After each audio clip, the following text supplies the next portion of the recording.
I just want to take some few minutes and just tell the Lord, thank you for this morning. Thank you for bringing us here. And we also thank the Lord for the blessings that you're receiving today. We are people of faith and we receive even before we have seen it. Baba, tunakushukuru. Just lift your voices up and thank the Lord for life. Thank the Lord for another day.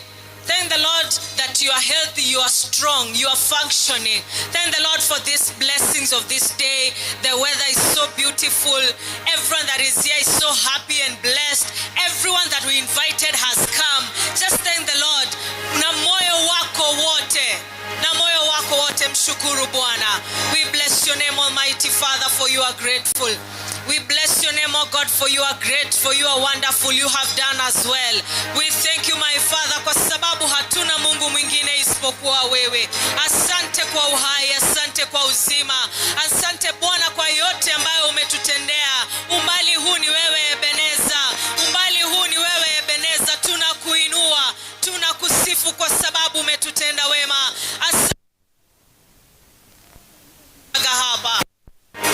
As we lift our voices, oh God, as everyone gives you thanks, as everyone exalts you, oh Lord, receive our praise, receive our honor, receive our exaltation this morning, oh Lord. And my Father, I pray that as your presence these 10 years, even let your presence fill this sanctuary like never before, oh God. That hata yule mgeni kuja apokee, hata yule ambaye anashangaa kutakuwa namna gani, Bwana aonekana kwake. Bwana mtendee wema, tidhihirishe kwa maisha yao. We exalt you, O Lord. We bless your holy name. In Jesus' mighty name. In Jesus' mighty name. Father, I bless your name. Thank you for you are God. Thank you because hatuna Mungu mwingine. You deserve all the honor, all the praise, all the exaltation. And today, as we are celebrating completing 10 years, my Father, we have nothing to say but thank you. We have nothing else to say but that you are worthy. Father, I thank you for the safety on the roads, that everyone that was invited has come, that our visitors have arrived. Every minister you appointed for this ministration today has arrived for the glory of your name. Thank you for our family members, our friends, relatives.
Else, oh God, receive every praise. Any testimony that will be given here, oh Lord, it is because of you, my Father. Anything that we do here, my Father, today is because of you, my Father, and we are confident that we are taking us to the next one. We exalt you, oh God. We bless your name, oh Lord. Receive all the glory, all the honor, all the praise, today and forevermore. In Jesus' mighty name we pray. Amen. Amen and amen. Praise God. Nawakaribisha nyote kwa uwanja huu wa Kisii Primary, courtesy of Gospel Embassy Chapel, Kisii. Praise God. Na home. Feel at home. Worship the Lord. Bless the Lord. As we dance and celebrate, usiachwe nyuma. Praise God. Na mbarikiwe sana. Hallelujah. Amen. Amen. Bwana Yesu asifiwe. We can lift our hands as we worship God this morning. Igotori moyo tumuvake, we are alive so that we can worship God this morning. Amen. Mahali popote ambapo ulipo wewe, inua tu mikono yako, mwabudu Bwana pamoja nasi. Thank you Jesus. Thank you Holy Spirit. You are worthy Jesus. Oh Jesus. Hallelujah. Igone moyo sobuya Yeso.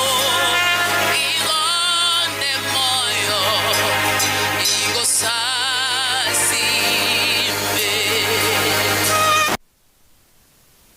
Igone moyo sobuya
msalabani kwa ajili yetu, na tuko hapa tena shirika wa Roho Mtakatifu kwamba Bwana tunahili umestahili heshima, umestahili heshima utukufu.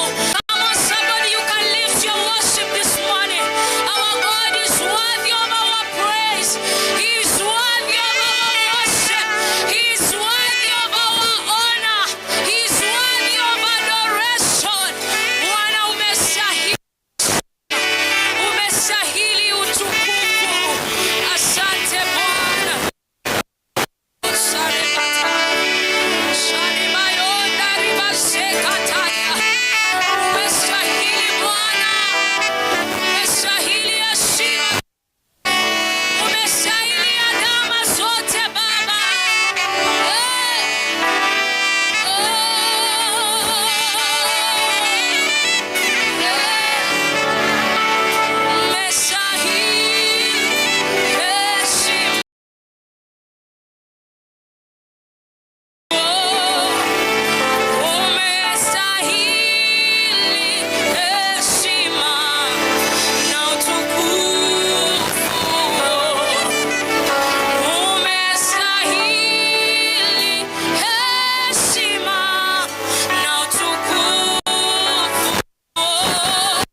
Jesus.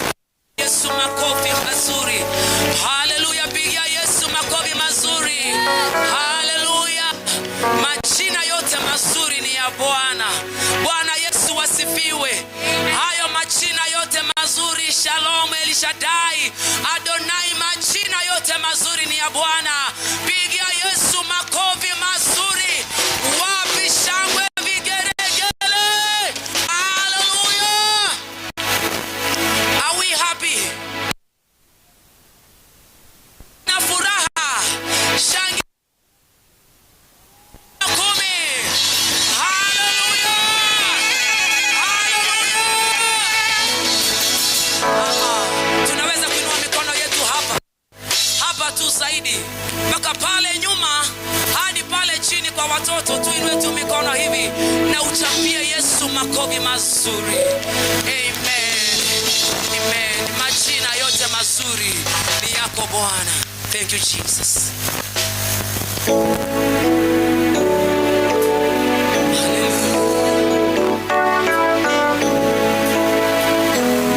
Thank you Jesus.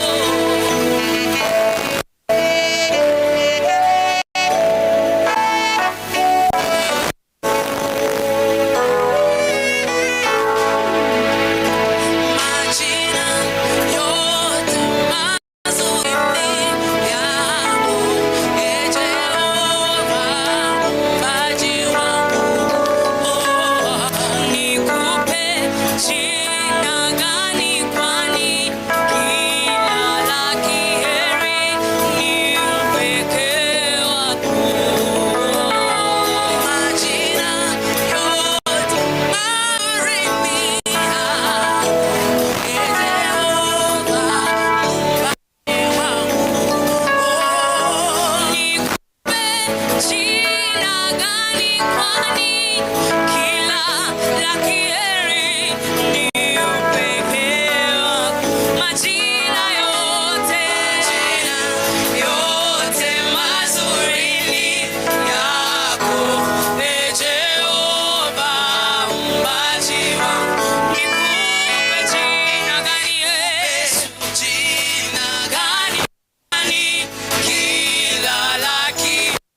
worship, shikilia hapo hapo. Pastor Dorcas, Lois, Maina, Pastor Baraka, Pastor Laro, Pastor Jared, Pastor Mkure, Ochoki, Miriam, Jen. Mnahitajika hapa nje kwenye carpet nyekundu hapo. Tafadhali haraka haraka. Ukisikia jina lako utahitajika kuketi sehemu hii. Jeremu, Maina, Pastor Dorcas, Lois, Pastor Bakami, Mogi, Beatrice. Sijui kama mnajifahamu. These are church leaders. The church leaders. So sio Beatrice yoyote if you're the church. Beatrice Manyara, Dr. Machora, Obed Onyinkwa, Nancy Barare, Zipora Ogembo, Pastor Dixon, Pastor Andrew, Pastor Paris, Oruaru, Pastor Obwayu, Pastor Obure, Pastor Barake, Pastor Caro, Pastor Jared, Okendo, Sandra, Charity. Tafadhali kama umesikia jina lako kwa haraka, tunaomba ukuje uelekezwe mahali pako pa kuketi haraka haraka. Unless you are on the receiving line, wale tumeita waende receiving line, they remain there. But if you have also been called ama umesikia jina lako, tunaomba uje hapa utaelekezwa mahali pako pa kuketi. Asante sana praise team, tuendelee. Asante.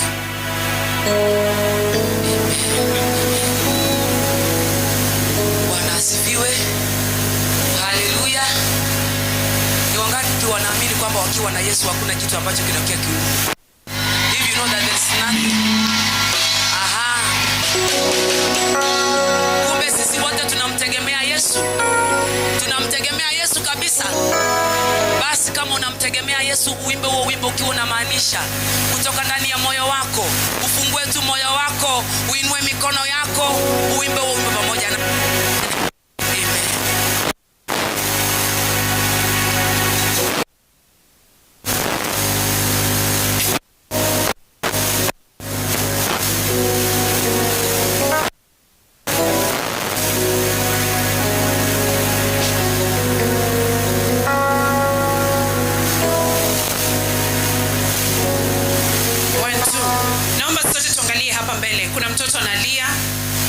wewe ni mzazi wa huyu mtoto amepotea, kindly let us assist. Mzazi wa huyu mtoto yuko wapi?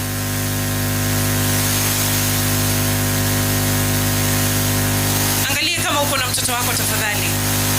Angalia wale ulikuja na wao, kama ulikuwa majirani, marafiki. Check if you have all your kids with you. Tafadhali angalia mbele. Kuna mtoto yuko hapa analia. Asante, ndio huyo mzazi wake. Asante. Thank you. Praise and worship.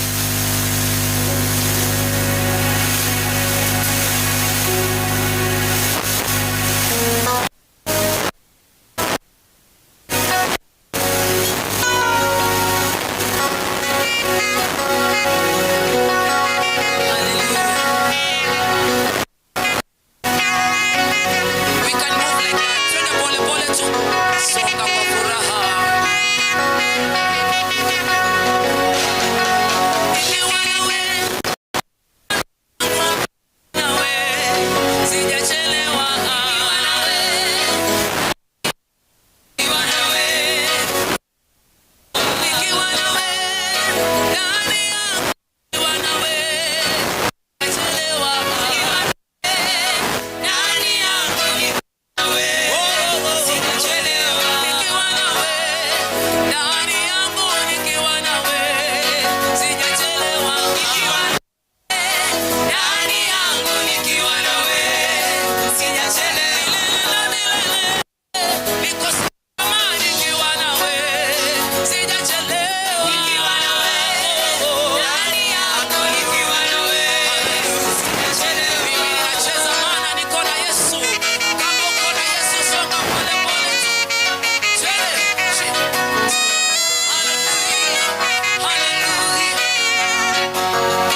makofi mazuri tena. Aha. Hakuna kitu kingine tumekuja kufanya ni kusherehekea, si ndio? Yes. Hata tukisema tupige makofi sahihi, tupige tena, usichoke. Pigia Yesu makofi mazuri. Hallelujah. Inua moyo wangu ili mimi nisungumze na wewe. Amen. Amen. Nijitie nguvu. Usikufe moyo. Simama imara kwa Bwana. Inua moyo wako kwa Bwana. Hallelujah. Ukiwa na shida, inua moyo wako kwa Bwana. Inua shida zako kwa Bwana. Inua sauti yako kwa Bwana. Are we there? Yeah. Hallelujah. Hallelujah. Hey. Yes. Thank you.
wa milele. Amen.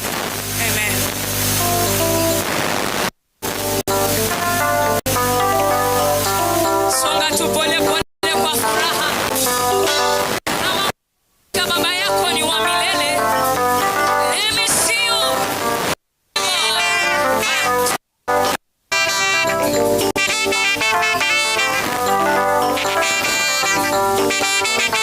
Makofi tu pole pole.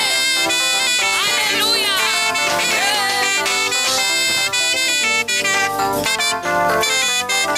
Wa milele, Mungu wetu ni wa milele. Wa milele, Mungu wetu ni wa milele. Hallelujah.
Are we ready here? Nikihesabu 1, 2, mara ya 3 ruka mpaka hata jirani akuulize kwani what is happening. Are we ready? 1, 2, 3.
Hallelujah.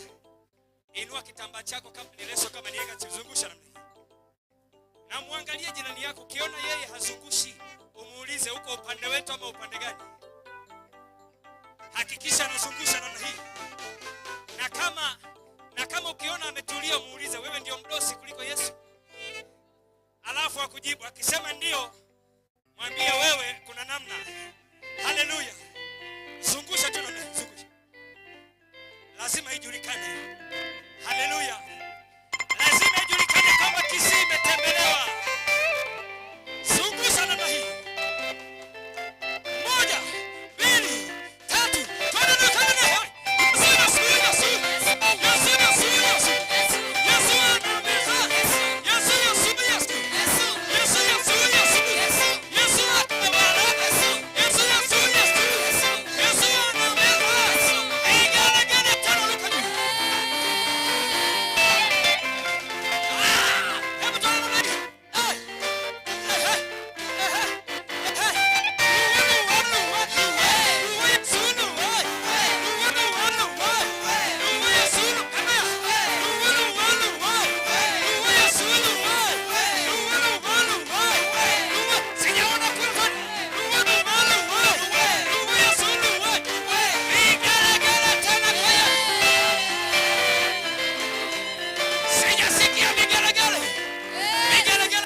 Vigelegele tena kwa Yesu. Haleluya.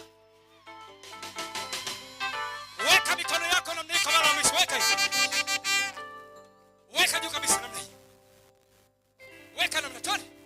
Kiki tete. Weka namna hii. Haleluya. Alafu unafanya hivi.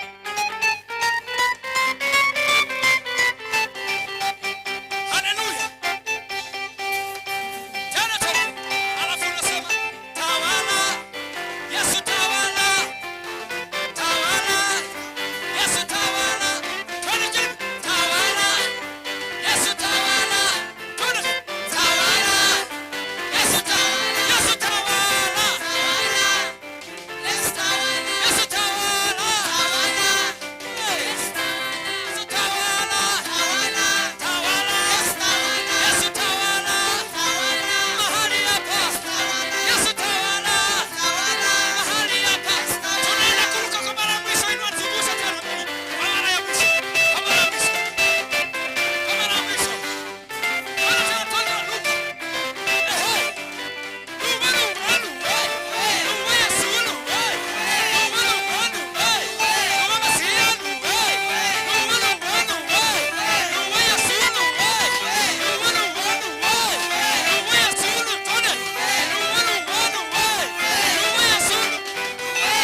Hallelujah.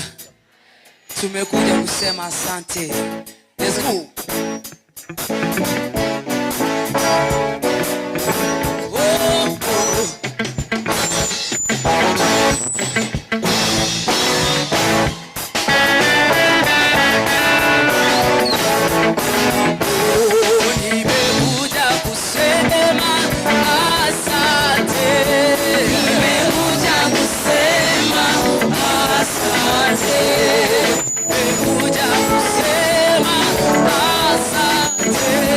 Nimekuja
We have come to give God all the glory. Yes. Celebrate Jesus mpaka pale nyuma.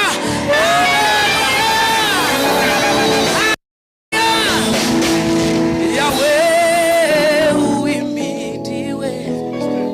Haleluya. Uaminifu wake umejulikana kwa mataifa yote mbalimbali. Amen. Ambia jirani yako kwamba uaminifu wa Bwana umejulikana kwa mataifa yote.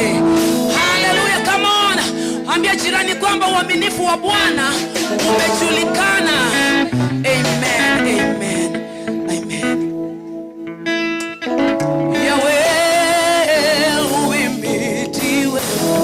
Uaminifu wako umejulikana kwa mataifa yote ya ulimwengu.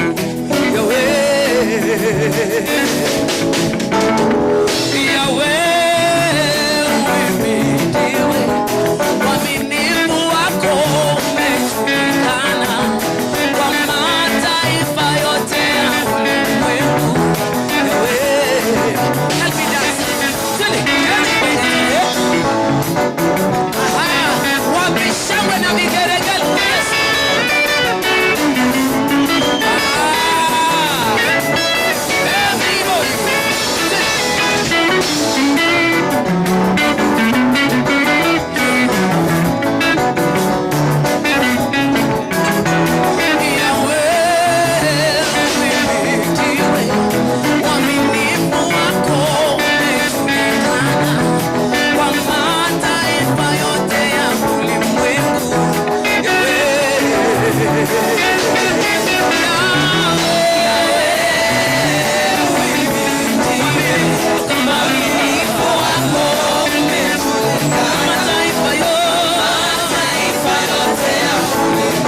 Haleluya.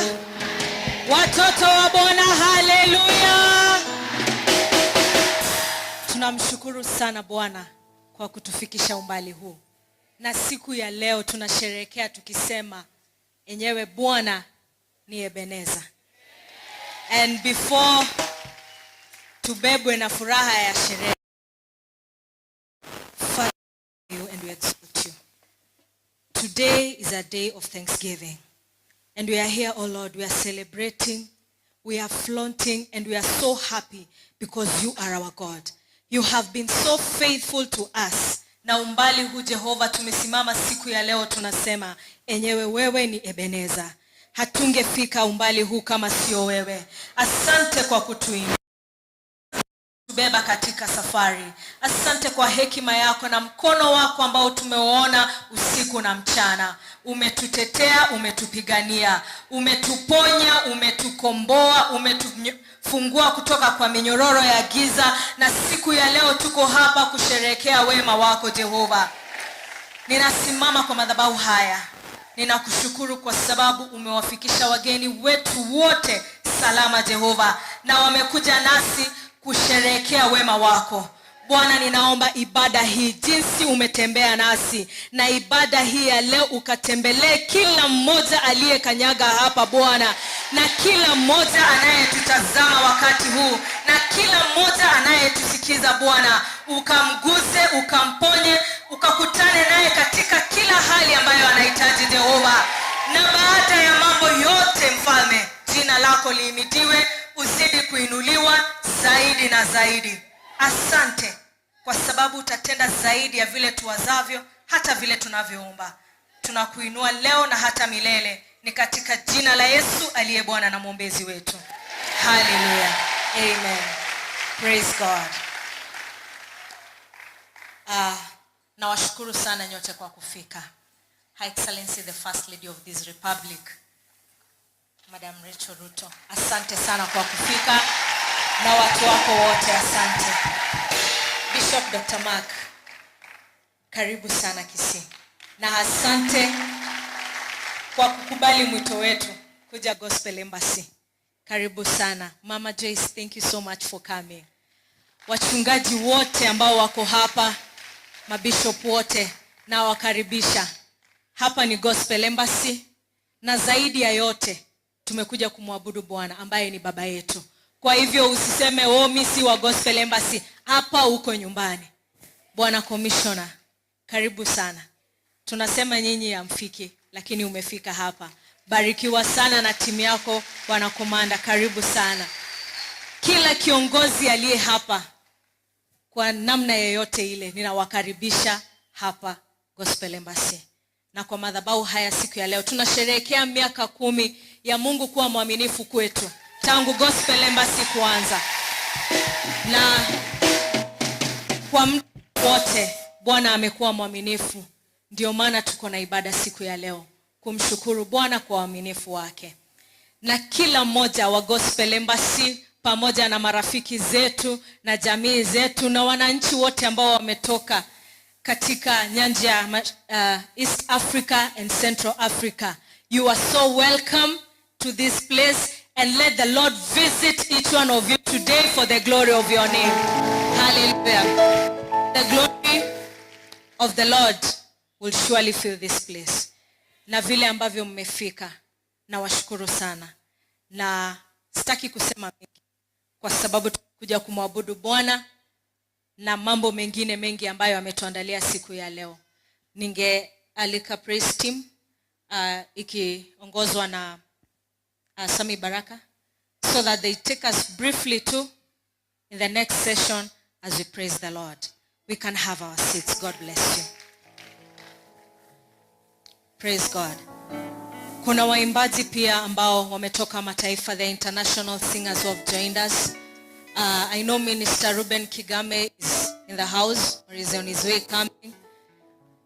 Minister Ruben Kigame is here with us today. We celebrate his life in the service of the Lord. We have Minister Mary Atieno. She's also on her way coming. Wakati wao ukifika watatubariki vile Mungu anataka watubariki.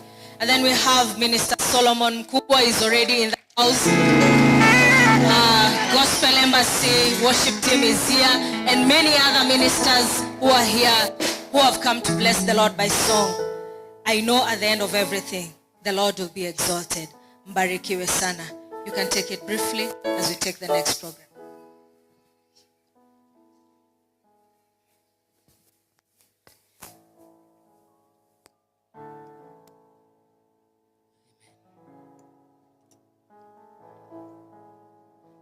Nakubaliana na neno lako Bwana, nitasimama kwa neno lako Bwana.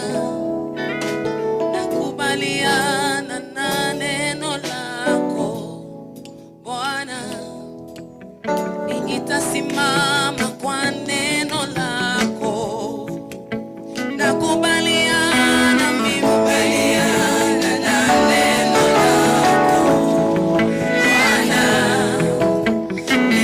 simama kwa neno lako Bwana. Nakubaliana na neno lako Bwana, nitasimama kwa neno lako Bwana. Nakubaliana na neno lako Bwana, nitasimama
jina lako neno halikurudi bure, mara kinywa chako Bwana. Acha nilishikilie tumaini nikikuongoza Bwana. Acha nilishikilie tumaini nikikuongoza, kila ulilosema ni kweli.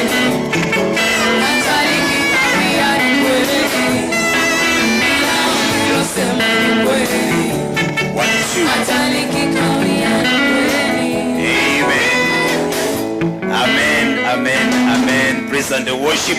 Tuwapigie makofi. Bwana Yesu asifiwe. Hebu ngoja. Bwana Yesu asifiwe. Wana Gospel Embassy, are you there? Hivi ndivyo mnavyokaa mkifika miaka 10. Hello. Wait. Ngoja. Hivi ndivyo tunavyokaa tukifika miaka 10. Bado jisasikia sauti ya watu wamefika miaka 10.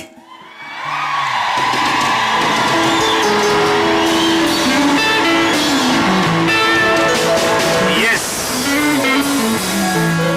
Asante sana. Your Excellency, the First Lady, Ma'am Rachel Ruto, you are looking beautiful.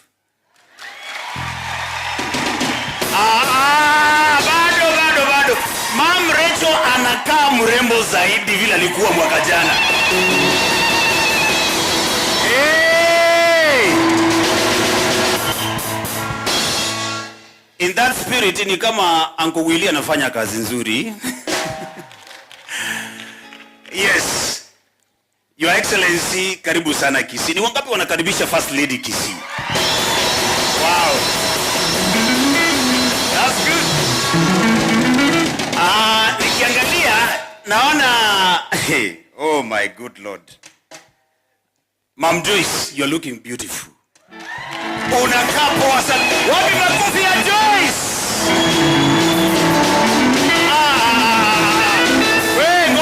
Ngoja. Wakisia hatukaribishi mabishop hivyo kwa kanisa ya Mungu. Where is the makofi ya Bishop Joyce? Wao iko wapi kabisa? Hey!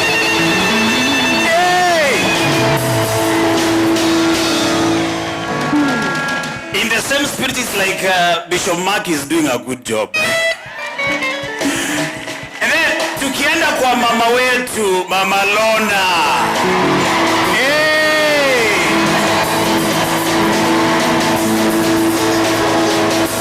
Mama Lona, you are looking beautiful. And in the same spirit, it's like our dad, Bishop Moruabe, is doing a good job.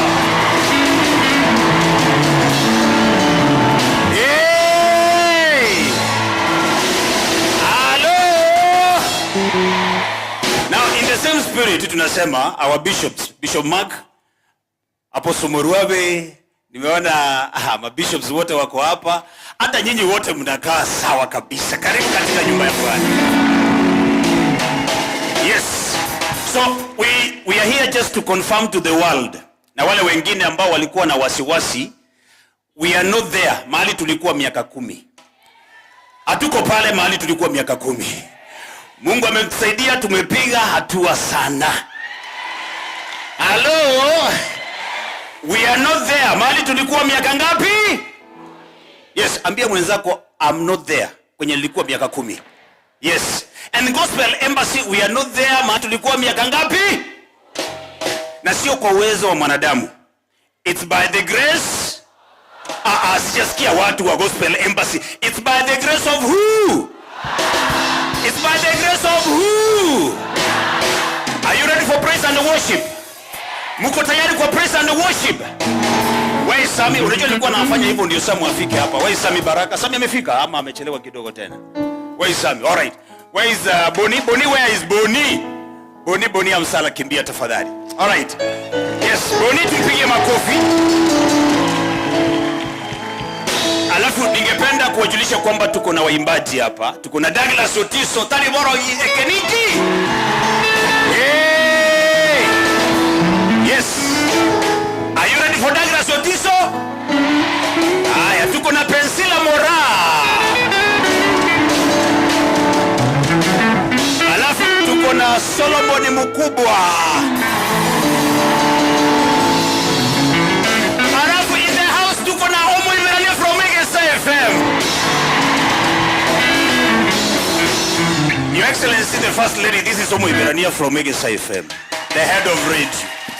Unajua tumetembea na Pastor Moruabe miaka kama 15 iliyopita. Hatukuwa na mahali pa kuita nyumbani, lakini sasa tuko na nyumba. Wakati tulianza hatukuwa na praise and worship, lakini sasa tuko na kikundi cha praise and worship. Unajua Yusufu Biblia inasema kwamba aliwekwa kwa shimo.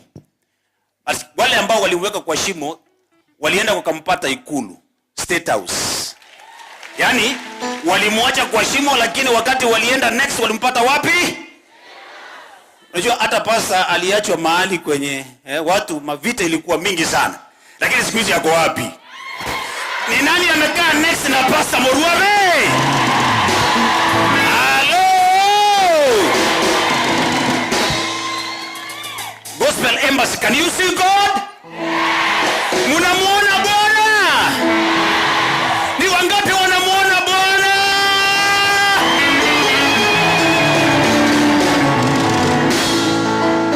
Boni, take it over please. Hallelujah! Hallelujah! Gospel Embassy, oye! Praise the Lord!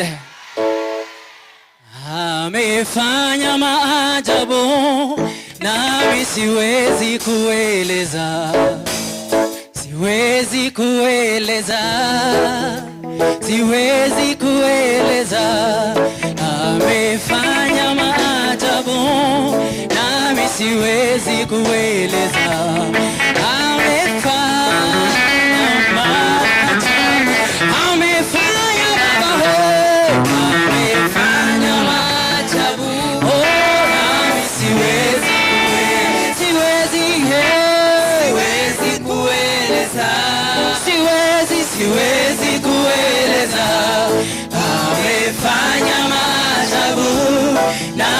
siwezi kueleza. Amefanya maajabu, amefanya maajabu, amefanya maajabu. Inua mikono, Tusimame sisi wote, tusimame. Tusimame. Oh yes. siwezi Bwana kueleza. Amefanya maajabu, siwezi kueleza. Amefanya maajabu, amefanya maajabu, nami siwezi kueleza. Siwezi kueleza. Siwezi kueleza. Amefanya maajabu, nami siwezi kueleza. Amefanya maajabu.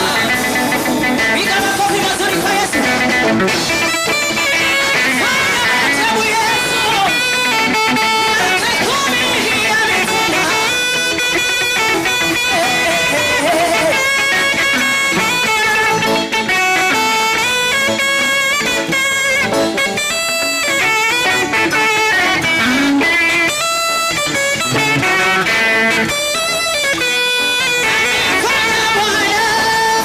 Amefanya maajabu, nami siwezi kueleza. Siwezi kueleza. Siwezi kueleza.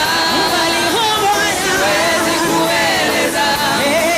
Amefanya maajabu, nami siwezi kueleza.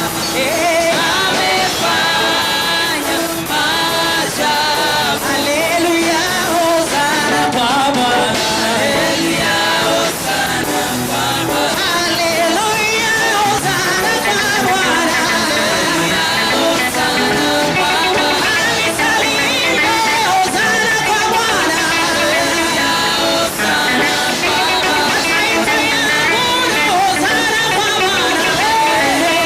Hosana kwa Bwana. Watumishi wainue, hosana kwa Bwana. Haleluya, hosana kwa Bwana. Waimbaji tuimbe, hosana kwa Bwana. Haleluya, hosana kwa Bwana. Alisainua Mungu, hosana kwa Bwana. Haleluya, hosana kwa Bwana. Watumishi waimbe, hosana kwa Bwana. Haleluya, hosana kwa Bwana. Haleluya, hosana kwa Bwana. Hosana kwa Bwana. Yote hosana kwa Bwana. Yes. Hosana kwa Bwana. Alisalimie, hosana kwa Bwana. Oh yes. Oh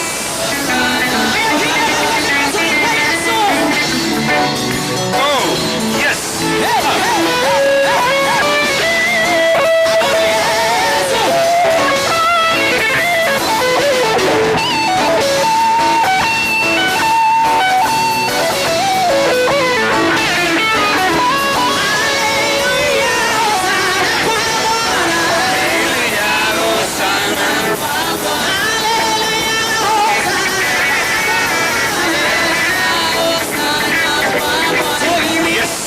Hey.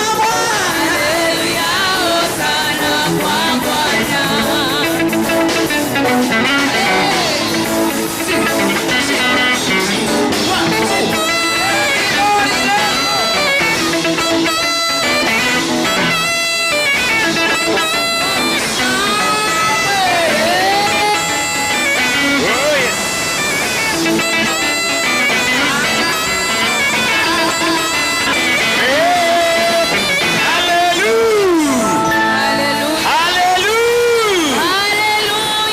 Amen, amen. Thank you so much. Tupigie praise and worship makofi wanapokaa. Thank you so much, praise and worship. You can have your seats. Asante sana kikundi cha praise and worship. Mungu awabariki sana. Kwa sasa, Your Excellency, allow me now niwakaribishe waimbaji wetu. We'll start with our local artists. Lakini ni international artists. They are local but local but local ni vile wanatoka nyumbani, lakini wakitoka huko nje they are called international what? Asante sana. Thank you so much. Allow me to ask Pensila Mora. Pensila kwa wapi? Tubariki na wimbo moja. Alafu kisha baadaye nitamkaribisha Douglas Otiso. Yes. Douglas Otiso. If Douglas is in the house, kindly ningependa nione ishara ya mawingu. Ishara ya mawingu. Unajua wakati unaona ishara ya mawingu unajua kwamba mvua inanyesha. So Douglas, if you are in the house, kindly you confirm. But for now, anaitwa Pensila Mora, amebarikiwa kweli. Karibu sana. Tumpigie makofi Pensila Mora. Karibu dada. God bless you. DJ.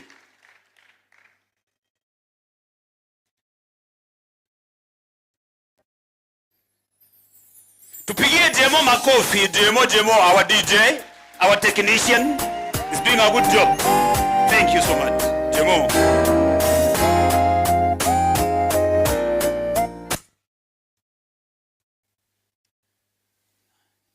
All right. Ambia mwenzako unapendeza kweli. Hapo. Just turn to your neighbor. Yes. Mwambie unapendeza. Commissioner, you know I can command you from here. Ambia mwenzako unapendeza kweli. Huyu yako hapo. That's good. Yes. Unajua this is the only opportunity niko nayo ya kuambia commissioner. Nikiwa huko ataniambia wewe kaa chini bana. Yes, thank you so much. Thank you. DJ, wimbo uko tayari? Yes. Wimbo Pensila tafadhali. All right. Yes, kama wimbo unaendelea pale, DJ anaendelea kutoka wimbo.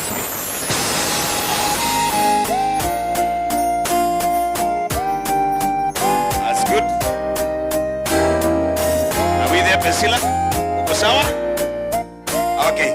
Kidogo tu DJ. Pensila nataka uende pale. Shughulikia hiyo. Yes. Wotuko na mugaso usiku na mchana.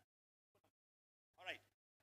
Yaani wotuko na mugaso tunaamini kwamba usiku na mchana Mungu ametuzingira na damu yake. Hello? Wimbo unasema usiku na mchana. Mungu amefanya nini?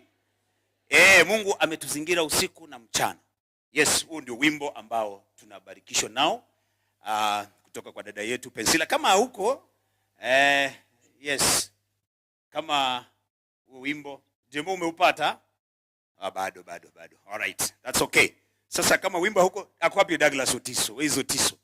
Is Otiso in the house? Otis. Otis. Anaitwa Otis TV by the way. Akona TV. Huyu Mungu akona TV. Na hiyo TV anayoparate kutoka kwa bedroom yake. I'm telling you. Yaani kwa nyumba yake kuna TV iko hapo. Na huyu Mungu amemtoa mbali sana. Yes, wakati tulikutana na yeye mara ya mwisho alikuwa anaiba kuku. Some years back, 20 years ago. I remember very well, yes. Tulikuwa tunakaa na yeye na tulikuwa tunamfukuza sana. Lakini Mungu amemsaidia. Siku hizi is harvesting souls. Amen. Wapi makofi ya Douglas Otiso? Amen. Bwana Yesu asifiwe. Asifiwe Yesu. Your Excellency mama wetu, nimefurahi kukuona jamani. Ni neema kubwa hii. Nafurahi kumuona askofu mtumishi wa Mungu na muonaga kwa TV. Nyasaye rero na yamoro lirega. Amen.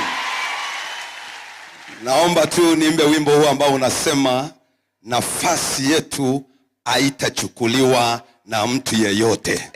Amen. Amen. Otis, kuna vile nimechoma. Kuna vile nimechoma ama nimesema ukweli? Hauchachoma, umesema ukweli. Nimesema ukweli. Yes. Unajua waambie ndio wasikie. Amen. Wajue kwamba Mungu anatoa watu chini. Yes, Mungu anatoa watu mbali, si kuwa mtu mzuri. Nilelewa katika maisha mabaya, nikajiingisha katika maisha mabaya ya uwizi, ya bangi, ya mambo mabaya.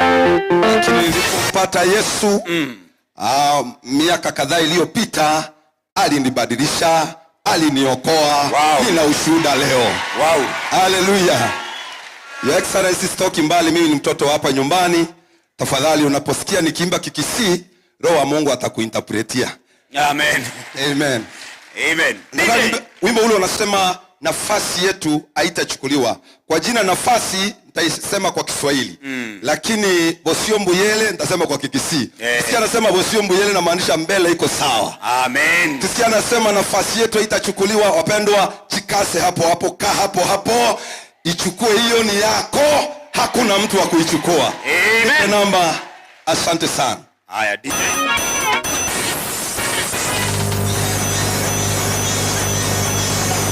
Asante. Kisha naomba uanzishe, alafu tupe sauti tu. Yes. Tuanze kwa nguvu kidogo. Kisikia unabarikiwa unasema amen.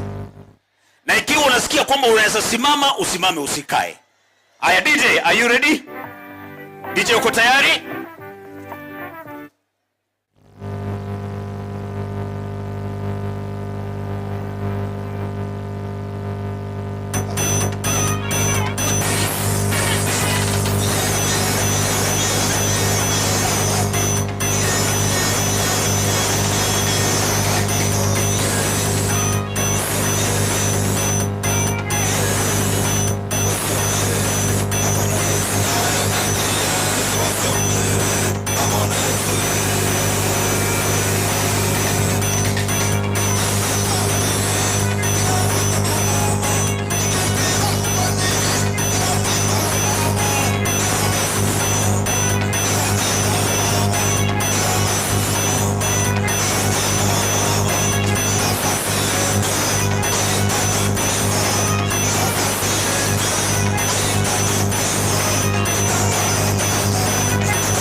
kidogo tuende tena.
sana, asante. Thank you. We can have our seats please. Thank you.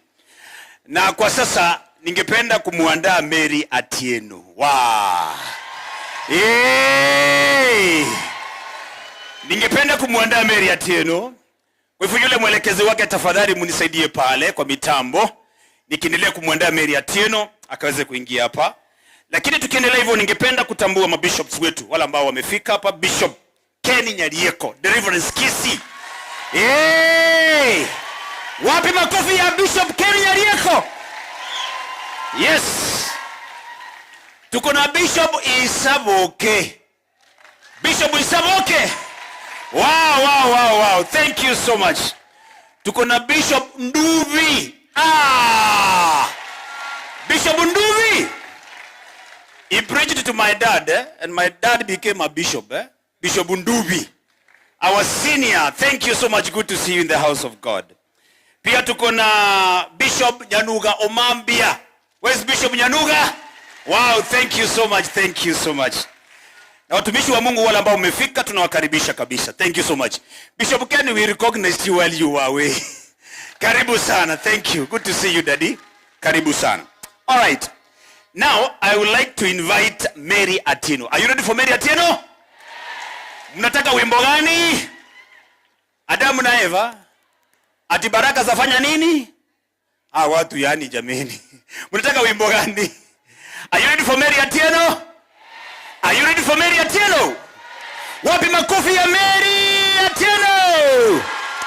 Wow, thank you so much. Thank you Mary. Karibu sana, karibu sana. Yule mwelekezi wake ampeleke pale. Na akiendelea kuingia nimeona ndugu yetu Kigame in the house. Wapi makofi ya Ruben Kigame? Wow, that's good. Karibu sana, karibu sana. Mary, karibu. You are blessed. Tumpigie makofi Mary. Na ako very smart.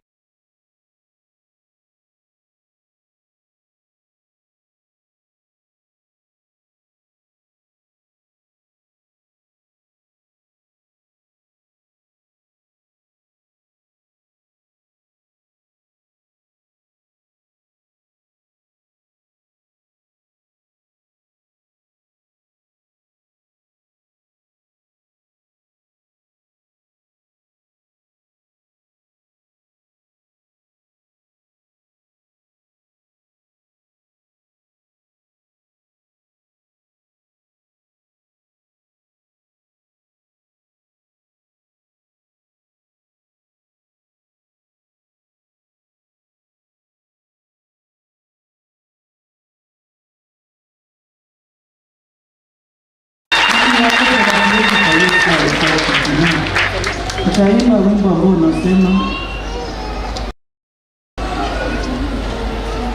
baraka zinanifuata. Amen.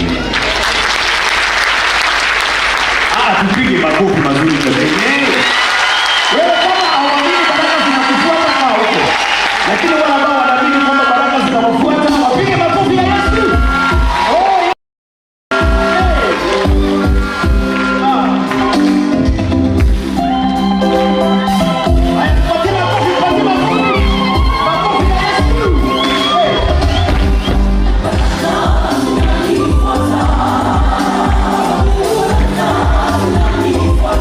Baraka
Wanaemba si Bwana Yesu asifiwe.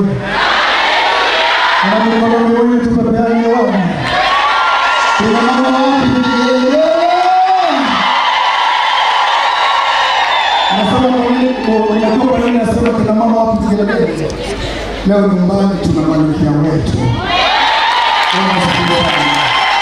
Nyumbani tuna mama yetu. Bwana asifiwe sana. Mama nimefurahi kukuona. Mama, we love you. Amekuwa mama yetu, amesimama na sisi kihuduma. Mama, nilikuona juzi ukihubiri Uganda, unibariki sana. Yaani tuna mama yetu ni mama wa Injili. Mimi nilibaki kwa TV. Anashusha gongo mpaka nikaelewa kabisa. Pia mama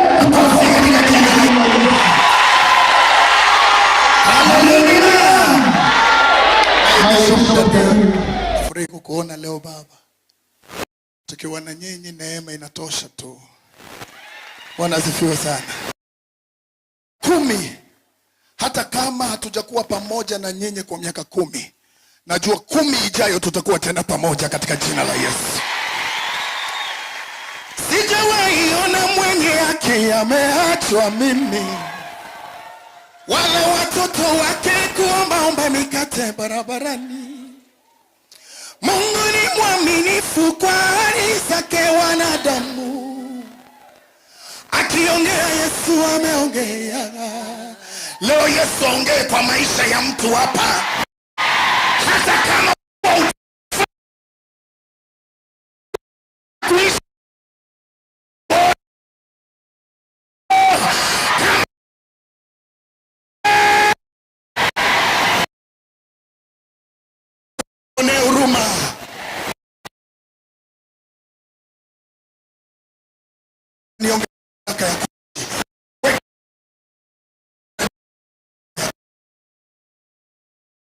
Kristo.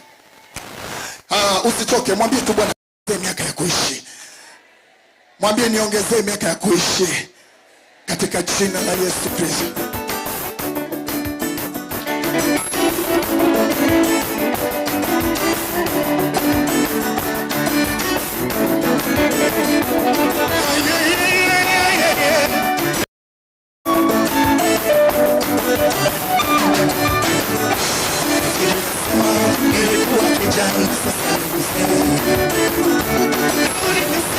Nilikuwa kijana sasa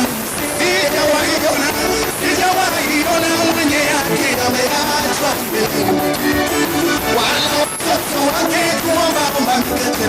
Basi Mungu ni nani? Mungu ni mwaminifu kwa ahadi zake wanadamu. Basi Mungu ni nani? Mungu ni mwaminifu kwa ahadi zake si kama wanadamu. Akifanya nini? Leo Yesu ameongea. Akikuahidi kitu baba ameahidi na ujasiri. Atatenda kwa wakati wa jamani.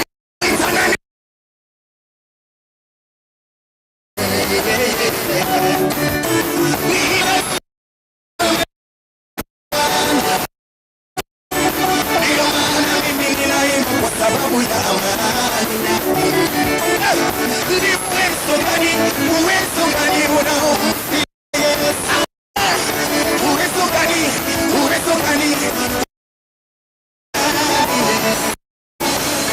Inua mikono miwili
nakutakia zaidi ya hiyo miaka. Ukumbuke siku ya leo tena. Wacha nikwambie mwana embassy, ukiona kanisa inapokea wakubwa, jua kuna roho za kuinuliwa hapa. Amen. Kama ni wewe, pokea katika jina la Yesu Kristo. I love you. Thank you so much. Tumupigie Solomon mkofi. Asante sana kwa huduma. Bless you so much. Na sasa ningependa pia kutambua wageni wale ambao wamefika hapa. Reverend James Okebiro kutoka Deliverance Church Ogembo. Tumpigie makofi. Thank you so much. God bless you. Asante sana. Alafu tumebarikiwa kuwa na wakili wa kanisa, yule ambaye anaweka maktaba ya kanisa vizuri, Wilkins Ochoki. Makofi ya wakili. That's good. Good to see you, senior counsel. Umefika kiwango ya senior counsel mabado? Wewe senior counsel utakaribia huko, sawa. Thank you so much. Tumpigie makofi, anafanya kazi nzuri. God bless you so much. And now, ambia mwenzako and now. And now. Kuna mtumishi wa Mungu amekuwa wa baraka sana na nyimbo zake za kumwabudu Mungu. Wow. Mngependa kusikia ni nani? Are you ready for Maggie? Maggie Don? Are you ready for? Mko tayari kumkaribisha? Mimi sijui ni wimbo gani analeta, kama ni ule wa nena nami ama mwaminifu, lakini naamini kwamba ule wimbo ataleta tutabarikiwa. Mko tayari kwa sababu yake? Haya, tumpigie makofi, tumshukuru Mungu anaposimama. Karibu sana. Good to see you. Karibu Kisii. Na ukirudi hakikisha umeenda na ndizi. Bado ngabako mwali itoke. Aga nilitoke. Alright, karibu sana Maggie. Good to see you. Karibu. Thank you.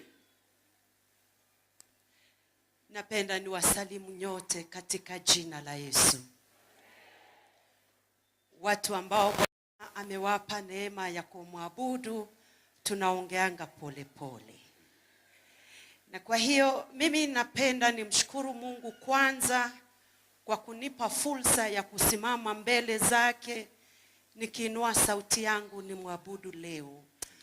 In the congregation of the righteous of God, in the congregation of the man of God, in the congregation where the first lady that we love is.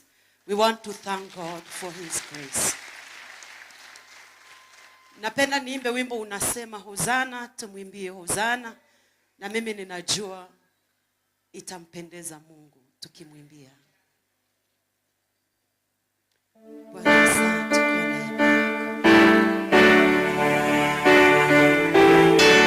We join the 24 elders in heaven. The power before you, O God, as I sing Hosana, rejoice and praise God.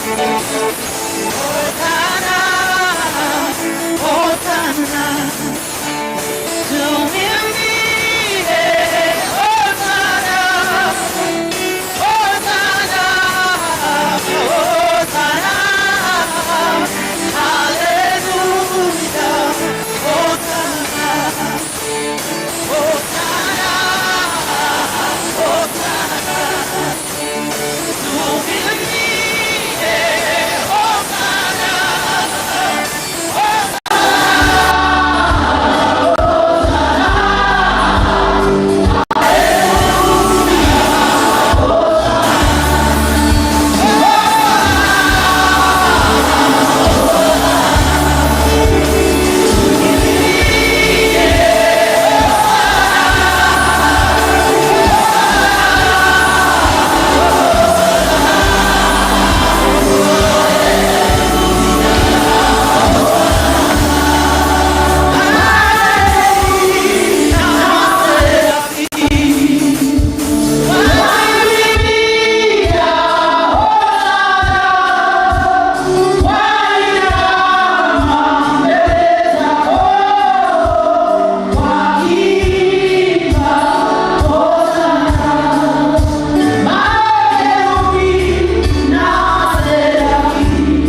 tusimame mahali upo. Yes. DJ ukipata ile wimbo mwingine wa Magini tashukuru sana. Mwaminifu. Mwaminifu, yes. Akituletea wimbo mwaminifu, ningependa kutambua uwepo wa mabishops wale ambao wamefika hapa kucelebrate na kanisa la Gospel Embassy. Bishop Joseph Ondari kutoka Ogembo GVCC in the house. Pigie makofi kabisa. Bishop Joseph Ondari. That's my biological brother. Yeye ndiye mkubwa wangu, mimi namfuata. Kwa hivyo nafurahi sana kumuona pale. Thank you. Bishop Ontita in the house. Where is Bishop Ontita? Good to see you, man of God. Thank you so much, Bishop Ontita. Karibu sana. Na kwa sasa ningependa kanisa yote tusimame kwa kumheshimu Mungu. Kanisa yote tusimame tafadhali. Tusimame kabisa. Are you ready to receive the man of God, Apostle Peter Moruabe? Are you ready to receive him? Mko tayari kumpokea? Mko tayari kumpokea? Wacha nione wale ambao wako tayari kupokea mtumishi wa Mungu. Wow. That's good. That's good. Sasa nataka Apostle ajiandae akikaribia huku. Tumwabudu Mungu kwa dakika moja as our sister leads us in that worship. Alafu Apostle akuje hapa hivi atulekeze kwa programu nyingine. DJ tafadhali kama kuna wimbo tutashukuru sana. That's good. Thank you DJ. God bless. Oh yes. Tumwabudu Mungu kwa dakika moja.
lakini God bless you so much.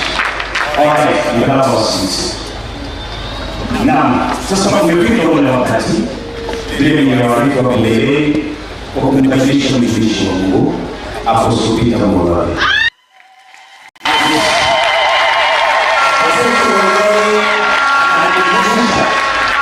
Neno la Mungu ambalo limeandikwa katika kitabu cha Psalms 118 verse number 13. The Bible says, I was pushed back and about to fall, but the Lord. I was pushed back, about to fall, but God. Let me get some more money. But who? But who? I was about to be pushed to fall back. Lakini nani? Lakini nani? Kanisa nataka tuseme kwa hakika. Lakini nani? Wakati nilimjua mtumishi wa Mungu Pastor Murabe, alikuwa amepigwa vita sana na alikuwa amepitia magumu, lakini unajua vile neno la Mungu limesema kwamba shetani kazi yake ni kupushi watu to fall, na kazi ya Yesu ni kusukuma watu wapi? Mbele, yani to push the people forward. Na Pastor Murabe alikuwa baraka kwetu. Mimi hata sikuwa na jina wakati tulikutana na wewe, you know that, but over time God has raised me. I told you I've been saying this now and again. Wakati nilingia kanisa tukiwa na Pastor Murabe, I was just a mere intern nikiwa Royal Media, but God has raised me.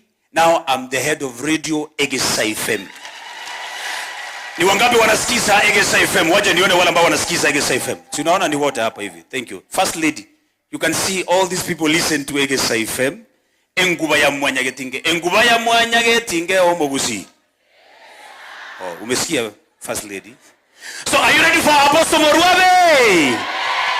Karibu sana mtumishi wa Mungu. Tumpigie makofi. Tusimame tunapomkaribisha mtumishi wa Mungu. Wow.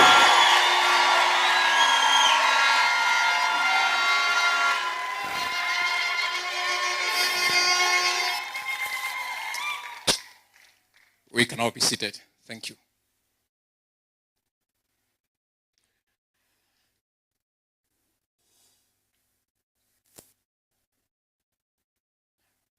Bwana Yesu asifiwe.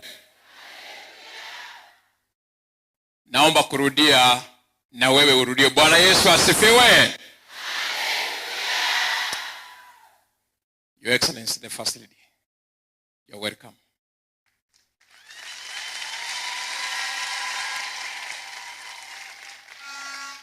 It's always surprises to us that you honor our invitations. We don't take it for granted. We thank God. You're most welcome to Kisii once again.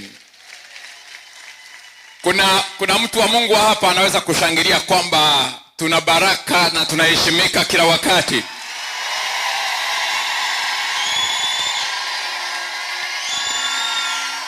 Hiyo haijatosha, mpaka kule nyuma mwisho nisikie shangwe na vigelegele.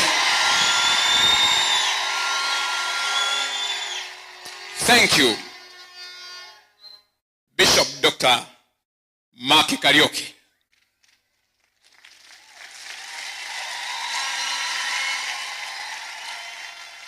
Wewe ndio ulisababisha Mungu akanijua. I was not registered in heaven. I was challenging God one day. Nikamwambia Mungu, kama bishop anachofanya ni cha kweli, naomba na mimi nifanye.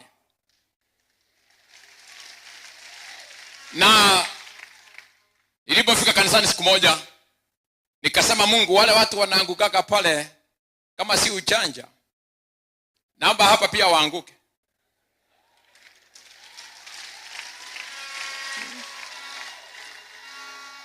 Na nikawa ninaomba kama nimefunga macho jinsi ilivyokuwa desturi yangu. Nikasikia tu pa kufungua bacha watu wameanguka. Nikangojea wasimame, hawakusimama. So the following day nikakwenda kwa Bishop Kenny, nikamwambia kuna watu walianguka kanisani and I didn't understand what that meant. Akaniambia it's like the Holy Spirit as he started operating in your church.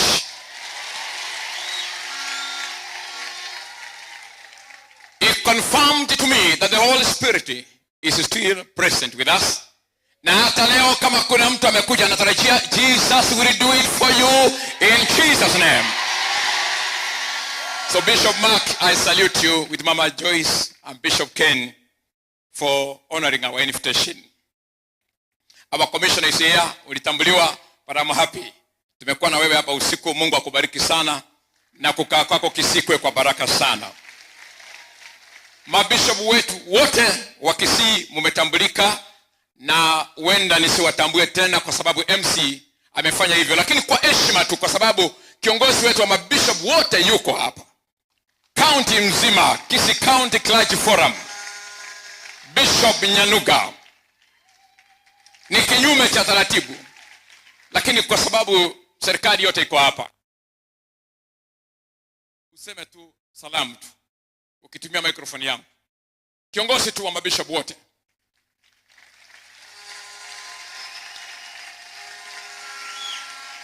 Yeye ni mwili hana, lakini cheo anacho. Bwana asifiwe. Bwana Yesu asifiwe tena. Namshukuru rafiki yangu, ndugu yangu, Baba Apostle Mruabe. Nakumbuka kanisa lake la kwanza watu kuanguka lilikuwa langu. Kamwambia fanya kazi hiyo. Na Mungu huyu amemuinua. Na la pili ni kwamba jina lake ni Mruabe, maana yake aliyetoka kwa maovu. Mruabe. So la kwanza nataka kushukuru mama yetu wa kwanza wa taifa. Bwana bariki sana, karibu Kisii. Kisii tunakupenda. Na kwa sababu ya maombi Bwana Mungu ameshuka Kenya. Kama si maombi Kenya ingekuwa nchi mbaya. Lakini kupitia maombi maji ya mvua ya Mungu yameshuka Kenya, na Kenya itaponywa na imeponywa na Mungu. Pia nashukuru baba yetu Mark Yarieko, masomo wote Mungu awabariki. Nasema Mungu atubariki zote. County Commissioner, County Commander wanafanya vizuri. Mungu awabariki na wanemezee baraka kubwa. Asante. Asante sana. Mama yetu wa taifa, Malkia Mama Rachel, na mgeni wetu pia Bishop Mark Karioki. Naomba niseme tu kwamba kanisa letu limepiga hatua, lakini tuna matawi machache tu. Nimtambue pastor wetu wa Kianja, asimame a wave to the congregation, Pastor Caro Bitutu. Prophet Baraka kutoka Bungoma, wherever you are, please simama, wave to the congregation. Sijamuona pastor wetu wa Sirare, sijamuona Pastor Festus, yuko pale mwisho. Hawa ni marafiki wa taifa la Kenya na wanaelewa. Pastor wetu wa Kakamega nina watoto wawili. Pastor ambaye ni Prophet Osoro amefalia vizuri kama nabii kabisa. Amen. Amen. Na pia Apostle Obure, tafadhali wherever you are. Marafiki waliotoka mbali kwa sababu ya mkutano huu, Pastor Gladys amewakilisha kaunti ya Vihiga. Tafadhali watu wa Vihiga, najua mpo, lakini simama ukawefu Pastor Gladys kwa niaba ya Vihiga. Na kwa niaba ya Wakuria niko na Reverend China. Kwa niaba ya waliotoka Kuria wote, najua ni wengi. County ya Pometi, Pastor Rotich, our son, please salimiana pale. Watoto ambao ninasimamia Region 7 KMTC, wherever you are, you can wave. Kiongozi sijamuona, lakini KMTC wherever you are, ndio hao Region 7. Kumalizia, Your Excellence, nyanya yangu niliambia Bishop Mark ndiye alikuwa Mkikuyu wa kwanza kuolewa Kisii.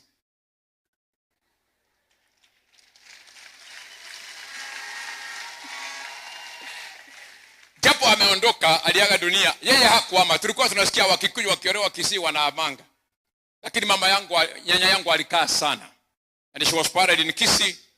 And I'm happy kwamba our firstborn daughter ambaye ni mama yangu yuko hapa. Hawezi kuja mbele, lakini asimame tu asalimie mkutano. Mama yangu yuko hapa. Mama yuko pale. Mimi ni mtoto wake wa 8. Nashukuru sana kwamba mama yangu yuko kwenye mkutano na ni mshiriki wangu mtiifu. Asipoleta zaka na sadaka atarudi kwa kanisa yake ya zamani. She is a good lady. Na shukuru sana. Sitasema mengi. Kanisa letu limepiga hatua, tumekuwa na historia. Na kwa sababu ya muda, na najua kwamba ndio tuko kikanisa lakini pia tuko kiserikali. Lazima tuangalie mambo yote mawili. Nashukuru sana wote niliowaalika kuja kuimba. Wenda tusiimbe sana, lakini kile ambacho tumefanya Mungu amekubali. Mungu amekubali. Niseme tu kwamba kanisa letu lina historia. Na ningependa kuisema kwa muda, lakini nilitengeneza documentary ndogo ya dakika 6 ambayo tutawatch, itatuelezea vile ambavyo tumekuja. Hapo nitakuwa nimesema historia ya kanisa letu. Tumepiga miaka 10, tunakwenda miaka mingine, nimepakisha kama 50 nimalize kazi. Sitaki kukaa sana. Hapa Kisii nilimwambia Mungu nitakaa hii Kisii. Watu wananiombea niondoke, lakini tutakanyaga mpaka uchawi uishe kabisa kwa jina la Yesu. And we will do it. I say we will do it together. If you believe we will do it, shout hallelujah. Nimeona Reverend Kisutu anaitikia kuliko wa Kisii. Kwa sababu ni neighbor wetu hapa Narok. Anajua ile shida tunawapeanga, lakini pia tunaletanga chakula upande ule. Ndio. Please, we will have a brief documentary ambayo inaonyesha mahali tumetoka. Maybe before that, give me a minute please sir. Niseme kuna viongozi wa serikali. Tulizungumza nao. Mama walijua kwamba unakuja.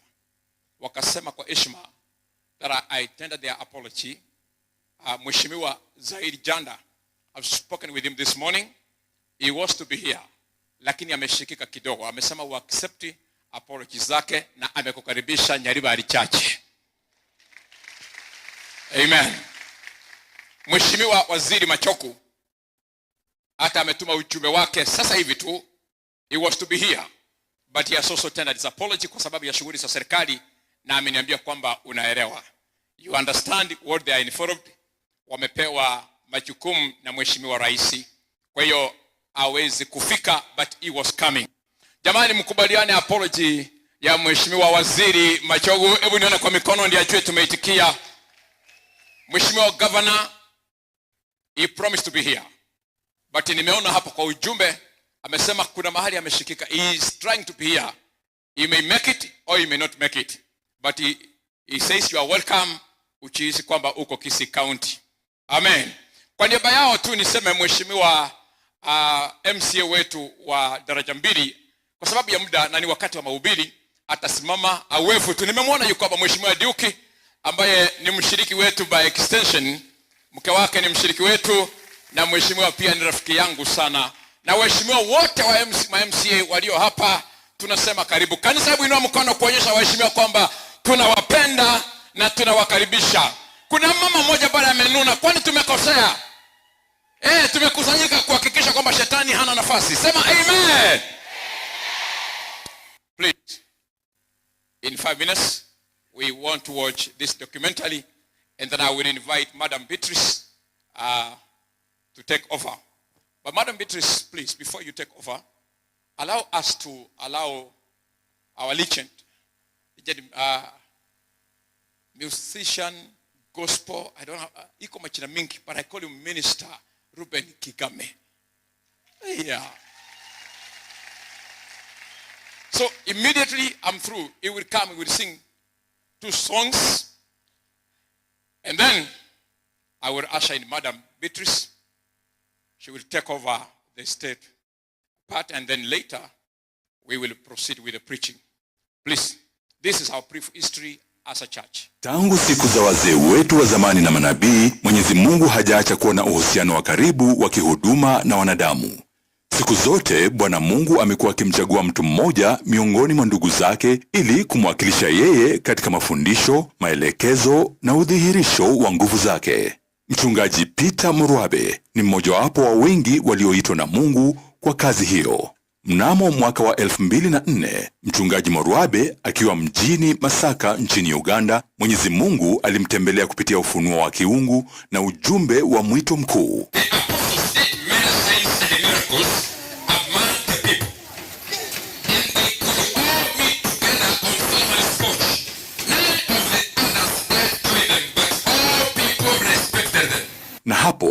aliweza kumpa maagizo kamili kuhusiana na matarajio yake. Mnamo mwaka wa 2010, Mtume Morwabe aliwasili mjini Kisii akiwa tayari kudhihirisha nguvu za Mwenyezi Mungu.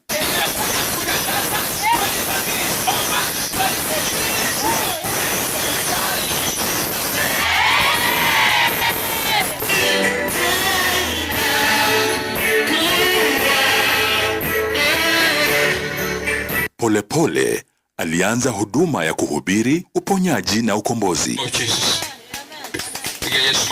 Watu watakapokuja utawaponya ukimwi, utawaponya kansa, ulisema utawaponya, ukasema utaponya HIV AIDS, utaponya kansa.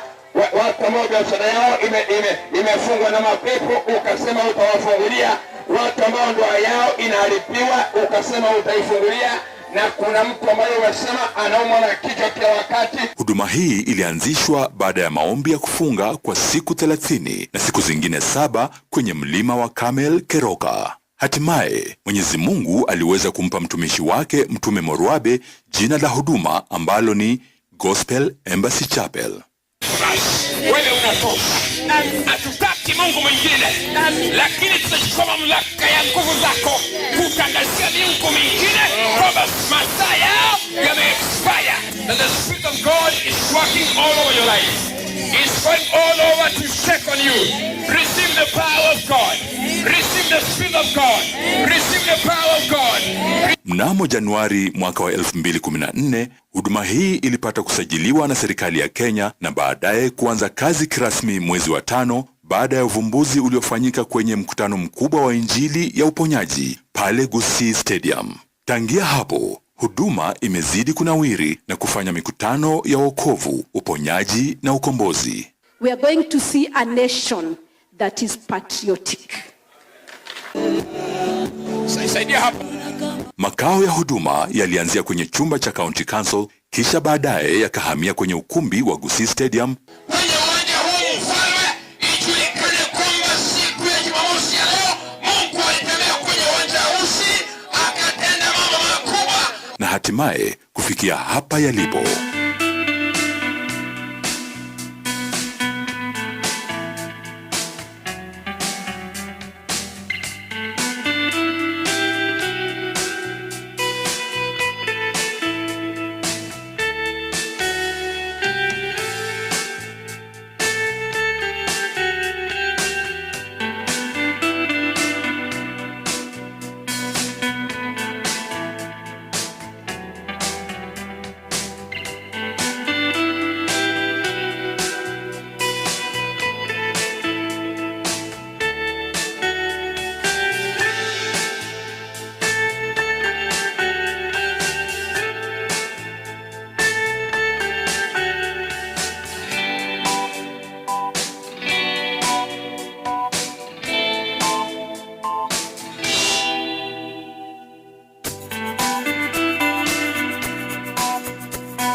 Gospel Embassy imekuwa ikifanya mikutano ya uponyaji kila mwaka kuanzia mwaka 2014 hadi mwaka wa 2024 na imekuwa ikifanya maadhimisho kila mwaka.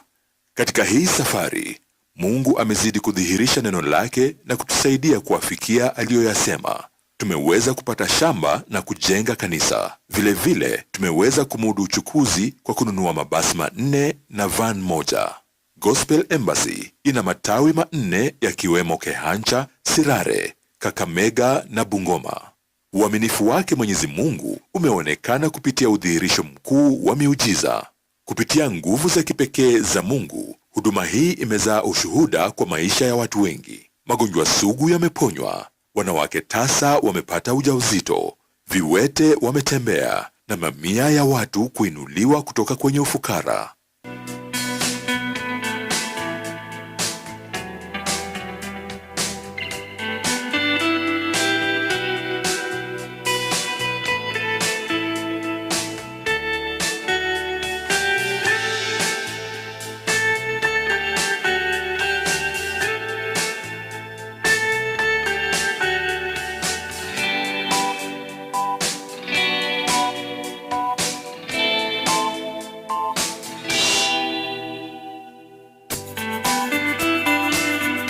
Leo hii Gospel Embassy inamiliki kituo cha runinga kinachojulikana kama Embassy Network Television, kituo ambacho kimesambaa sehemu kubwa na kusaidia kufikia wengi. Kwa sasa hiki ndicho chombo chenye uwezo mkubwa wa uinjilisti. Vile kina usaidizi mkubwa kwa mafunzo na uhimizaji. Mpango wa Gospel Embassy wa kuwafikia wengi umekuwa manufaa makubwa haswa kwa yatima, wajane na walio chini kimaisha.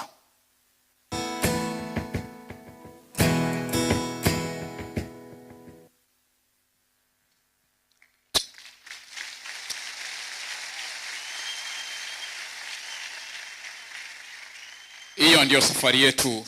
Wageni wetu, tafadhali muelewe kwamba tumekuwa hapa kwa miaka 10 na Mungu amekuwa mwaminifu. Kile ambacho sikuweka hapa ni kwamba miaka hiyo yote nimekuwa na mke mmoja.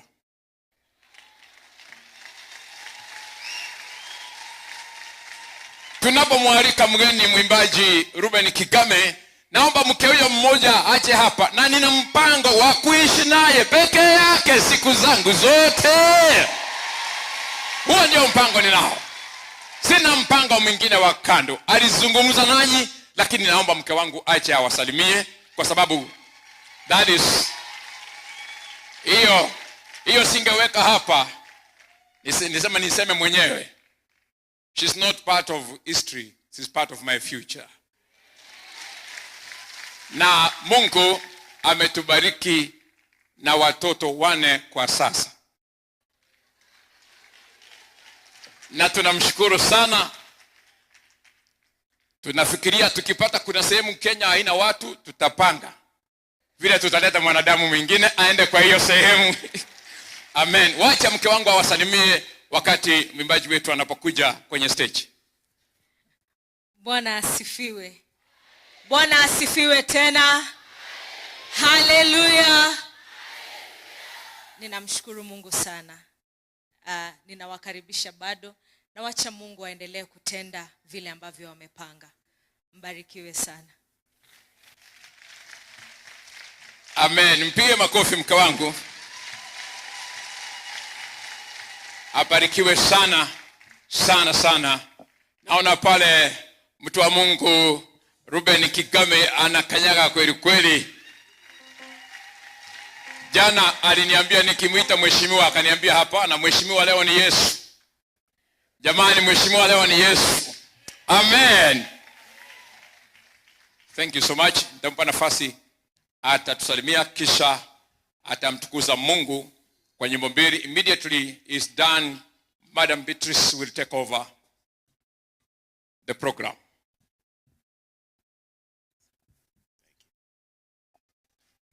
Kono nyana bo mogo gedaboli. Igo boli ga ki abantu ba minto. Monyo de bishop nyari ka kotera. Amaene nyasaye no muya. Banto bonsi nyasaye no muya. Tiga totere nyasaye no muya. Nyasaye no muya. Niga.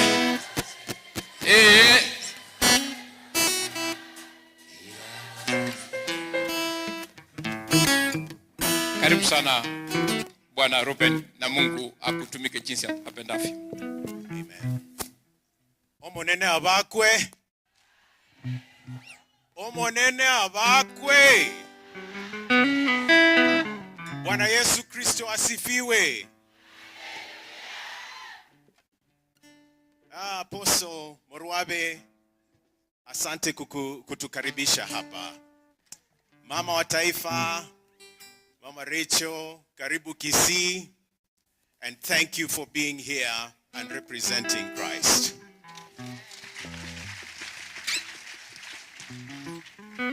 Apostle Morwabe, congratulations. Congratulations together with the Embassy Ministry, Gospel Embassy Ministry. We want to celebrate with you 10 years. So I say, happy anniversary.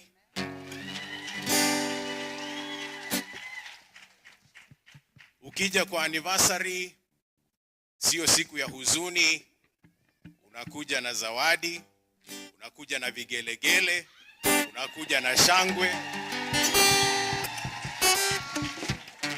This is not a sad day. It is a happy day. So we have a Thanksgiving song to share with you. The song is called Asante. And then we'll see if we can do Uniachi. Is that okay? So, all protocol observed, I do request that this being a celebration day, watu wa protocol wa mama, jioni mchukue zawadi ya mama kwa sababu lazima yeye apokee kabla. This is a collection of 3 of my latest albums. Tunataka mama wa taifa akienda kusikiza, anatulia, anaomba, na anabarikiwa pia.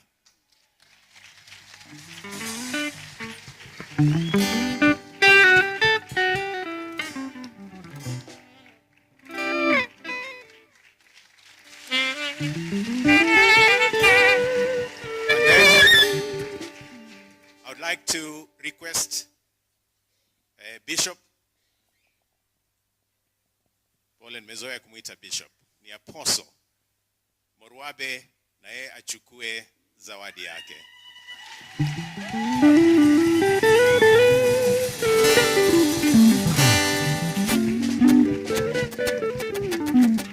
I have recorded 30 different albums since 1987 and published 4 books. This is my second last book, Essays in African Christianity and Theology, and then the collection, Happy Anniversary.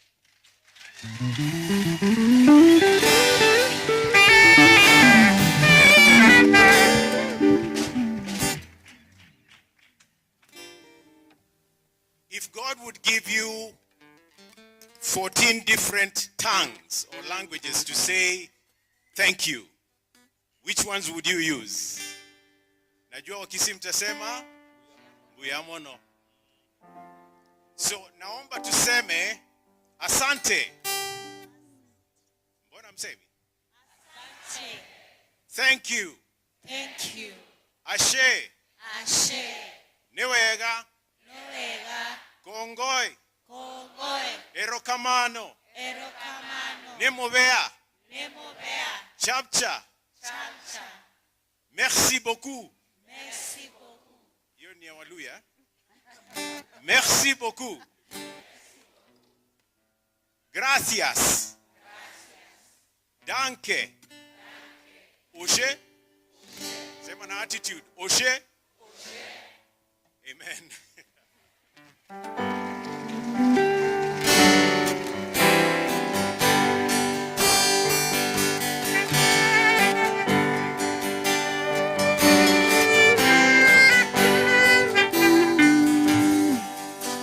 Yote ulionitendea, kwa baraka ulonipa, nasema asante, asante Bwana.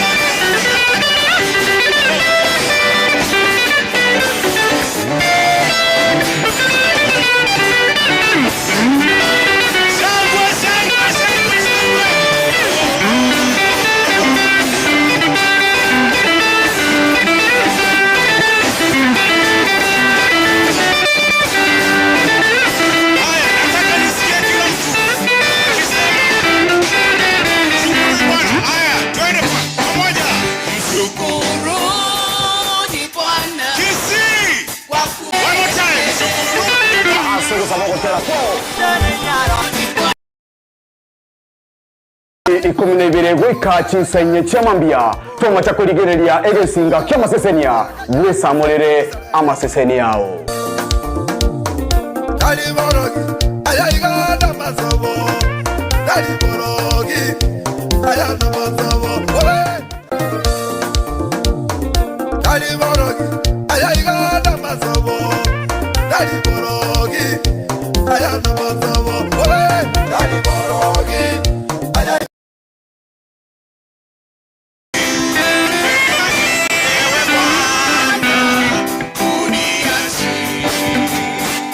mwisho wa dahari, hadi mwisho wa dahari ulisema siwasikii.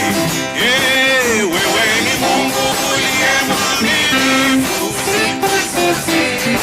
siku zote, mimi naiweka imani yangu. Ati Bwana alisema nini? Umeahidi ewe Bwana, uniachie hadi mwisho wa dahari ulisema. Ahadi zako ni kweli, siku zote mimi naiweka imani yangu.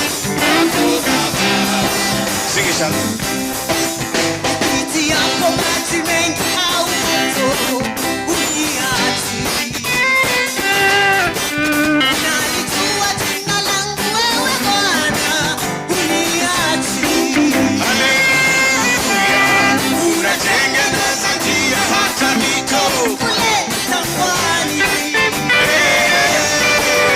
Wewe ndiwe Alfa na Omega, uniachi. Everybody, umeahidi ewe Bwana, uniachi. Hadi mwisho wa dahari, hadi mwisho wa dahari ulisema. Mwambie hili ni neno lake. Wewe ni Mungu uliye mwaminifu siku zote, siku zote. Naiweka imani yangu. Uliwalinda Waisraeli kule jangwani, ukamtoa Danieli kutoka tundu la simba. Wewe huwainua na wanyonge siku zote, watuepusha na hatari kila siku. Usifiwe Baba.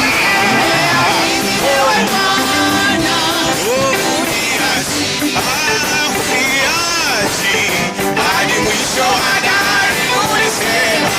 Uniachi. Wewe ni Mungu, Ndugu Solomon mkubwa, njoo hapa juu. Siku zote mimi ninaiweka imani yangu kwako Baba. Sing it, Julie. Baba, hata mama wanaweza kunikana. Marafiki nao wanaweza nigeuka. Mara maadui wanizunguka. Nitaishi kwa ahadi yako Bwana. Uniachi.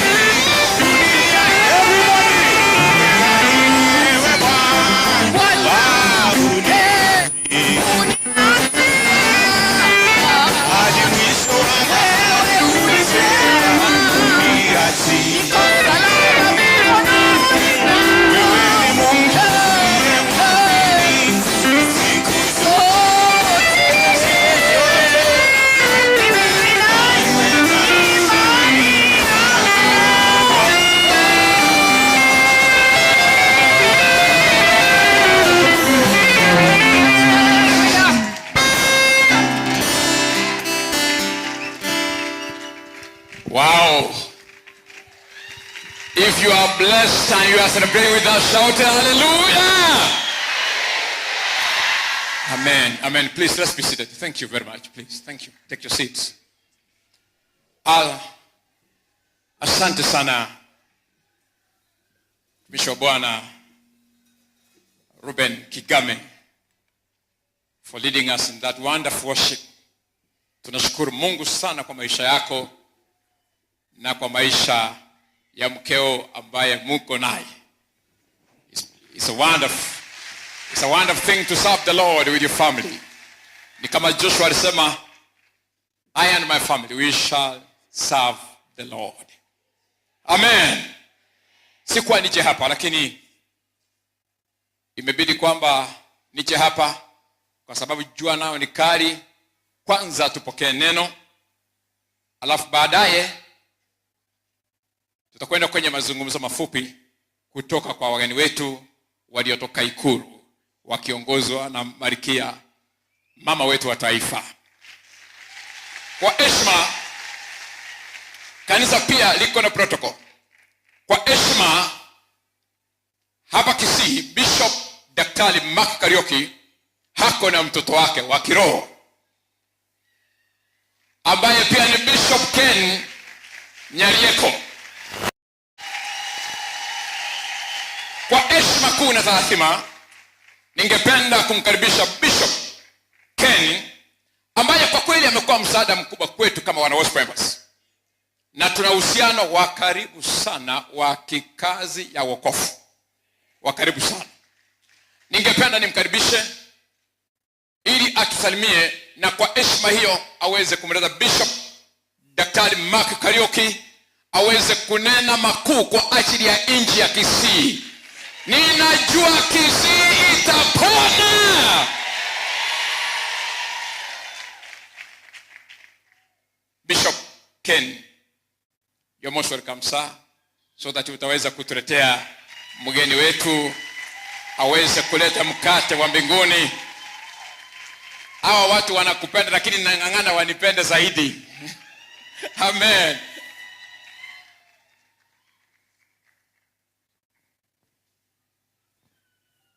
Shall we put our hands together for Apostle Muruabe? Hallelujah. Sijafurahia sana vile mnashangilia Bwana kwa sababu ya aposto na miaka yenyu 10. Naomba tafadhali tupase sauti kidogo, tuinue juu, tumshangilie Kristo kwa sababu ya aposto na mke wake. Shangwe na vigelegele. Hallelujah. Amen. Naomba mketi. Asante. Asante. The First Lady of the Republic of Kenya, Rachel Ruto, we are so glad to receive you. Welcome back to Kisii. You have been here several times. We are so grateful. The Lord bless you for coming. My father in the Lord, Dr. Bishop Mark, and Mama, my father and my mother, I'm so glad you are here. Thank you so very, very, very, very much. My fellow bishops, my fellow pastors, and fellow believers, all leaders and all protocol observed. I have a small boy, and when you ask him where he serves, he says Prokoto. So all Prokoto observes. Praise the Lord. Amen. Let me take this time to appreciate my friend, Apostle Muruabe and Lona. The Lord bless you for the great work you have done. The Lord bless you so, so very much. Thank you for being a friend, and thank you for, above all, allowing God to use you. That is the most grateful thing you can ever do in this life. Bwana awabariki kwa kumruhusu Mungu. Na muendelee tu kumruhusu, hakuna mwingine atatusaidia ila Mungu. Katika miaka hii 10 ya Gospel Embassy, hili ndilo ombi langu. Ombi langu ni Psalms 115 verse 14. That the Lord increase you more and more. Hilo ndilo neno nilisikia Bwana akiniambia kwa ajili yenu. Psalm 115 verse number 14. The Lord increase you more and more. Do you receive that word? Jamani, mmelipokea neno? Amen. And to the First Lady of the Republic of Kenya, as I sat there, I know that our nation is going through a lot of many things, but this is the word that I had in my spirit, Psalm 46 verse number 9, that the Lord makes every war to cease and every battle to come to an end. That the Lord breaks every iron into pieces, and chariots of fire, he destroys them. So the battle in our nation shall be over, to the glory of God. Come on, let's celebrate God in Jesus' name. Now, the man I'm about to introduce to you is my father for 39 years. 39 years. Mimi nimelelewa na kukuzwa pale Nakuru. Nilisoma shule ya Baharini Primary. Hapo ndipo nilimfahamu. Tulikuwa tunasoma na msichana mmoja anaitwa Janet ambaye ni mke wa Andai. Huyo ndiye aliniambia hapa kuna injili imekuja hapa kali. Na kama watoto wa shule tunakimbizana, unajua tunafuatana kigroup. Tukaenda tu kama kikundi. Hapo ndio tulimpokea Yesu. Sasa ni miaka 39. August 1985, on the 16th, Jesus became my Lord and my Savior. And I love him. Amen. So I have followed my father all those years. Tangu nikiwa mdogo, nilipookoka nakumbuka baba yangu akaenda kwa ofisi yangu akamsomea. Akamwambia nimekuja hapa, mimi ndio baba ya Nyarieko. Na umeharibu mtoto wangu. Umeharibu mtoto wangu maana anasoma Biblia sana badala ya biology. Maana alijua mimi ni mwerevu sana. Lakini tangu hiyo, this is my father, one church. Me, I've never been in two churches. My parents used to be in PAG. When I got saved, I joined Deliverance. That has been my church forever. Probably in heaven, I will be a neighbor to my father in the Lord and mama. Probably, I have no idea. The man I'm introducing to you is also the father of the Deliverance Churches International. The Deliverance Churches International. He is the presiding bishop and the overseer of many churches, close now to 3,000 churches in our nation. Ladies and gentlemen, we are so blessed to have my father in the Lord to speak to us. And I would want us with all honor, wherever you are listening, please stand up all over in this tent and outside. Let us receive the vessel of God, my father and mama, Dr. Bishop Mark Karaoke. Come on, let us celebrate Jesus as we receive our daddy and mama. Thank you so very much. Appreciate it. Thank you. Somebody say, my life. One. Yeah, I'm coming up. Teremuka. Panda. Somebody say, my life will never ever be the same again. In Jesus' name. Now, if you are serious about that, put some air in it and say, my life will never ever be the same again. In Jesus' name. My family, my finances, my businesses, my county, my nation will never ever be the same again. In Jesus' name. Amen.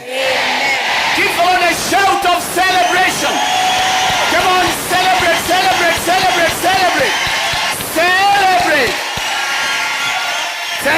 Thank you. You may be seated. Your Excellency, the First Lady of the Republic of Kenya, Madam Rachel Ruto, thank you so much for coming to be with us in this celebration. May the Lord grant you the desires of your heart. And when you go back home, take our greetings to His Excellency, the President of the Republic of Kenya. And let him know that we are saying thank you for hearing the cry of the people. That he had the cry of the people, and some of those things which were paining the people were removed. They were all removed. Now he had the cry of the people. And we want to say thank you so very much. I came with my wife, and one day I went to preach somewhere in the US, and she was standing there. I started speaking, and I forgot her. And I got into preaching, and when I was preaching, I saw somebody carrying a chair, wanting to come up. That's when I turned and I saw her. And I said, I will never forget her again. So I want her to bring greetings, and then I can move on. Praise the Lord. Bwana Yesu asifiwe. I'll only take a few minutes because the servant of the Lord is here with the word. But even as I bring my greetings, just to acknowledge the First Lady of the nation, Mama Rachel Ruto, just know we love you as women in this nation. And I want to let you know we pray for you by name, together with the President and the leadership of the government. And we are excited that you're here. All the leaders, men of God who are here, and Gospel Embassy. Happy anniversary. Last year, my husband and I celebrated 10 years, last year, 10 years of marriage. So I know how it feels to be celebrating 10 years. I feel like I'm here to celebrate with you. And so Apostle and your wife, congratulations. And I want to assure you of one thing, man of God. There is a grace that you have invited on this altar by the name of Bishop Mark Kariuki. Your life and that of your ministry will never, ever be the same again. Make a note of this day. Nobody receives this grace and remains the same. And so I know God put it in your heart to invite him so that you and the people that God has connected you with can go to the next level. God works through men to men. And I know the grace. I don't speak as his wife. Yes, a wife, but also a person, a believer who has been under his grace and teachings. Nobody connects with this grace and remains the same. So prepare yourselves, even as a ministry, to go to the next level. There is a grace he carries, a grace of favor. You will walk in the same. In the name of Jesus Christ. You have enjoyed favor to some measure the last 10 years. But God is taking you to another level. Favor, international doors, finances, speaking to leaders. He will take you before kings that you've never been before. He has a grace for ministry. We have 2,000 plus now deliverance churches all over the world. I heard you say 4 branches. Prepare. There is a grace. Just by him being here, there is a grace he's already releasing for ministry. So we are also saying to Kenya to prepare for Gospel Embassy Chapel in the name of Jesus Christ. We are saying to the nations of the world, maybe you have not gone there, I don't know. But we are also speaking to the nations of the world. We are telling them to open their doors to Gospel Embassy Chapel in the name of Jesus Christ. And somebody said 10 years we'll be back. And I can't wait to come and hear the testimonies.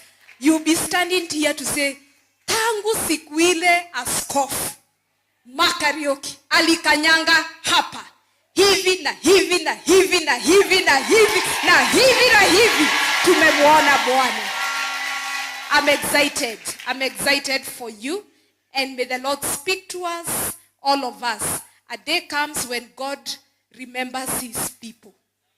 Today is your day. Today is your day. I'm a living testimony that God remembers people and that God changes the stories of men. I am a testimony. May your story change. May your story change.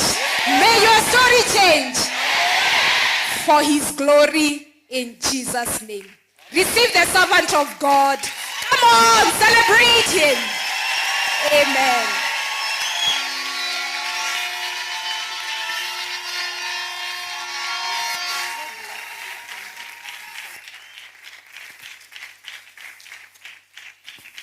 Mbuyamure. Emunene abakwe. Moses niwe. Amen. Unajua shida yetu sisi wahubiri, wakati mwingine tunasahau protocol. Tunasahau kusema na fulani na fulani na fulani, na kwa sababu walikuja walikoini all protocol observed. Hapo tunajifichaka pale. Sina mimi nijifiche tu niseme all protocols observed. Ya kwamba we appreciate so much all the leaders. Maaskofu mlio hapa, niona pandi ndio kuna anointing ya maaskofu. Na nyinyi pia mbarikiwe.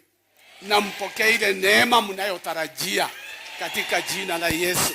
Bwana atukuzwe sana. Unajua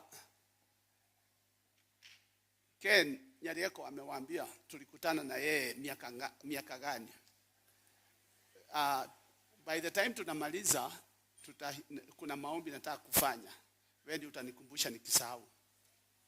Usiponikumbusha basi. Kuna maombi ambayo you know you can only operate by the revelation that you know. You can only operate by the revelation that you know. Everybody can read the Bible. Anybody can read the Bible. But without a revelation from the word of God, it will not benefit you.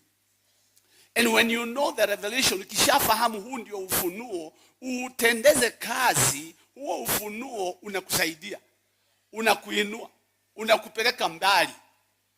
Na mimi hutembea kulingana na vile Mungu anavyonifunulia neno lake. Na mimi huomba. Sikutoka tu nyumbani na kuinuka na kusema naenda Kisitu.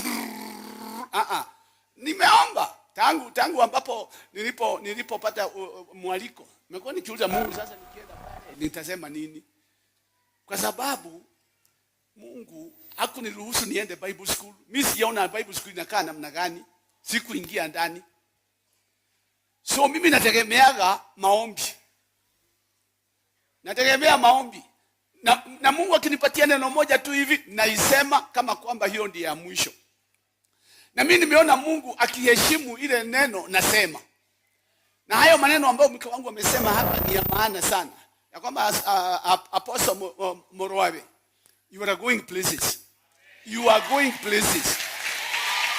Unajua siku moja nimekuwa pale ofisini kwangu Nairobi.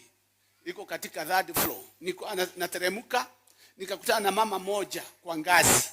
Yeye anapanda, anaenda pale ofisini, mimi nateremka naenda shughuli zangu. Na tunaye pale nikamwambia, "Mami, God has remembered you." Mungu amekukumbuka. Akasema, "Yes Bishop." Na akaenda na mimi nikaenda na nikasahau. Baada ya miezi mitatu, secretary wangu akaniambia there is a couple ambao wanataka kukuona. Nikamwambia walete, wakaingia. Kuingia ni yule mama na mume wake. Wakaketi pale, mzee akaniuliza, "Bishop, do you remember the day when you met with my wife hapa kwa ngazi, ukamwambia ya kwamba Mungu amekukumbuka?" Nikamwambia, "Yes I do. I remember very well." Akanambia, "Sisi tumeoana. We have been married for 9 years. This is our 10th year. And we have no baby." Hatuna mtoto. Lakini ulipomwambia Mungu amekukumbuka, wiki hiyo akashika mimba.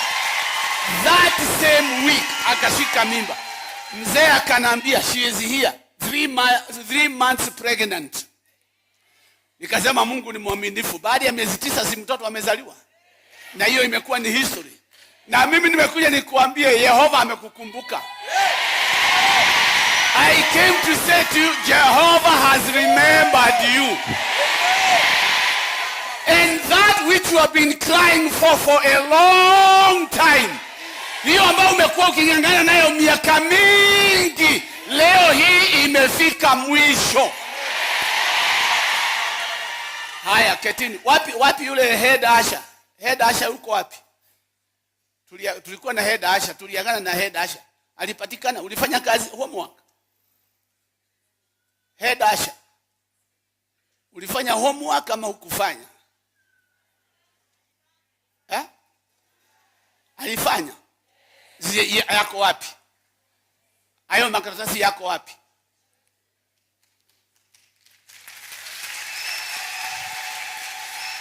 Lete. Ani makaratasi. Mlikuwa wengi hivi?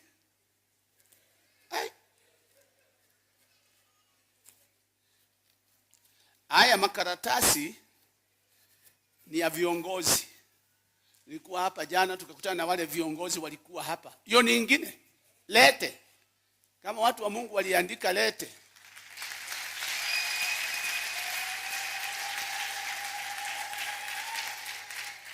Lete tu.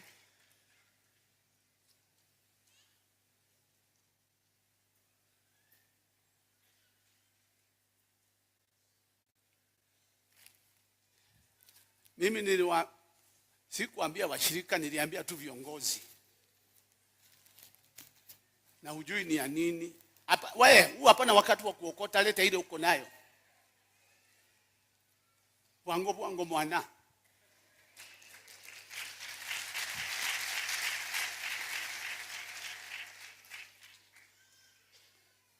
Hii makaratasi niliwaambia wale viongozi ambao nilipata hapa jana.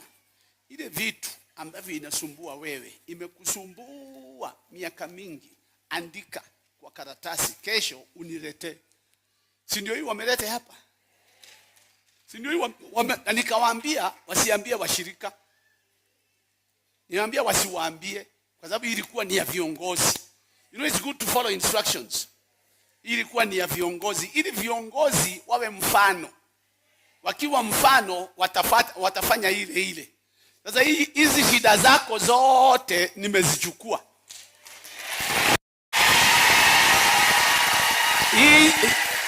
All these barriers, zile barriers zimekuzuia kwenda into the next level. I have received them upon this altar.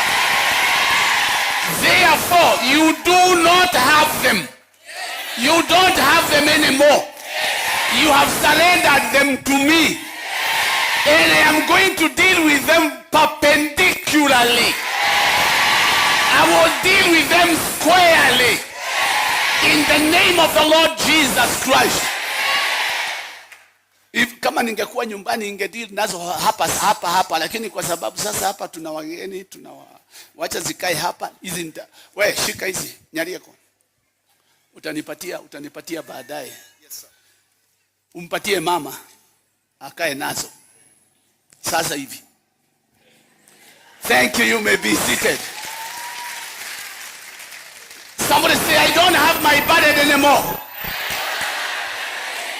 I don't have any barriers. I am irresistible. In Jesus' name. Amen. Sas, did you bring your Bible? May I see it? Lift it up high. Lift it up. Let's say together with some air. Put some air in it. This is my Bible. Say it with an attitude. This is my Bible.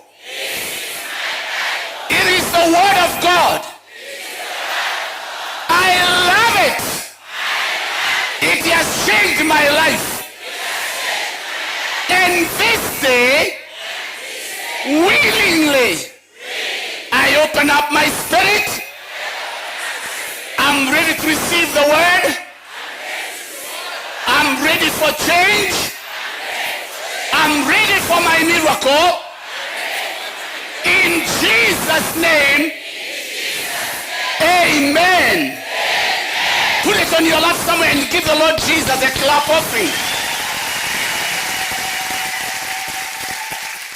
Sasa wakati ambapo nimekuwa nikiomba nikiuliza Mungu nitakuja kuzungumzia nini ama nitawaambia nini, andiko ambalo nilipata linapatikana katika Wakorintho wa kwanza, 1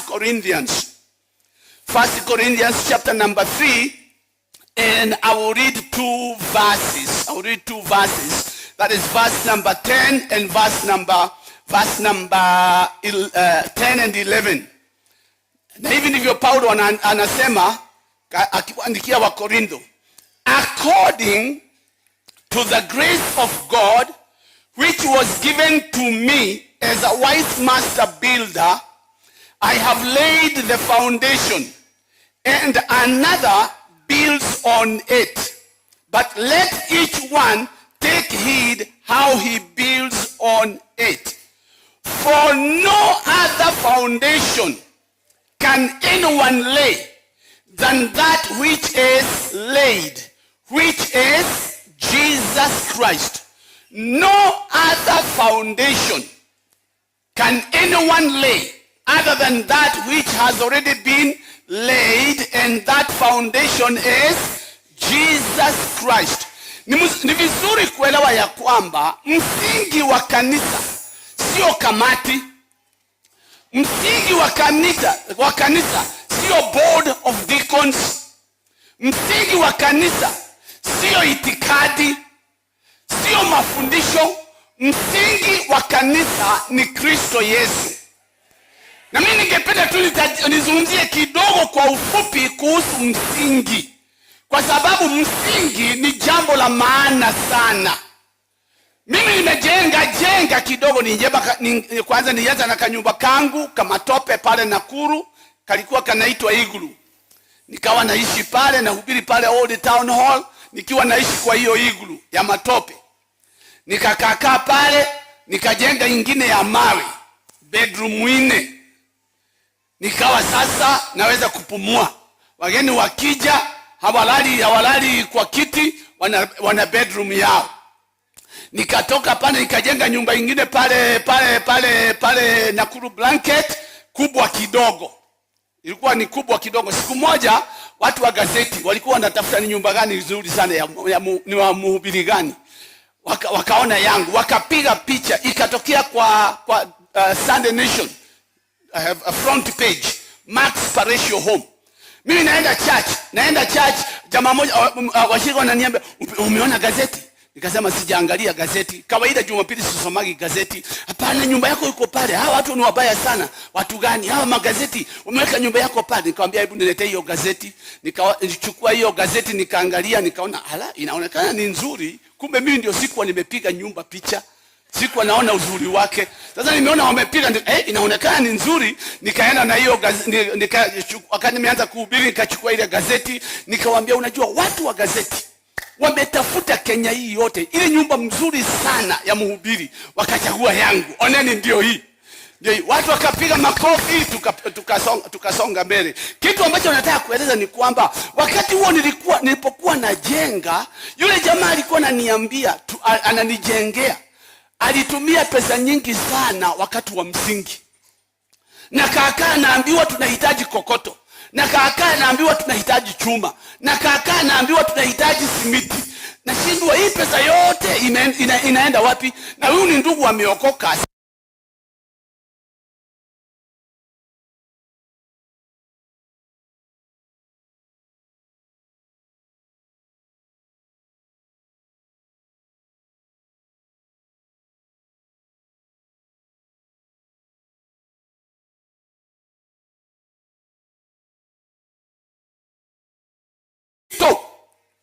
Katika Ukristo kuna msingi, na huo msingi ushajengwa tayari.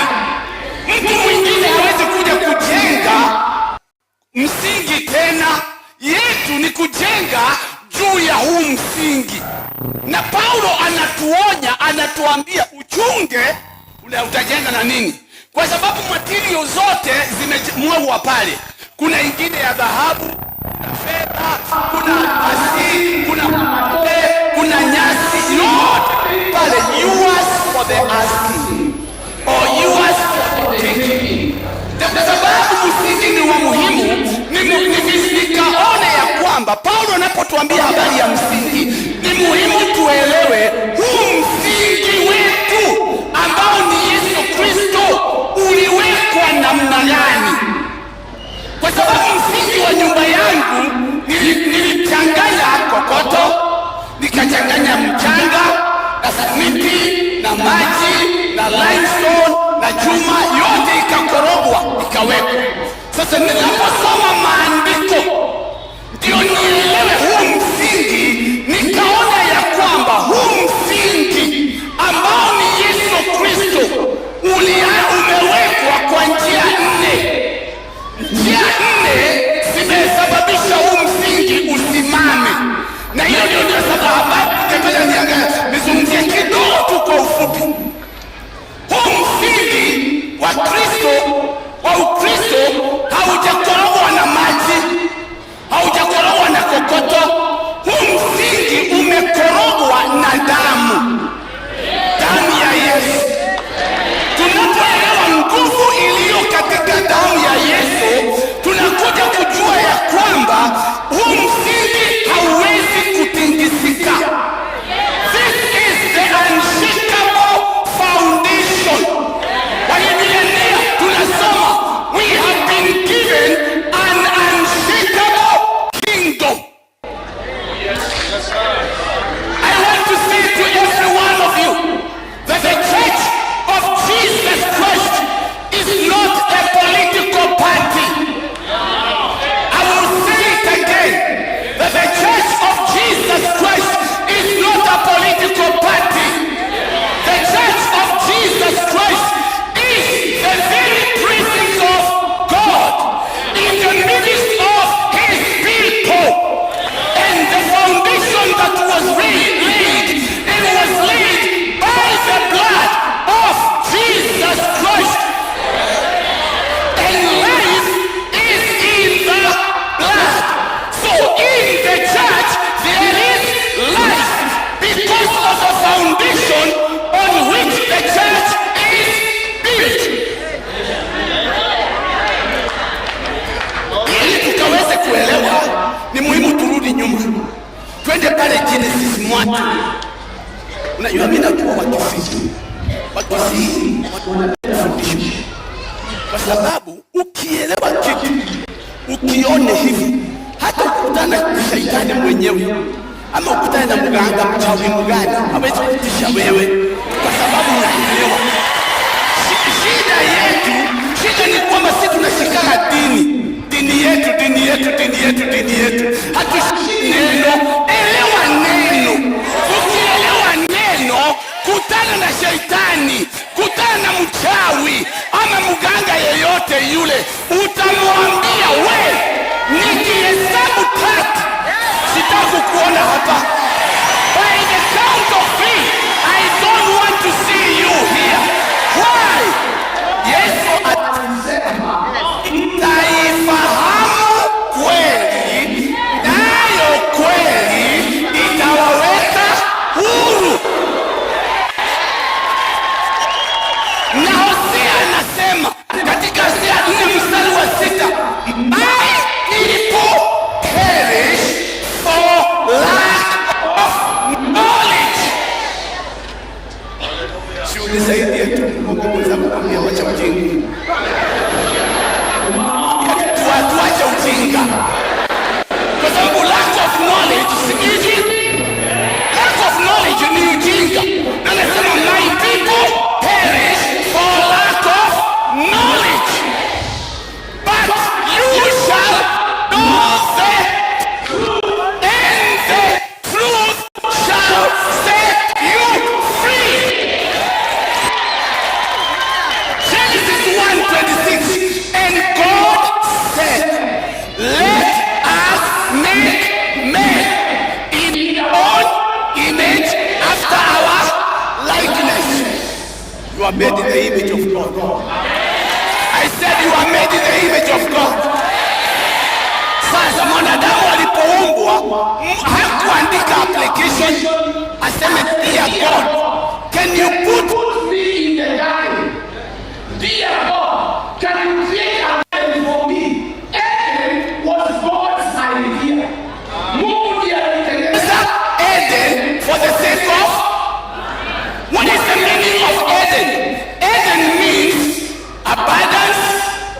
and delight. Abundance and delight. That's what Eden means. So God created Adam and put him in the land of abundance and delight.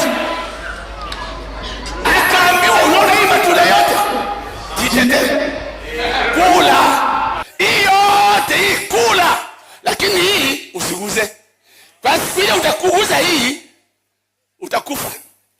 You shall surely die. Hatuambiwi walikaa pale miaka ngapi ama muda gani, lakini tunaambiwa ya kwamba God would come in the cool of the day and fellowship with them until another voice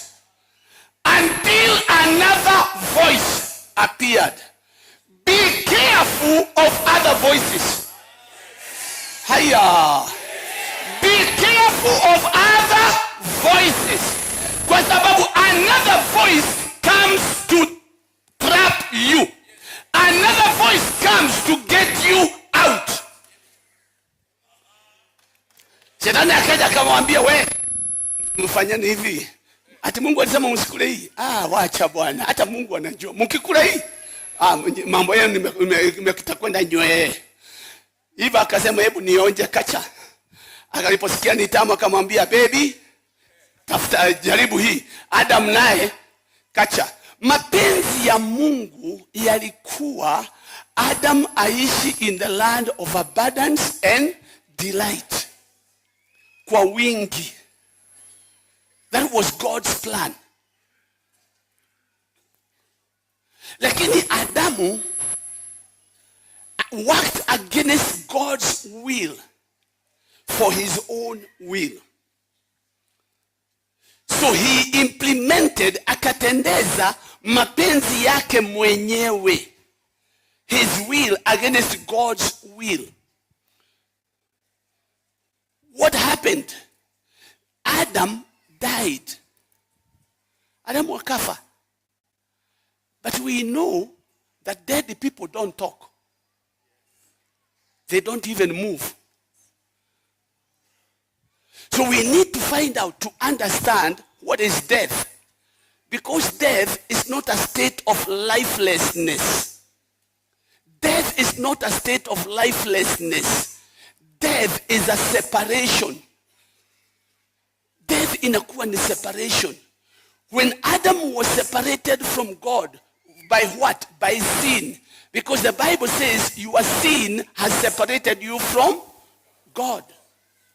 When he was separated from God by sin, now he went into hiding. Aliposikia sauti ya Mungu akaenda akajificha. Wote wawili na hivyo wakajificha. Walipojificha Mungu anaita Adam. Adam. Eva anamwambia Adam, wewe unaitwa Dwitike, itika. Anasema sitiki. Adam, wewe unaitwa itika. Adam, anasema oe. Uko wapi? Tuko hapa, tunajificha. Tulisikia sauti yako, tukajificha. Siku zingine zote hamkuwa mnajificha. Mbona leo mnajificha? Mbona leo mnajificha? Sauti nyingine ilikuja. Wakasema tuligundua tuko uchi. Mungu akawauliza, by the way, who told you that you were naked? Nani aliwaambia ya kwamba mko uchi? Muda huu wote nimekaa na nyinyi, sijawaambia kwamba mko uchi. Nani aliwaambia mko uchi? Hapo ndio shida ilianza. Sasa kuanza pale,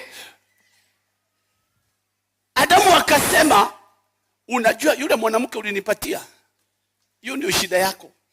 Yeye aliniambia tukule, tukakula. Mungu akamuuliza Hawa, what happened? Akasema, unajua shaitani alikuja, akaniambia nikule, nikakula. Mungu mara nyingi tunaambiwa ya kwamba alitoa judgment. It is not judgment. God pronounced the way out of the problem. Hapo mara moja akamwambia hakurudi hata kwa Adamu, alimwambia Shetani hapo, nyoka hapo moja kwa moja, because you have done this, I have put enmity between you and the woman, between her seed and your seed. Her seed shall bruise you on the head, and you shall bruise her seed on the kisigino. Sindio tunasomaga? Na wewe na mimi tunaelewa. You understand. Kama ulikutana na mwalimu wa biology. Mwalimu wa biology aliniambia mwanamke hana mbegu. The woman is not a seed carrier. It is the man who carries the seed. And here God is talking about the seed of the woman. Is God ignorant of this being, the biological being that he created? He's not ignorant. What is he saying? God is saying a time is coming when there will be a woman who will bring forth a child without a man. There a time is coming wakati ambapo patazuka mwanamke atakaye shika mimba bila mbegu ya mwanadamu, kwa sababu mbegu ya mwanadamu imekufa.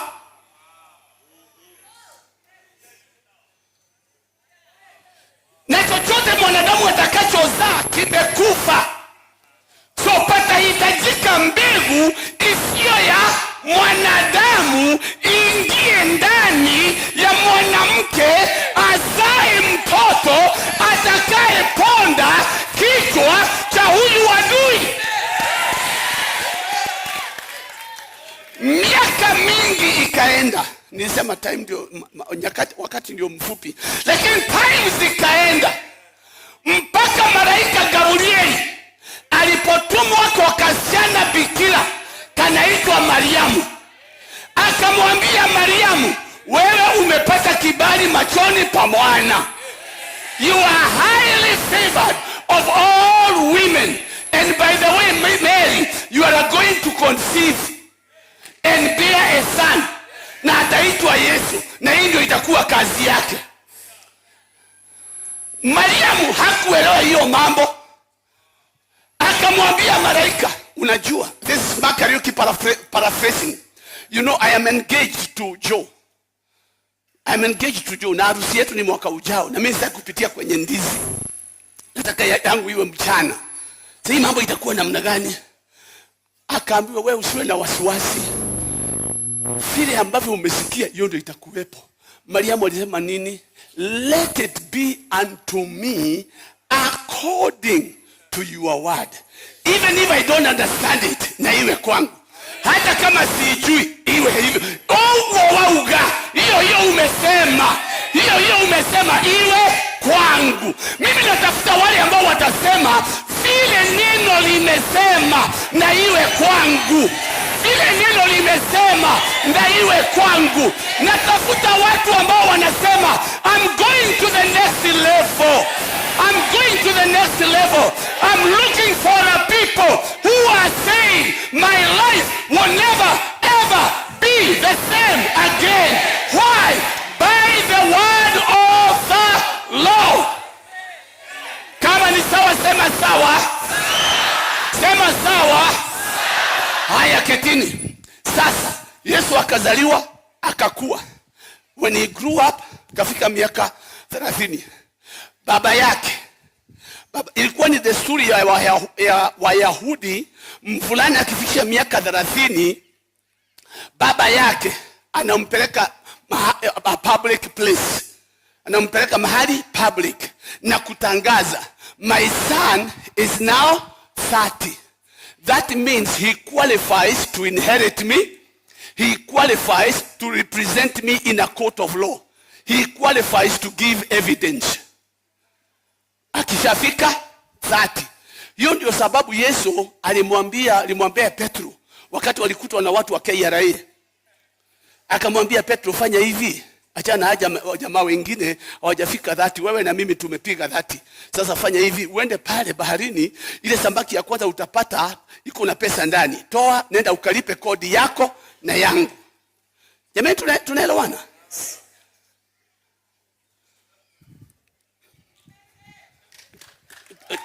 Tunaelewana pale? Kwa sababu amefikisha miaka 30. Sasa Yesu naye amefikisha miaka 30. Baba yake lazima ampeleke public place. Baba yake ni nani? Si Yusufu. Kwa sababu babu ya Yusufu imekufa. Lazima baba yake ampeleke. Anampeleka wapi? Kwa crusade ya Yohana Mbatizaji. Crusade ya Yohana Mbatizaji, Yesu ameenda pale, wakati amefika pale, amemwambia Yohana unibatize. Kwa sababu nimepiga 30. Wakati amebatizwa, baba yake ndiye amemtangaza. Akasema, this is my beloved son in whom I am well pleased, hear ye him. Baba yake akatangaza ya kwamba huyu sasa amefika kiwango cha kuniwakilisha. Hapo ndipo huduma ya Yesu ikaanza.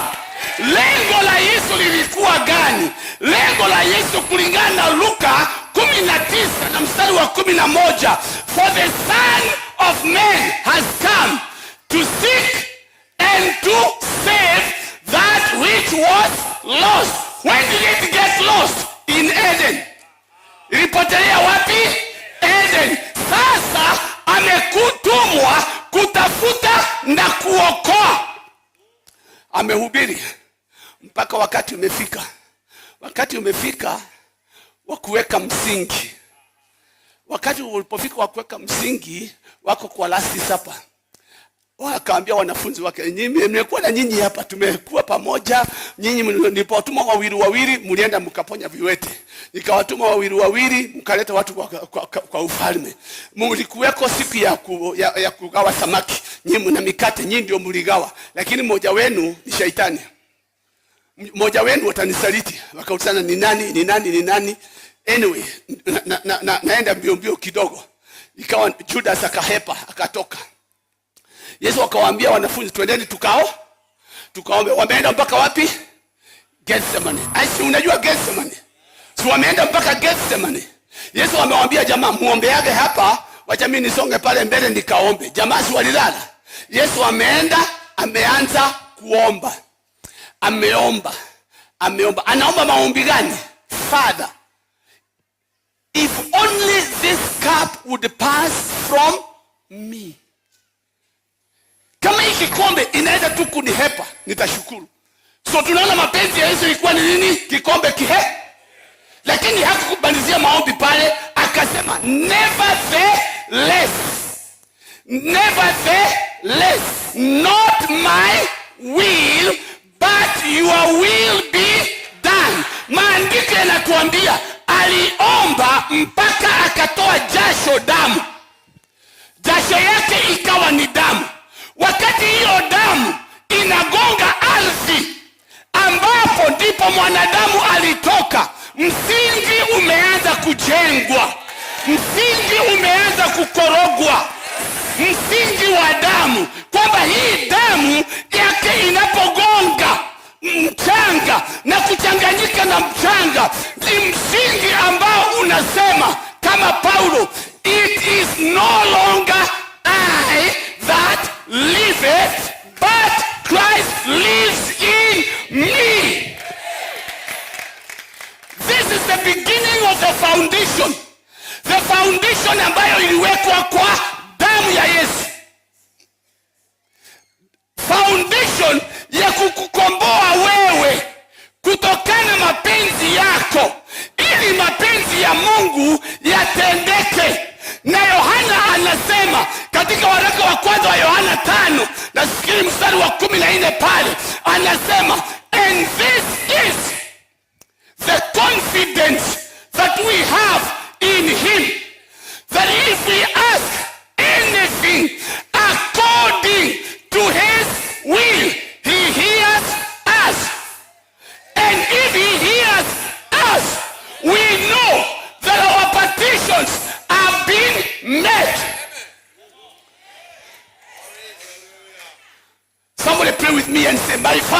Father, my God, open my eyes that I may see what you are saying to me. Huh? Are you with me? Hiyo ni pila ya kwanza. Pila ya kwanza ni a deliverance from self-will into surrendering to the will of God. And God does not will that any should perish, but that all should come to the knowledge of God. That is God's will. All, wale wazuri na wale wabaya, wale warefu na wale wafupi, matajiri na maskini, wanasiasa na raia, wote wamjue Yesu. Ukimjua Yesu na waelewe mapenzi ya Mungu, yoyote ambayo tunaomba itatendeka. Itatendeka. Haya. Si Judas amekuja, amebusu yeye, wamesema ni huyu, wamekamata, wamepeleka kwa Pilato. Kwa Pilato amekuta yule askari. Yule askari alikuwa on duty on that night. Yeye amechukua mjeledi. Amechukua mjeledi. Huo mjeledi wa Kirumi tunaambiwa ya kwamba ulikuwa na tuchuma. Tuchuma ambazo tukigonga mahali tunachimba ndani. Wakifuruta mwili unavunjika. Damu inatoka. Akachukua, akaanza kucharaza Yesu. Kuna mtu aliniambia ya kwamba ulimwenguni kote yale magonjwa yale meja ni 39. Mimi si daktari, ni kuambiwa, niliambiwa. Nikaambiwa ni 39. Kwa hivyo yale mengine mengi yanaungana, yanashikamanaga na hiyo 39. Askari wa Kirumi naye akachukua mjeledi. Yesu amefungwa pale, nguo zake zimepasuliwa, anatandika yeye kwachi, anafuruta. Malaika ambaye yuko duty mbinguni naye amesimama pale na kalamu na karatasi. Wakati askari amesema moja, malaika anasema malaria imekwisha. Anachukua mjeledi, anatandika pili, mwingine anasema tu. Malaika wa mbinguni anasema kipindupindu kwisha. Anachukua mjeledi, anatandika chwa. Mmoja, huyu anasema 3. Mbinguni wanasema kansa imeenda. Kwa kila ugonjwa ule ambao umekuwa ukikufuata, ulilipiwa na damu ya Yesu. Siku hiyo wakati wanasema wanapasua mwili wake, Isaya alikuwa ameona 500 years before, akasema by whose stripes we are healed. Petro alikuwa pale, alikuwa ndani, anaangalia kutoka bari, anaona chop, anajificha mpaka kasiana kakamwambia you are one of them. Akasema we, usiniambie hiyo mambo tena. Petro alikuwa anaona. Sasa anapoandika, Petro anasema kwa mapigo yake tulipona. Sio tutapona, tulipona. Kwa hivyo leo hii natoa onyo, kila aina ya ugonjwa ambayo iko ndani ya mwili wako, ambayo inajificha ndani, natoa onyo sasa. Your time is over. Sema yes.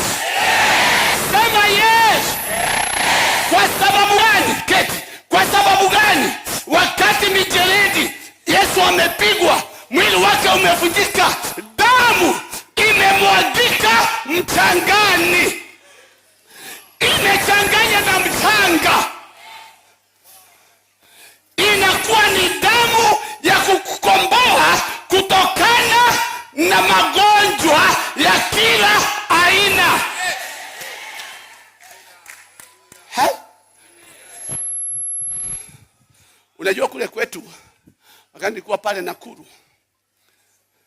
tulikuwa na kikundi cha 7 couples. 7 couples tulikuwa tuko pamoja tunaomba fortnightly. Katika hiyo fellowship pakawa na couple moja wameoana miaka 5 na hawana mtoto. Na unajua siku zetu sisi tulikuwa ni tofauti. Siku zetu si mtu akioa kanisani 9 months and 20 minutes later what we want to see is a baby. We want to see a baby 9 months and 20 minutes later. Sasa hawa wamepiga ngapi? Na tunazungumza kuhusu Mungu wa Ibrahimu. Wakasema pastor tunahitaji sisi tumeona miaka 5 tutahitaji mtoto.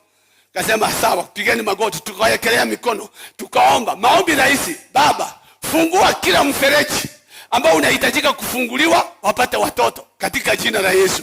Amen. Tukamwambia nendeni nyumbani. Wakaenda nyumbani. Kukaa tukaanza kuona afya ya yule mama imeanza kubadilika. Tukaangalia hata mwenendo unabadilika. Hata viatu alikuwa na vazi za high heel, sasa amevaa zile za flat. Akitembea anatembea majestically. Tukaona afya inaendelea.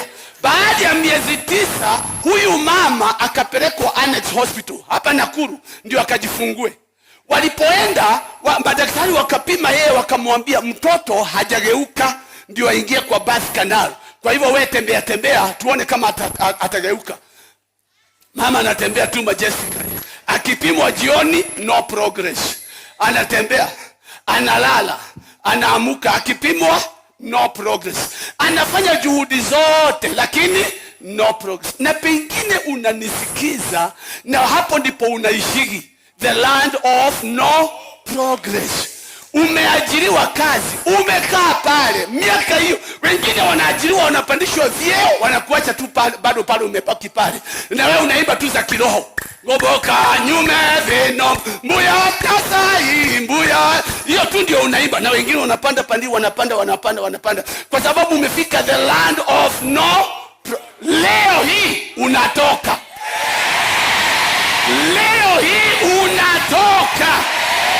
That land of no progress is not your land. Unatoka katika jina la Yesu. Amekaa pale wiki ngapi? 2. Sijui nani alipigia mke wangu simu akamwambia fulani bado yuko pale Annex na hajajifungua. Mke wangu naye akanipigia simu akaniambia fulani bado yuko Annex hajajifungua. Mimi niposikia hivyo nikasikia nimenoki na shaitani. Unajua wakati mwingine ni vizuri kunoki na shaitani. Unamwambia shetani, nini umenisumbua miaka hii yote? Acha, enough is. Mimi natafuta wale wandugu wanasema enough is enough. Mimi natafuta wakristo wanaosema enough is enough. I have had this problem long enough. Nikaingia kwa kagari kangu, nilikwenda kagari kalikuwa kanaitwa Rabbit Renault 4. Nikapitia kwa ofisi nikamchukua mama, tukaenda pale Annex Hospital. Tukakuta mama anatembea. Nikamwambia, can we go to your room? Tukaenda kwa chumba chake, nikamuuliza, hebu naambie mami, miezi 9 imekwisha? Akaniambia, yes pastor, and 2 weeks on top. Nikamwambia, kulingana na sheria za Mungu, mtoto anapaswa kukaa ndani ya tumbo ya mama yake 9. Baada anapaswa kufunguliwa, anapaswa kuzaliwa. Nikamwambia, nimekuja sasa nizungumze na huyu mtoto, nimwalike hapa Kenya katika jina la Yesu. Nikamwambia, maandiko yanasema if 2 of you shall agree on as such. Mnanisikiza ama mnisikize? Sema anything. Nataka ushike hiyo kwa sababu hiyo ni muhimu sana. If 2 of you shall agree on as such anything includes your situation. Anything includes your problem. Anything include kila kitu. Bora tu tukubaliane wawili. Na mimi nimekuja tukubaliane. Hata kama jirani yako hakubaliani na wewe, mimi nimekuja nimesimama katika madhabahu tukubaliane. Na tukikubaliana itatendeka. it shall be done. Yule mama akasema yes pastor. Nikamwambia tushikane mikono, tukashikana mikono hospitali annex, tukashikana mikono, nikaanza kuomba. Na unajua mimi bwana commissioner, mimi nilelewa PC Presbyterian. Kwa hivyo nilianza kuomba Presbyterian taratibu. Hiyo ni dini yetu ya taratibu. Naomba kitaratibu. Alafu nikakaa nikasikia gia nyingine imeingia ya full gospel. Ingine ya Pentecostal ikaingia. Ikazidi kupanda, charismatic ikaingia. Nikajikuta sasa mimi naomba kwa sauti na kusema, "Oh God, we pray, open every gate that needs to be open for this child to be born, that when we come tomorrow, we will see the mother and the baby saved in the name of Jesus." Wale nao walikuwa pale, nao wanaongeza Jesus kwa sauti. Sasa Manasi wakasikia, wakiwa kwa ofisi yao, wakasikia kuna jenga ingine imekuja kufanya kazi, kufanya kelele hospitalini. Wakatoka kwa ofisi yao, wakaja kwa mlango, wakachungulia, who is this idiot making noise in the hospital? Wakaona tumeshikana mikono, na mimi nasema in the name of Jesus. Tulipomaliza wakahepa. Sisi hatukujua walikuwa wanasimama pale, walihepa.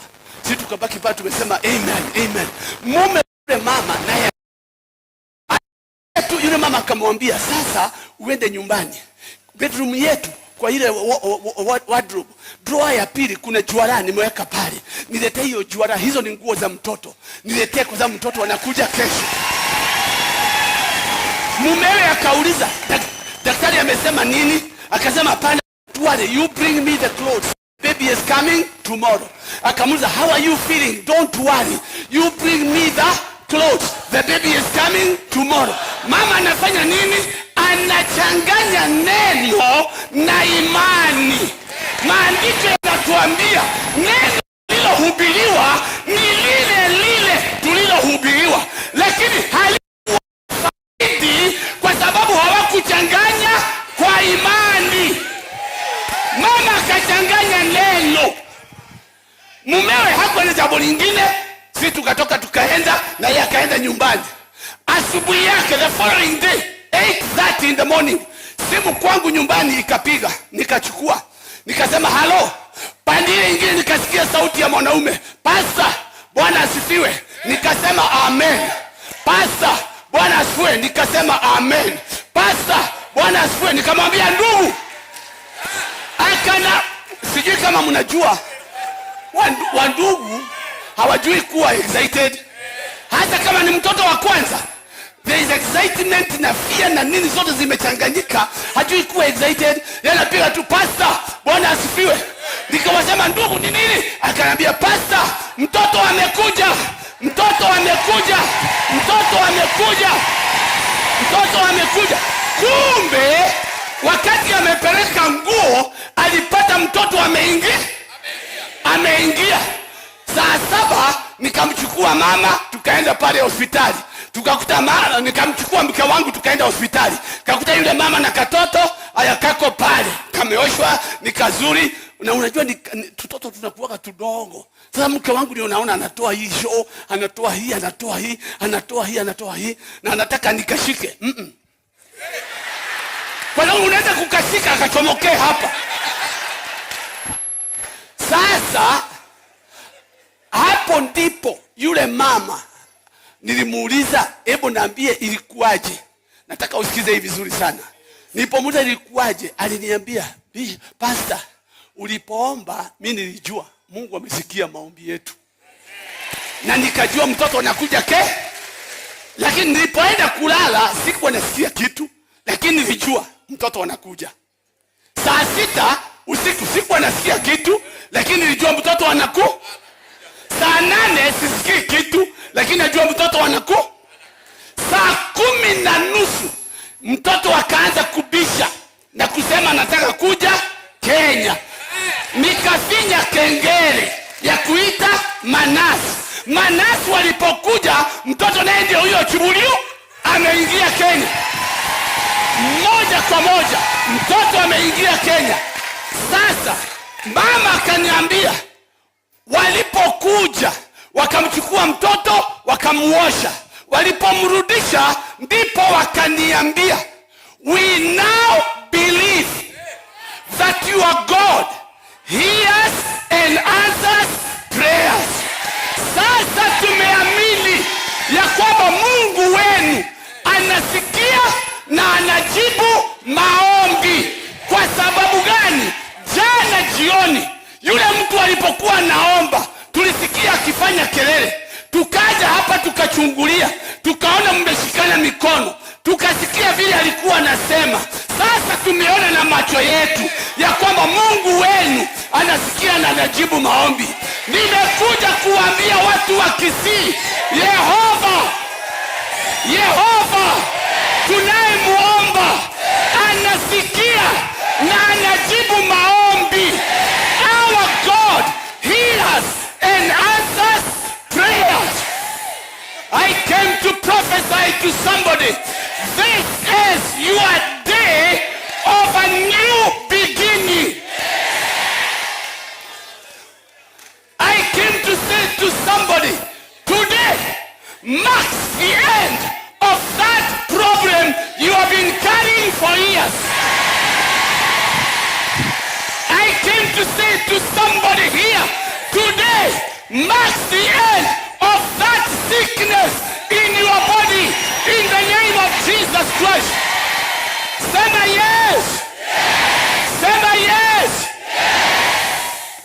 Sit.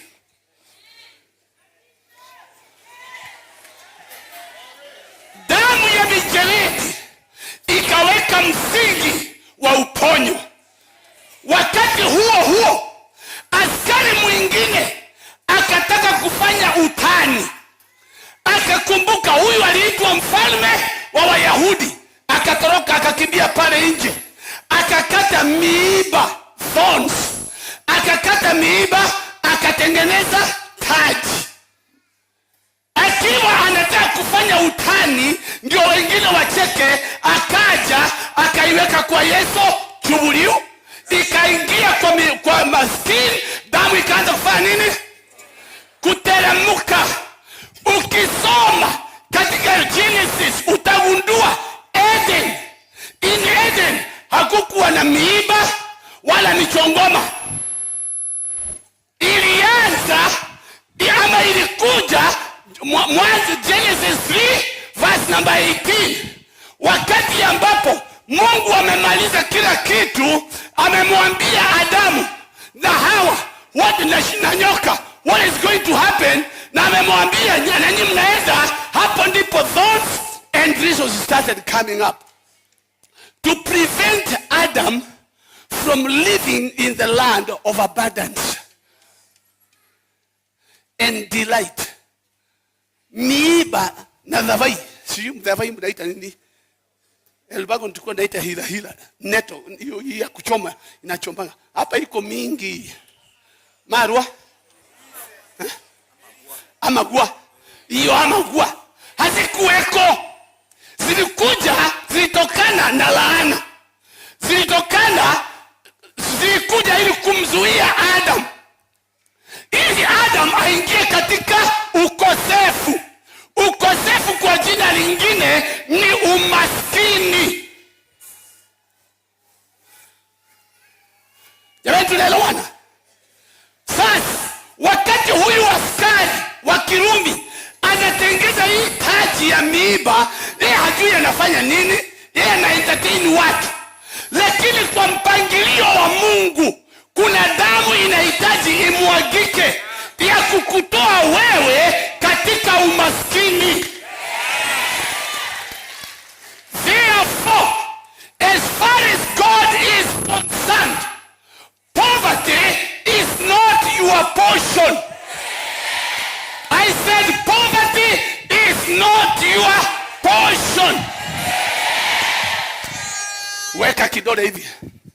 Sema poverty, poverty, poverty. Hear the word of the Lord.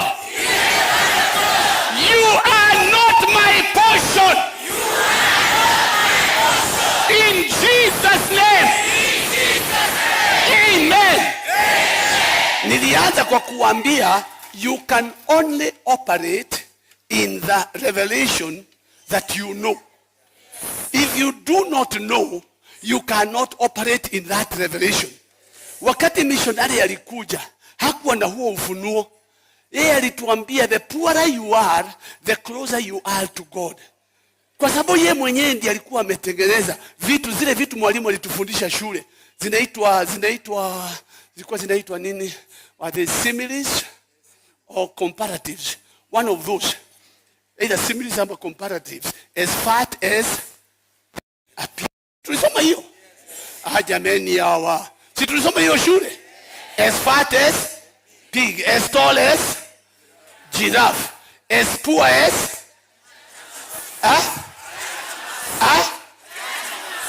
mouse wa wapi? Mouse wa wapi? Kwa sababu gani? Kwa sababu walitaka ndani ya mawazo yetu tuingiwe na umaskini, tuone mpaka panya wa kanisa ni maskini. Panya wa kanisa na kuwa maskini kwa sababu gani? Kwa sababu kanisani hakuna chochote. Sema nimekataa. Sema nimekataa.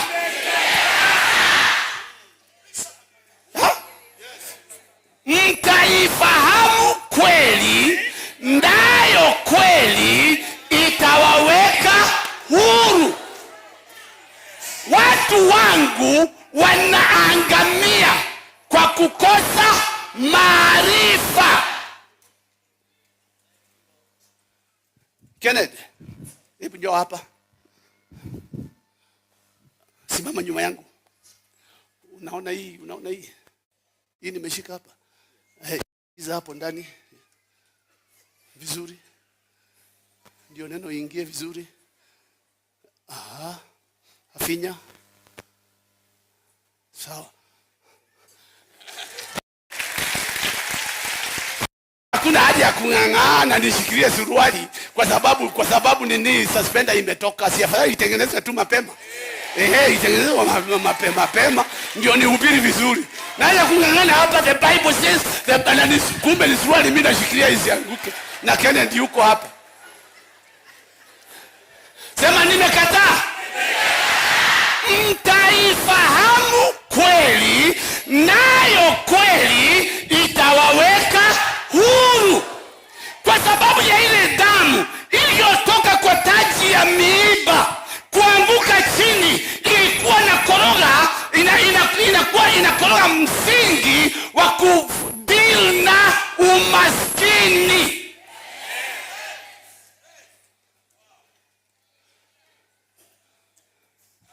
Apostle atanialika siku nyingine nije kuna mambo mengi mimi nawacha kwa sababu ya time. So by that word you are delivered from poverty.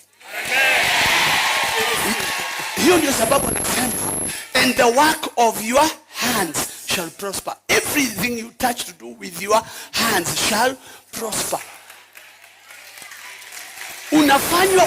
Unapaswa kufanya kazi na nini? Na mikono yako. Pana kwenda omba, saidia maskini, hapana. Fanya kazi na mikono na uone faida itakayokuja katika maisha yako. Ndizi zenu mtauza bei nzuri. Miwa yenu haitaibiwa. Mahindi zenu hazitaliwa na panya.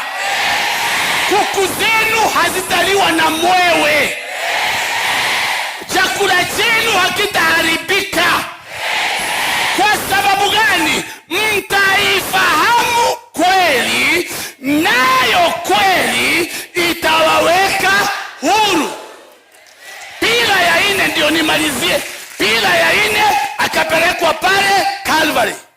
Alipelekwa pale Calvary, wakatumbukiza misumari kwa mkono. Pande hii msumari. Hapa wakadunga kwa mkuki. Damu na maji ikatoka hapa. Damu inayotoka ilikuwa ni damu ya kuweka msingi wa msamaha. Yesu akasema, Father, forgive them, for they do not know what they are doing.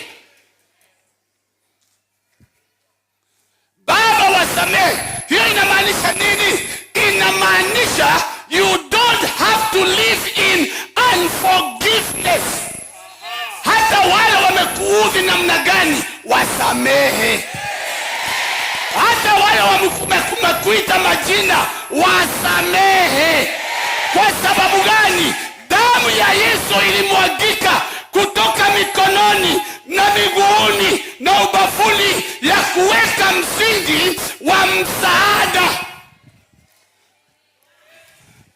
Paulo anapoandikia Wakolosai, katika Wakolosai 2:14-15 pale, ukisoma hiyo 15 inasema, and having spoiled principalities and powers, he made a show of them openly,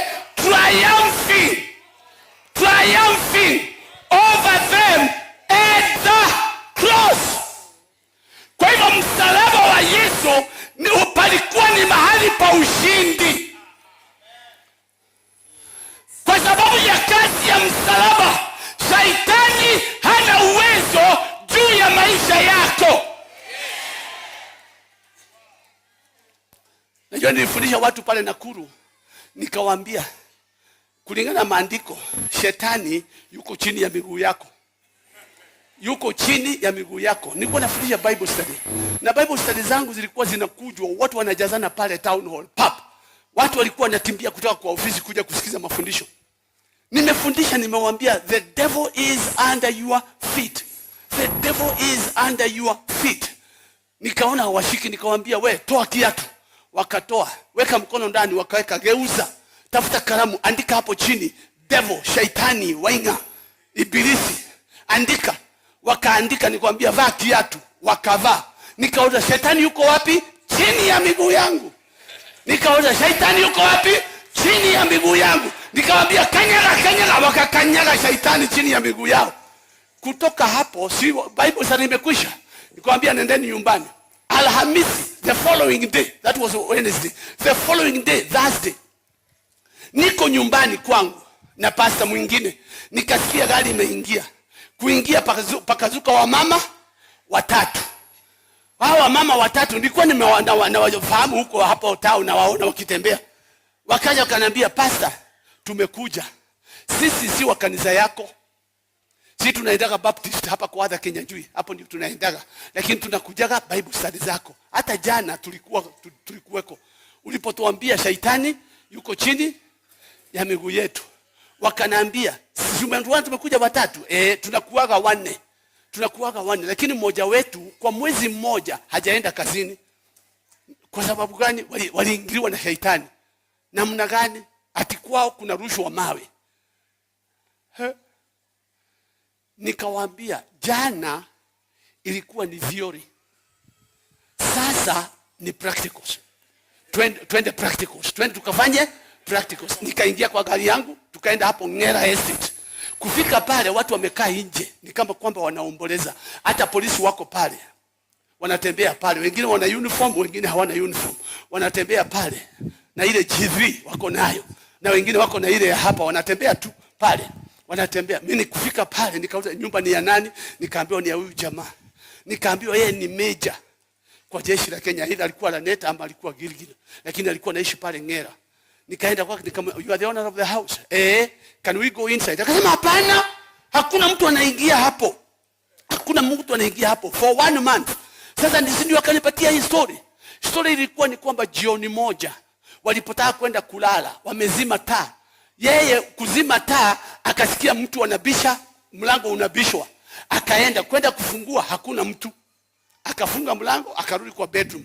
Kuzima taa ya bedroom, akasikia kwa sitting room makanyagio, kongolio. Ni kama kuna watu wanatembea. Yeye akatoka kwenda pale sitting room, hakuna mtu. Akiwa hapo, anasikia kitchen, ile mikebe ya Kimbo, Cowboy, Bonvita, Bluebird inaanguka moja moja, kongolio, na yote inaelekea pande moja. Kwenda pale, mikebe imeenda pande moja. Watoto wanaanza kulia. Kwenda kwa bedroom ya watoto, blanketi zimewekwa kando na hizi mashuka imemwagiwa maji. Meja akaona hapa kimeumana, akachukua simu, akapiga polisi.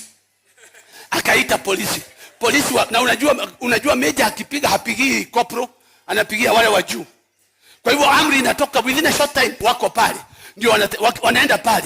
Wakiwa kwa bedroom watoto wanasikia ni sitting room, wanakimbia pale, hakuna. Wakiwa pale wanasikia ni kitchen, wanaenda pale, hakuna mtu. For one whole month meja akahama kwake, wakawa wanalala kwa jirani. One whole month yeye na mke wake na watoto wote wamekuwa accommodated na jirani. Mpaka hawa mama watatu walipokuja kwa Bible study wakasikia the devil is under our feet, wakasema twende. Sio wamekuja kwangu, nikamwambia jana ilikuwa ni theory, sasa pastor twende practical. Tukaenda pale, nikamuuliza meja, can we go in? Akasema hapana, hakuna mtu anaingia hapa for 1 month. In fact those things are coming at an interval of 30 minutes. Sasa zimepita 15, in the next 15 minutes utasikia ile kelele ambayo itakuwa pale. Nikamwambia meja, we tuelewane, hizo vitu zinanifahamu na nikiwa hapa haziwezi kuja. Akauliza wewe nani? Na mimi nikajikaza nikasema I am Reverend Pastor Mark Kariuki. Mzee mwingine akasema ni pastor tuingie. Akasema ni sawa. Meja hataki kuongoza, mimi ndio niliongoza. Kwenda nikafungua hiyo nyumba, nikaingia. Kuingia kitu niliona ni dust na cobwebs. Ndio ilikuwa imejazana. Unajua Nakuru utapata kisulisuli na kivumbini.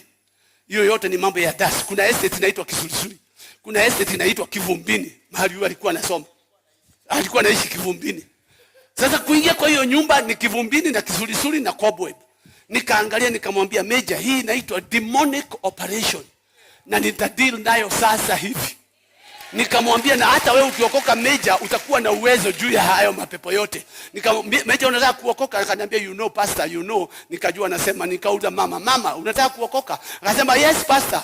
Niombe, nikawafunga macho, sema Bwana Yesu ingia ndani yangu. Kabla sijashughulika na mapepo nishughulike na hii nafsi. Mama akaokoka. Nikamwambia meja, kuanzia leo huyu mama ndiye security yako. Security yako sasa imebadilishwa. Kuna mipango inabadilishwa leo hii. Kuna desturi zinabadilishwa leo hii katika jina la Yesu. Nikawaambia na nitaomba. Na mimi sitaki mfunge macho, kwa sababu sitaki mseme nilikuwa na abracadabra. Tinifanya abracadabra chapa uchopa tika. Sina hiyo abracadabra, na sina maji kutoka Yerusalemu. Sina maji ambayo nimetoa Jordan, lakini I have a name. I have a name that is above every name. I have a name that is above every name. That is the name of Jesus Christ. Your situation is about to change. I said your situation is about to change. In the name of Jesus Christ. Your family is about to change. Your business is about to change. Our nation is about to change. Our nation is about to change. In the name of Jesus Christ. Nikawaambia wasifunge macho. Nikaweka kidole juu nikasema, every demonic power that has been sent to disturb the major and his family, I command you now to be confused and confounded. Fight one another, finish one another. Mtoke hapa mwende na msirudi hapa tena katika jina la Yesu. Amen. Nikamaliza. Nikamwambia sasa hiyo mambo imekwisha. Meja kanambia, unajua pastor, tunangoja roll ya jeshi ije tuhame. Kuna nyumba nyingine tumelipia mahali fulani. Nikamwambia hamuhami, mkihama zitawafuata huko. Kwa hivyo mkae hapa. Na mimi nikaondoka nikaenda. Nilipoenda the following day saa 7 nikapitia pale. Nilipopitia pale watu waliokuwa nakaa pale nje kama wanaomboleza hawapo. Wale polisi walikuwa na nini zao na jidrip zao pale hawapo. Nikaenda kwa mlango nikabisha, na nikio mlango nikabisha. Nikaona meja ameketi. Aliponiona akainuka akaja, Reverend Pastor, tangu ulipoomba hizo vitu havijarudi tena. Hizo vitu havijarudi. Na mimi naweza nikuambie mpaka wa leo havijawahi kurudi pale tena, kwa sababu we have a name that is above every name. That That is the name of Jesus. That is the name I present to you. In the name of Jesus Christ. It is the name that brings in forgiveness. It is the name that brings in healing. Katika hili jina kuna uponyo. Katika hili jina kuna uzima. Katika hili jina kuna promotion. Katika hili jina kuna jengo lako. Katika hili jina kuna kanisa lako. Kwa hili jina kuna watoto, kuna mapacha. Kwa hili jina kuna amani. I come to you this day. Naja kwako hii leo ni kuambia ya kwamba there is no other foundation that can be laid other than Jesus Christ, the chief cornerstone. Sema yes. Sema yes. Uko tayari? Uko tayari? Kwanza kabisa nataka niwazungumzie wale uko hapa na hujui ya kwamba dhambi zako zililipiwa zamani. You need to give your life to Jesus. Unahitaji kuokoka. Papo hapo ulipo, weka mkono wako juu. Wewe unajua hujaokoka, unataka kuokoka. Unahitaji kuokoka. Weka mkono wako juu. Kila mmoja wetu, weka mkono wako juu. I see your hands. Na wale ambao, those of you who are watching on television, those of you who are watching on the social media, right there where you are, your life is about to change. Wote tukiwa tumeinua mkono, wote pamoja tuseme, Baba Mungu, siku ya leo nimepokea neno lako. Nimekubali Yesu alikufa kwa ajili yangu, akazikwa, akafufuka kwa ajili yangu, akapaa mbinguni na atarudi tena kwa ajili yangu. Nami sasa kwa hiari yangu nafungua roho yangu. Baba, ingia ndani, unifanye ndiwe makao yako. Tangia sasa nimeokoka. Mimi ni wako Bwana, kwani nimeomba katika jina la Yesu Kristo aliye Bwana na mkombozi wangu. Amen. Piga hizo makofi na kelele ya shangwe. Kama umeomba hayo maombi, umeokoka. Jina lako limeandikwa kwenye kitabu cha uzima. Sasa ile ingine, umesikia neno. Kila ugonjwa ambao umejificha ndani ya mwili wako, unaojulikana na wewe ambao haujulikani, by the anointing upon this altar and by the authority upon this anointing, I command that sickness, that disease to die from the root in Jesus' name. Hiyo tumemaliza.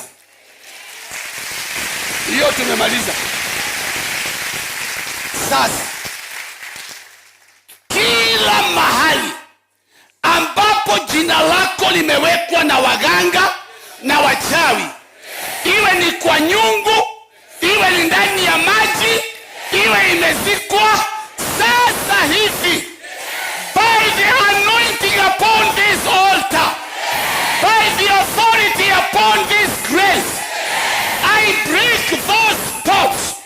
Na amuru hizo nyungu zote zifunjike katika jina la Yesu.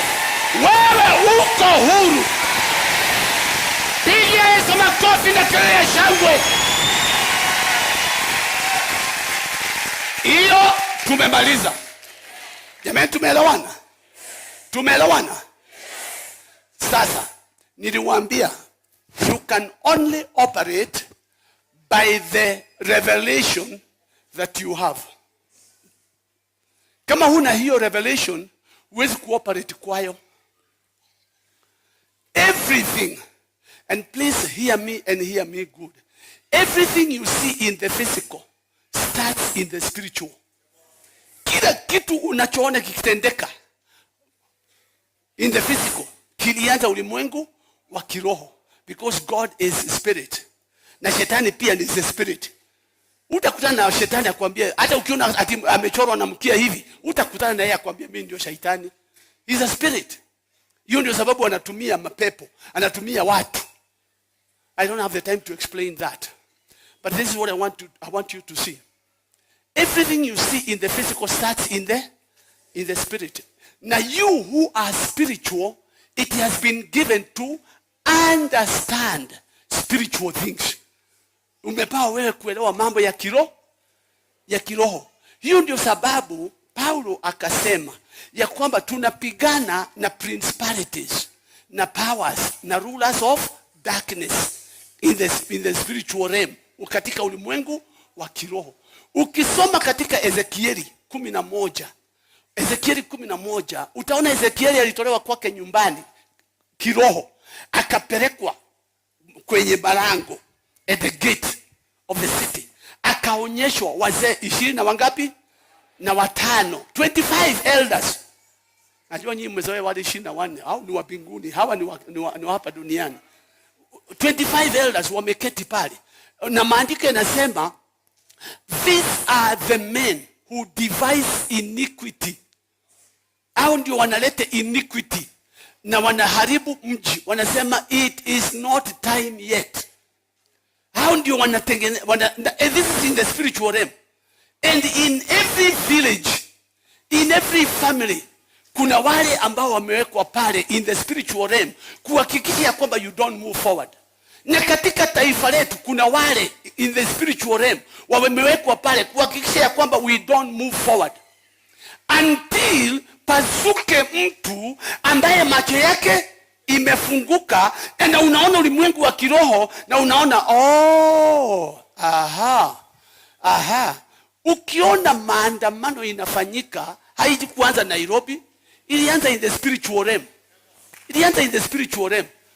Kwa sababu gani? Kwa sababu wanaoona katika ulimwengu wa kiroho hawajasema kitu, tumenyamaza. Lakini sasa si tumekutana hapa. Now we speak in the spiritual realm. Tunazungumza in the spiritual realm na kusema ya kwamba hayo maandamano yamefika mwisho.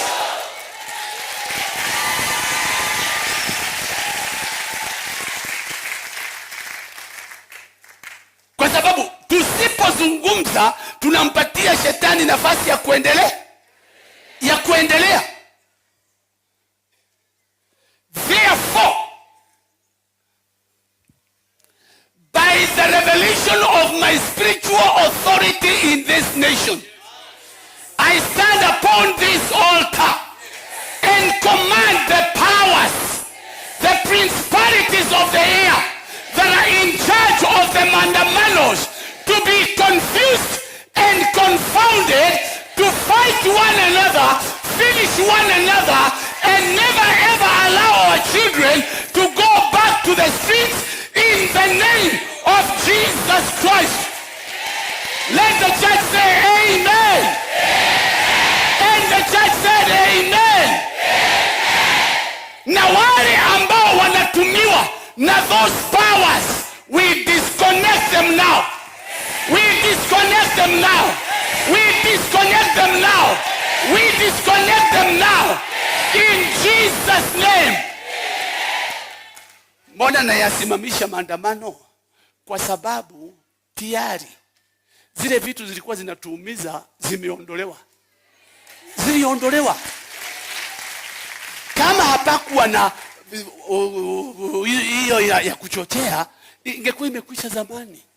Lakini kwa sababu kuna watu ambao wanalenga mbele zaidi, kuna wale ambao wanalenga mbele zaidi, hao ndio mahali shida yetu ipo.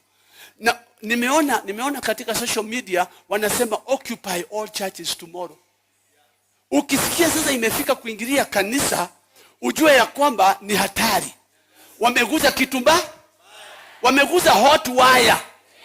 Ai, na hatutaki watoto wetu waende tu blindly mahali ambapo wanaguza waya mbaya, na ile walikuwa wanataka washapawa.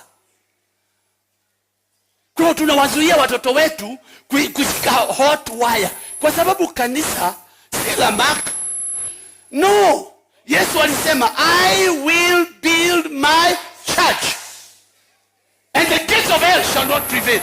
And the church is not a political party. Tuelewane. Unajua tuna historia. Tuna siku za Ketare, siku za opposition haikuwa na sauti. Kwa hivyo kanisa ikawa sasa ndio inalete na opportunity. Sasa, those are not the days we are living in.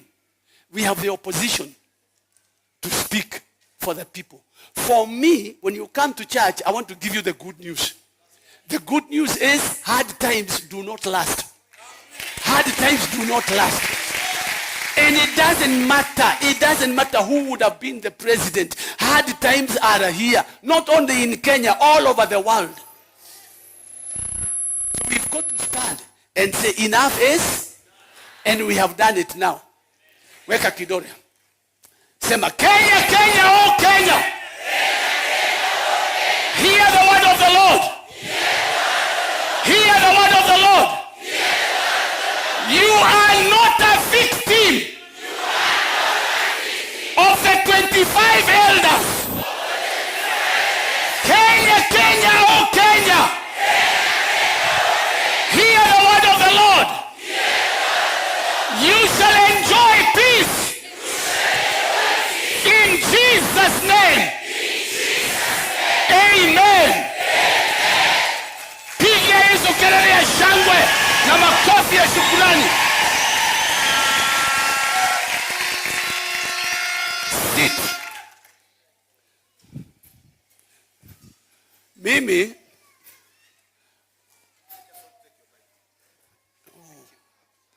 Mimi nimemaliza ile nilikuja kufanya hapa. Na kwa sababu nimemaliza, I bless you. I bless you. I bless your going out. I bless your coming in. I bless your businesses. I bless your shambas. I bless your farms. I bless your families. I bless your villages. I bless your cities. I bless your towns. I bless the work of your hands. In Jesus' name, and everybody said amen. Everybody said amen. Say, I am free. And Kenya is free. In Jesus' name, amen.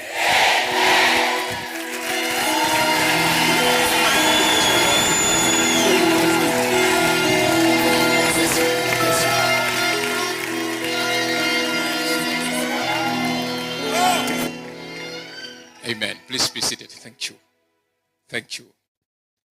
Wow.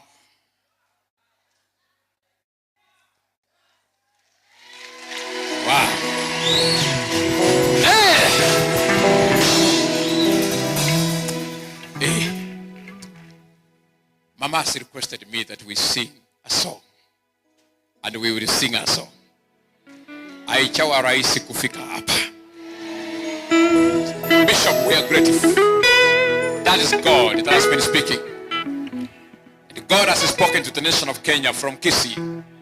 That is prophetic. I have stood here to confirm that everything is and shall be always as Bishop has said, in Jesus' mighty name. Amen. Amen. Hata wale mliacha wagonjwa nyumbani, by the time you arrive they shall be better. Amen. Nimesikia sauti ya Bwana ikisema Kenya imepona. Nasikia Kenya imepona. are not speaking from the headquarters of the nation of Kenya. It has been spoken from the headquarters of the kingdom of God.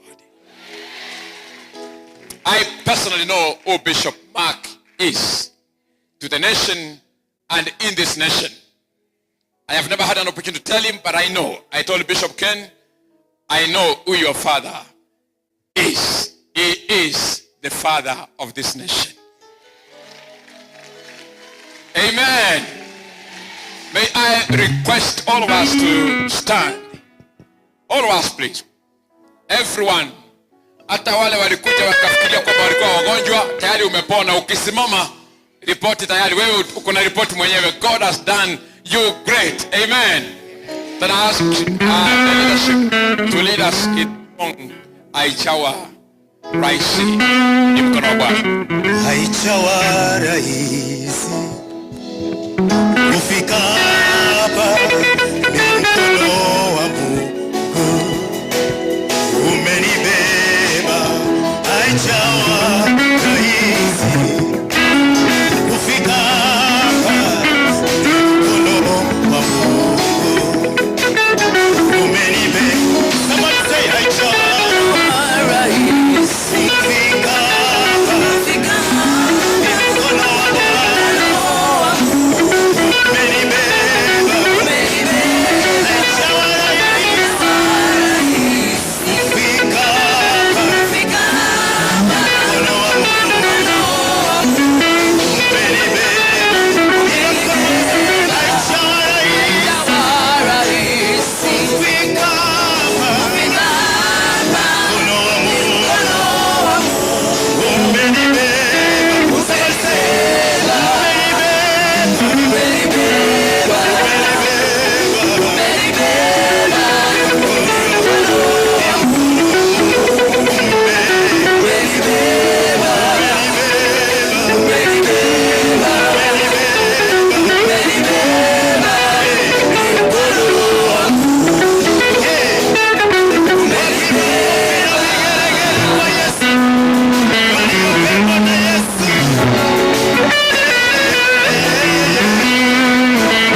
Na kweli pamoja na Mungu leo kwa mara ya kwanza kwenye mkutano nimeona kama tuko mada akifanya kitu.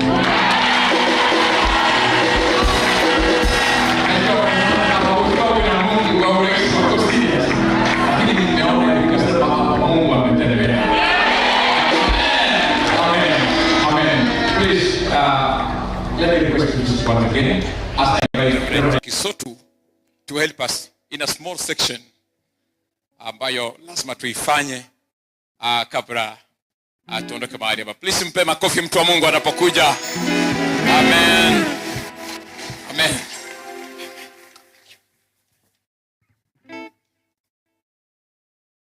Bwana asifiwe. Hawa ni watu ama ni shamba imelimwa? Haya, hebu tusalimiane hii ya wale wameokoka. Praise the name of Jesus. Your Excellency and the First Lady of our nation, it's a great privilege again to have you and even to stand before you. And our man of God, Archbishop, pamoja na Mama Joyce, Bishop Nyarioko, my brother and my friends, and our host, and all men and women of God in this place. I am so happy and very excited to be here again in Kisii. Kumbe wale wachawi tuliwaua wamekufa. Hebu uliza jirani, bado kwani kwenu iko mmoja? Uliza, kwenu bado iko mmoja? Wote wamekufa. Na Yesu ametukuzwa. Na wengi wameokoka. Angalia jirani kama kuna mchawi karibu naye ameokoka. Leo ni mzee wa kanisa, ni Asha, ni praise and worship member. Praise God. I want to do something very, very important for 5 minutes. Ibada kama hii ambayo tumepokea neema ya Mungu na and thank you so much Bishop Mark. Excellency, nimesikia vizuri sana, especially uliposimamisha ile hali inayoendelea ya hewa katika taifa letu, ambayo ni hewa ingine ya kigeni na Yesu wetu ameiondoa. And thank you so much Bishop. You know we love you and every time we see you we feel very good. Naona hata ukihubiri mama yetu hata nasimama kusema napokea neno kwa sababu we love you and we love you so much. Ibada hii haitakamilika kama hatutamheshimu Mungu kwa sadaka ya shukrani. Ndugu zangu, baba huyu angezungumza zaidi. Amesema ana mambo mengi ya kusema. Na nina uhakika mojawapo ya kitu angesema ni kuhusiana na dhabihu ambayo ni ya kujiungamanisha na madhabahu inayofanya kazi. Madhabahu hii ya Gospel Embassy, natafuta hiyo jina sioni. Gospel Embassy ni madhabahu iliyo hai. How do I know? Nitajuaje ya kwamba madhabahu hii iko hai? Iko hai, madhabahu utaielewa kwa dalili 3 ama 4. Ya kwanza, wale watu ambaye Mungu amewaruhusu wakuje hapo. Archbishop baba yetu kuwa hapa, mama wa taifa kuwa hapa, ni signature ya kwamba hii madhabahu kuna uhai. Ya pili, kanisa hili haikai kama mochari. Hapa inakaa maternity.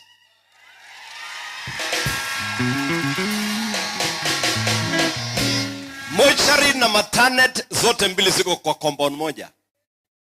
Lakini moja hakuna mwenye anaongelesha mwingine. Hata wakiekelewana, hata moja kimakosa akalie mwingine, hata mwambia niondokee. Lakini maternity, hata kama haujaambiwa ongea, hata kama haujaguswa na mtu. Na uzuri ya maternity, kila mtu ana sauti yake. Mwingine anasema mwingine anasema mwingine mwingine ile kona, yes. Kila mahali na sauti yake, maana kuna uhai, na madhabahu hii yenye uhai lazima tuitolee sadaka inayoheshimu na kufanana na Mungu wetu. Kwa hivyo kwa miaka 10 ya uaminifu wa Mungu, ningependa tuifuatilie maneno yale na ile shout na ile maneno ya imani tuliyopokea na sadaka enye manukato. Ingia mfuko yako polepole, kama ni simu weka kwenye namba kwenye screen ya kuweka hiyo sadaka. Kama kuna bahasha unaweza peanwa ama kupewa bahasha, kama ipo weke zawadi yako ya kumwambia Mungu wetu asante. Ningependa utoe sadaka ile haujawahi toa tangu ukoke kwa hii church. Kusanya yote ile uko nayo, umpatie Mungu, umwambie miaka 10 ya uaminifu wako na umenipa nafasi ya kuja nyumbani mwako. Nashukuru sana ndugu wetu Ruben. Huyu ndugu hatuja kutana na ni rafiki wa mbali mwenye hatujawahi kutana hapo. Napenda nyimbo zake sana. Kuna wimbo ameimba leo akasema, mshukuruni Bwana kwa kuwa ni mwema, kwa maana fadhili zake ni za milele.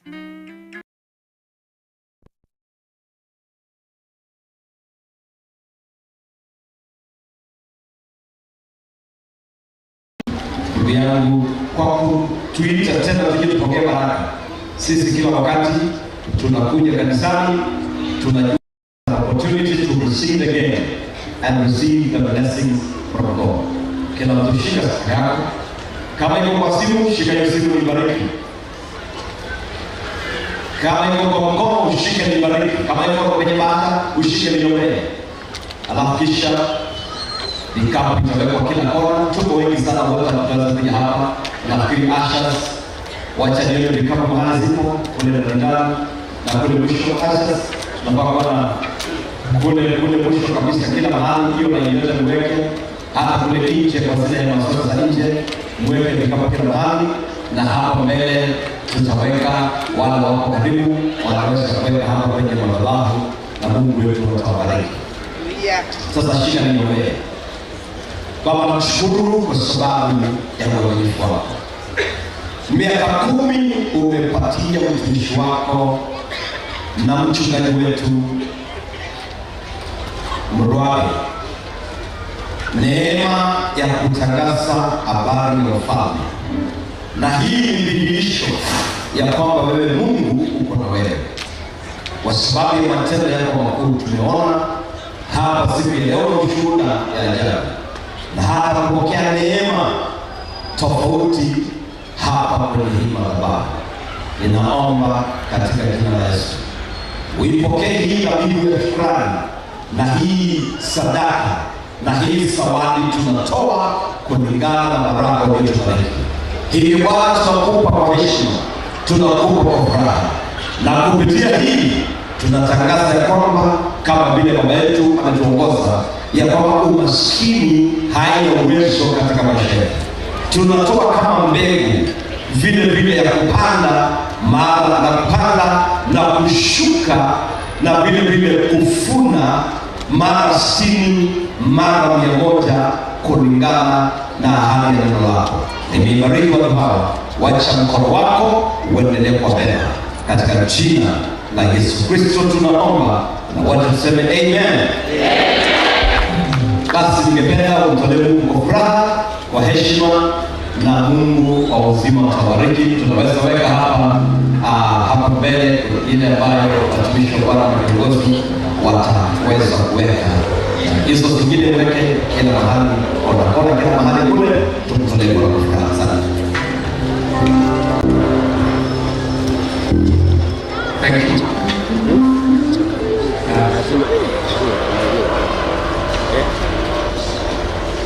We want to begin the giving. Wale mko hapo karibu na mbele hapa, ukodia mtalete hapa mbele, lakini wengine mtapeleka pale nyuma mahali viongozi wetu wako na vitu za kubeba sadaka. please, we can begin giving as our team is leading us in one night.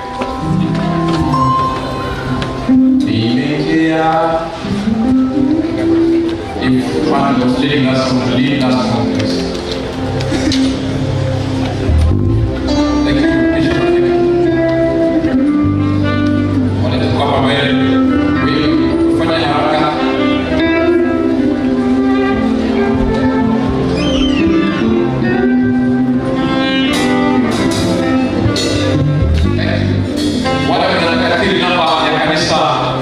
Ni 704 698.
receiving your powerful offering today.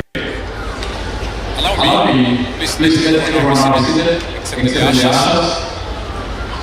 as I invite the one in charge of the program from State House to come and take over from here.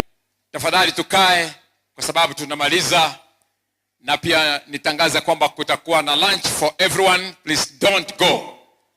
Don't go anywhere. We are well prepared. Tutakula ndio tuondoke.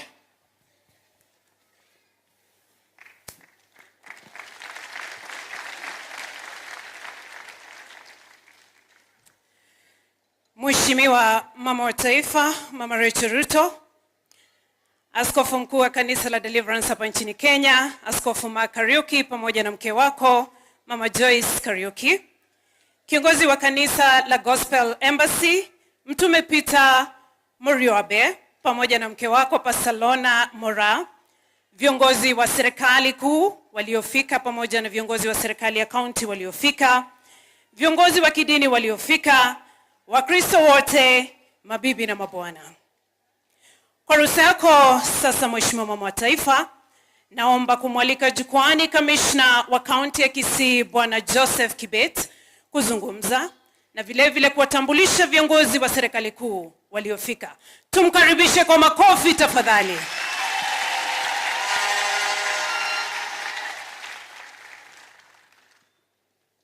Mama wetu wa taifa, High Excellency Rachel Ruto, viongozi wetu wote wa kanisa, bishops, apostles, viongozi wa ngazi mbalimbali ya serikali kuu na serikali ya kaunti, wafanyikazi wote wa serikali kuu na serikali ya kaunti, waheshimiwa MCAs na washiriki wote, amjambo. Amjambo tena. God is good all the time. Your Excellency, yangu ni fupi. Nitachukua nafasi hii nikukaribishe katika Kisii County. Asante sana, tunashukuru umetenga nafasi ukuje uchumuike na sisi katika hafla ya leo. Ningependa nishukuru viongozi wetu wote wa kanisa wa Kisii. Wamekuwa wakishughulika na harakati ya kuhubiri amani. Tumekuwa na peace caravan kuanzia kona zote za Kisii, na hiyo ilikuwa juhudi yao. Nashukuru sana kwa hiyo kazi. Kwa kanisa ya Gospel Embassy ikiongozwa na Bishop Apostle Morwape, nasema asante sana. Umetuletea mgeni mwenye ameleta baraka. Nasema asante sana. So kabla sijaalika High Excellency, ningependa nitambue wakuu wa usalama katika county.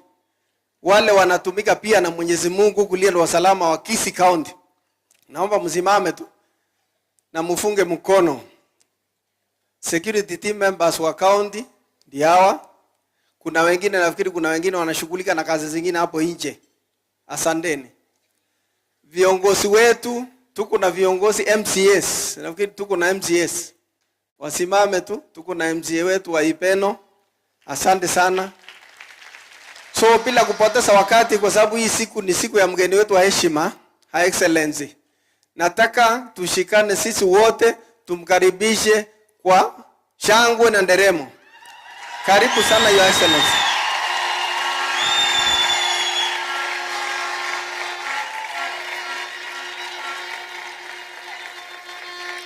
Karibu sana Your Excellency.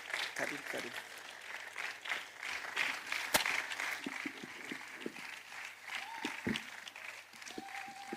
Asanteni sana, tunaweza kuketi. Asanteni. Asanteni sana, tunaweza kuketi. Apostle Peter Morwabe, founder Gospel Assembly Chapel, and your spouse Lona Bita, Bishop Mark Kariuki, General Overseer, Deliverance Church of Kenya, and your spouse Joyce Kariuki, Joseph Kibet, County Commissioner, Kisii County, members of the clergy present, members of the Gospel Embassy Chapel, ladies and gentlemen. Bwana asifiwe. Omonene abakwe. Omonene moyum ya. Did I say it right? Omonene nomuya. Hebu tusalimiane. Bwana Yesu asifiwe. Watu wa Kisii, Bwana Yesu asifiwe. Amina. I'm honored to join the great people of Kisii County today and be part of the 10-year celebration of God's faithfulness to Apostle Peter Morwabe and the members of the Gospel Embassy Chapel. Congratulations. Kisii County has a special place in the heart of our President, Dr. William Ruto. He would have loved to join you today, and he sent me with his greetings and a message of congratulations to Gospel Embassy Chapel for this milestone. Thank you, Apostle Morwabe and your wife, for your dedication to the ministry and work of God for the last 24 years, including 10 years in this church. I know it has taken a lot of sacrifice, and we know that God will richly bless you. Over a year ago, one of our local TV stations carried a unique story during its primetime news segment. The story was about a pastor who started a shoe-making factory after realizing that the parents in his church were struggling to afford shoes for their school-going children. His goal was to make quality leather shoes that retail below 1,000 Kenya shillings. This venture further created jobs for members of the church, enabling over 20 members to support their families and further support the ministry. This is the story of the Apostle Peter Morwabe. It reminded me of Paul in the Bible in Acts 18, 1-4, and I quote, "After this, Paul left Athens and went to Corinth.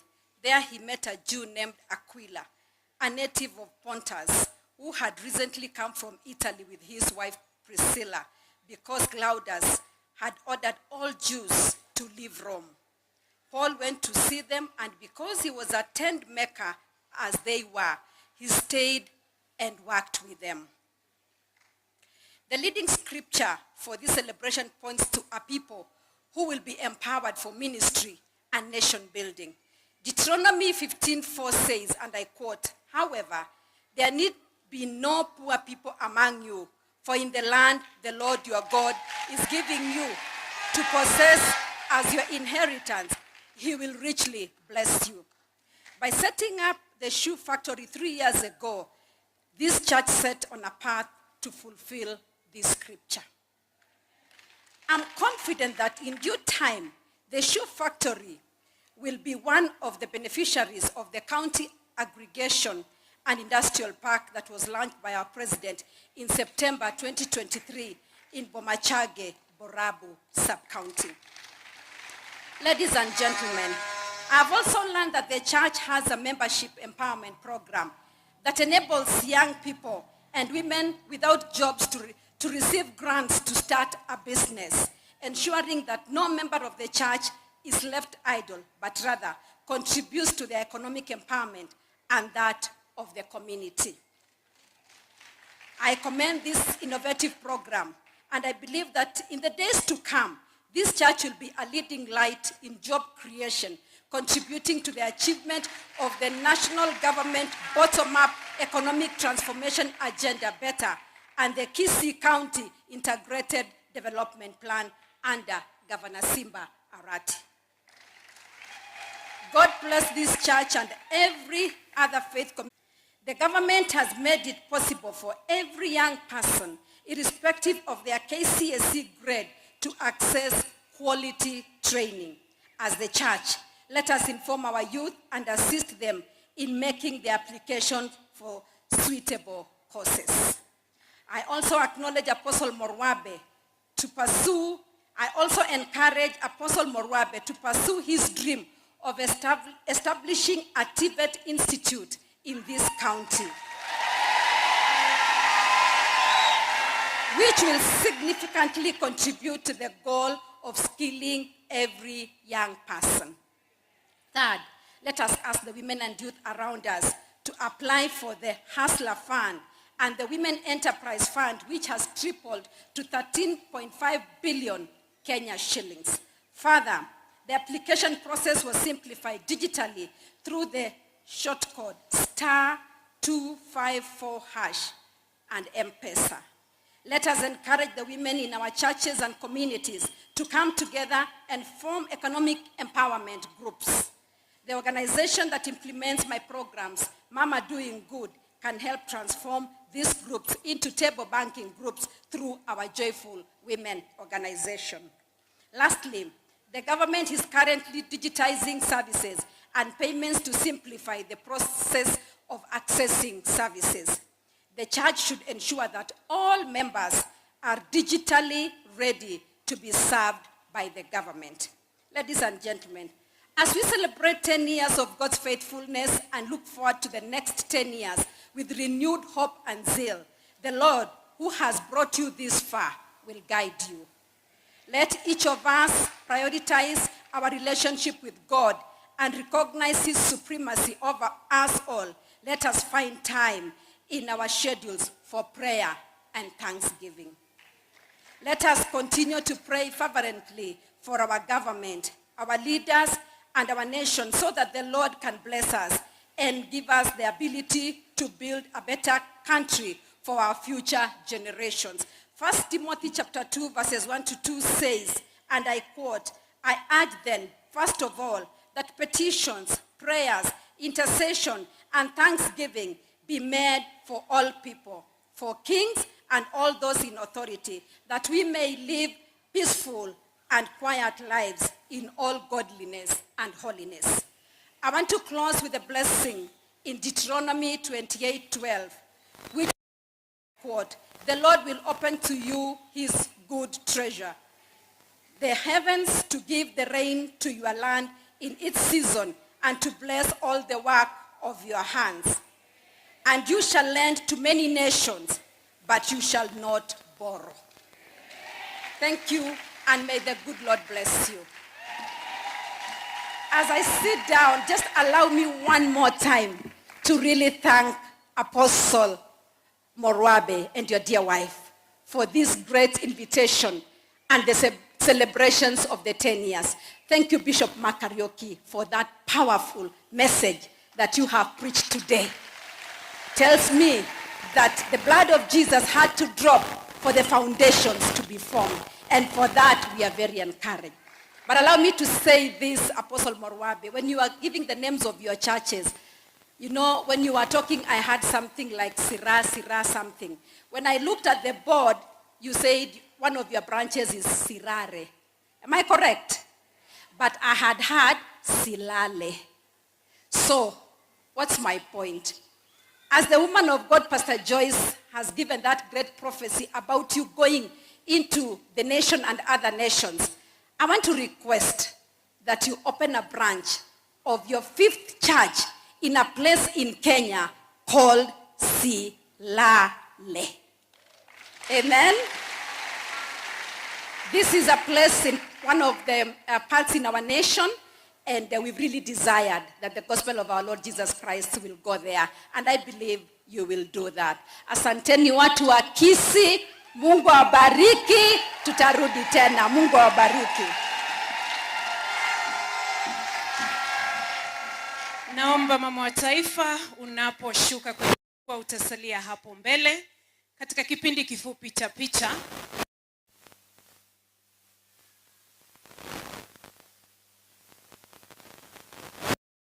Asante.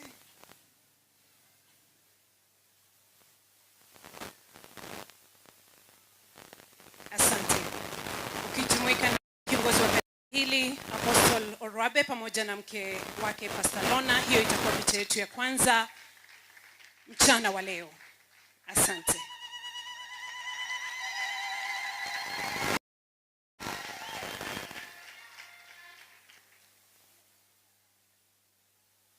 Picha ya pili kujumuika nao hapo hapo walipo ni Bishop Mark Kariuki pamoja na Mama Joyce Kariuki kwenye picha ya pili.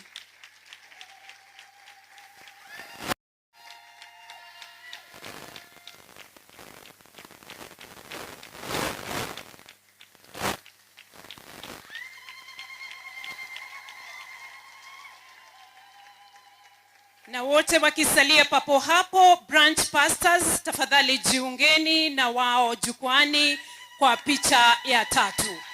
Picha ya 4 tafadhali viongozi wa kanisa, wazee wa kanisa, muwe tayari.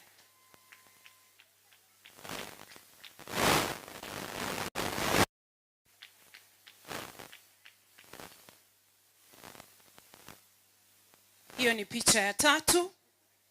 Branch pastors.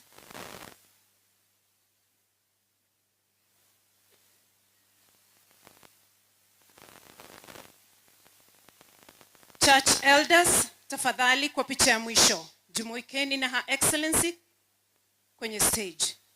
Church elders.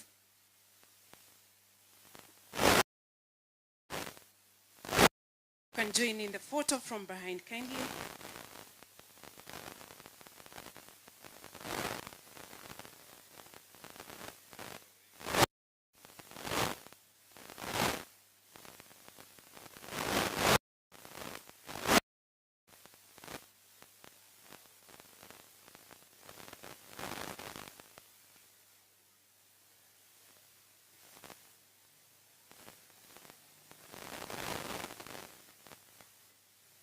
Thank you.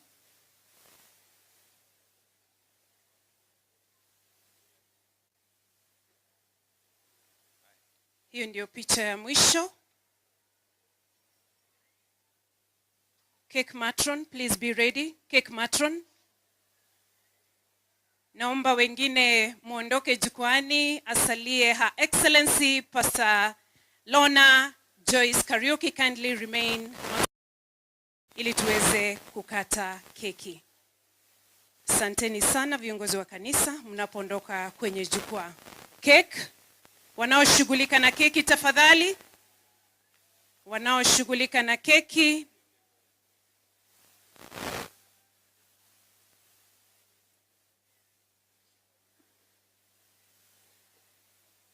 Wanaoshughulika na keki.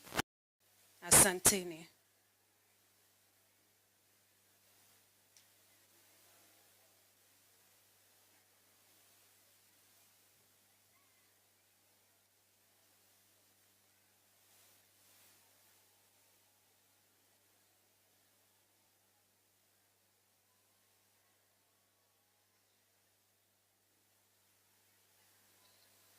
Kwa ruhusa yako Your Excellency, naomba urejee jukwani pamoja na Pastor Lona, Madam Joyce. Tafadhali mjumuike na Her Excellency akituongoza katika ukataji wa keki hiyo.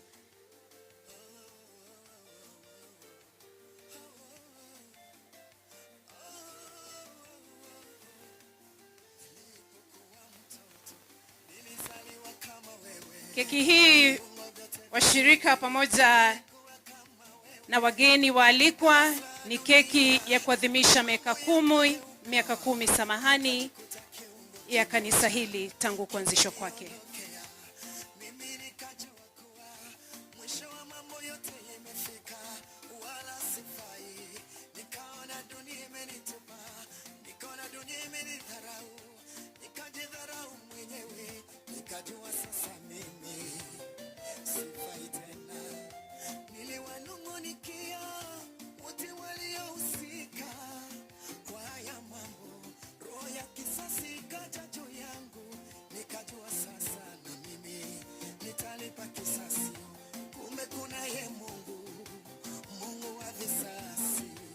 Makofi mazuri mama wa taifa anapotuongoza katika ukataji wa keki hii ya kuadhimisha miaka 10 tangu kwa kanisa. Babe atatuelekeza kidogo tu tukule keki.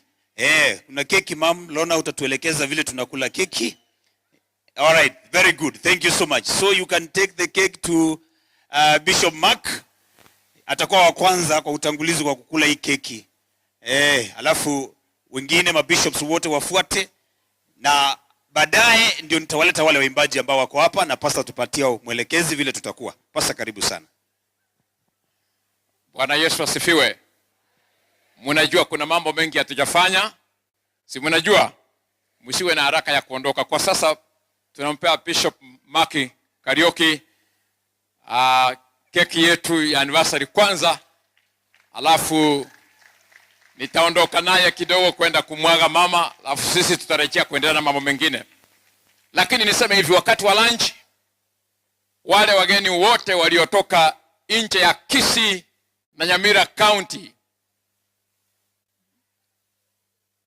Bungoma, Kakamega, Vihiga, Raichonyo, wanafunzi wetu wa KMTC, Sirare, Kehancha, wote hao tutapata lunch yetu, nasikia iko tayari pale kanisani.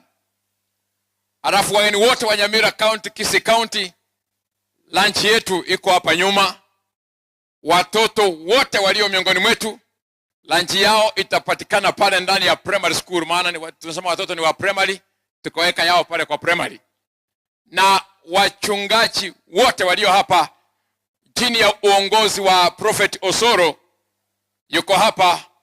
Tutakwenda hapa kwa boardroom ya governor wetu Simba Arati, hapo ndio wachungaji watapata chakula. Na wachungaji nikimaanisha wale wako hapa mbele, maana nafasi yuko ni ya viti 20. Asanteni sana.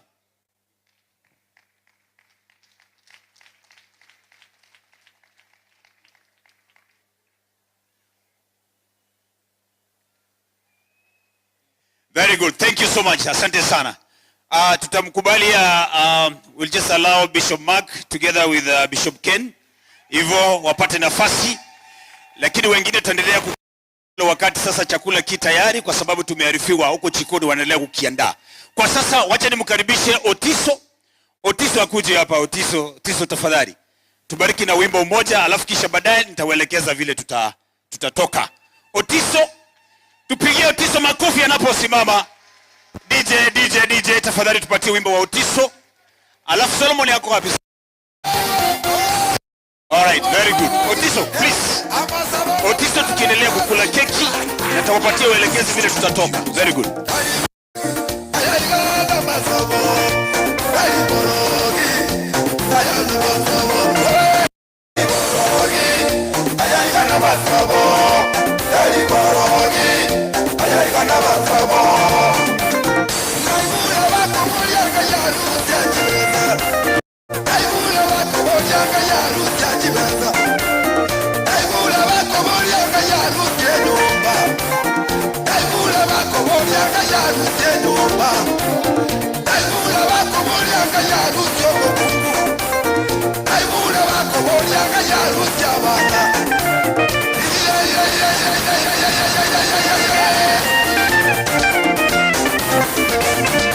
Tusimame kabisa. Hey.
Oh yes. Hey. Twende. Twende. Hey. Hey. Hey.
Thank you so much. Asante sana Douglas Otiso.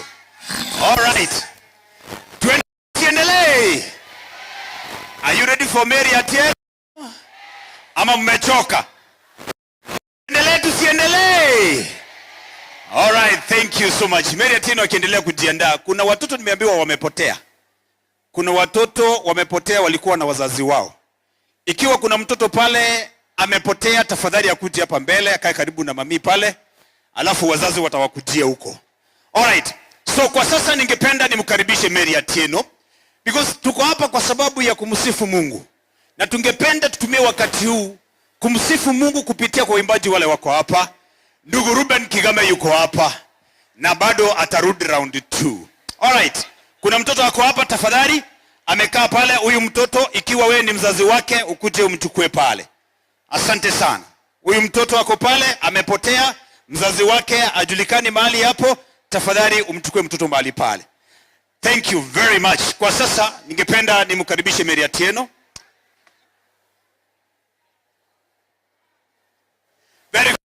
Siende. Apostle Morwabe anakuja, yeye ndiye anaturizi tutoke hapa. Please. Apostle is the one who is going to release us. Yes, kila mtu akae mahali hapo kabisa, tutulie tukiendelea kusikiza nyimbo za kumsifu Mungu kupitia kwa imbaji wetu wale wako hapa hivi. DJ, are you ready? Are you ready? All right. Mary Atieno ako tayari. Yes, karibu.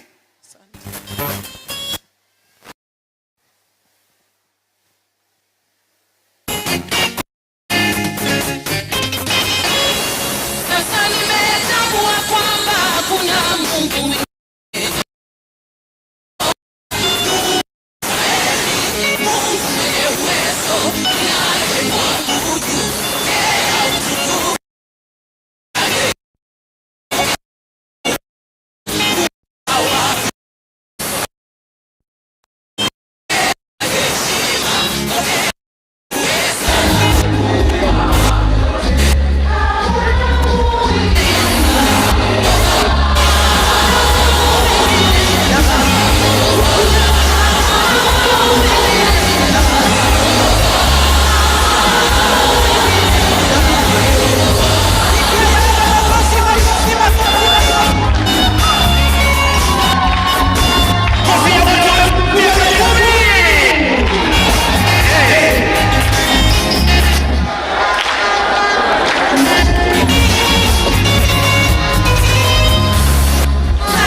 vyote, pokea utukufu, pokea heshima, pokea uweza wa vyote.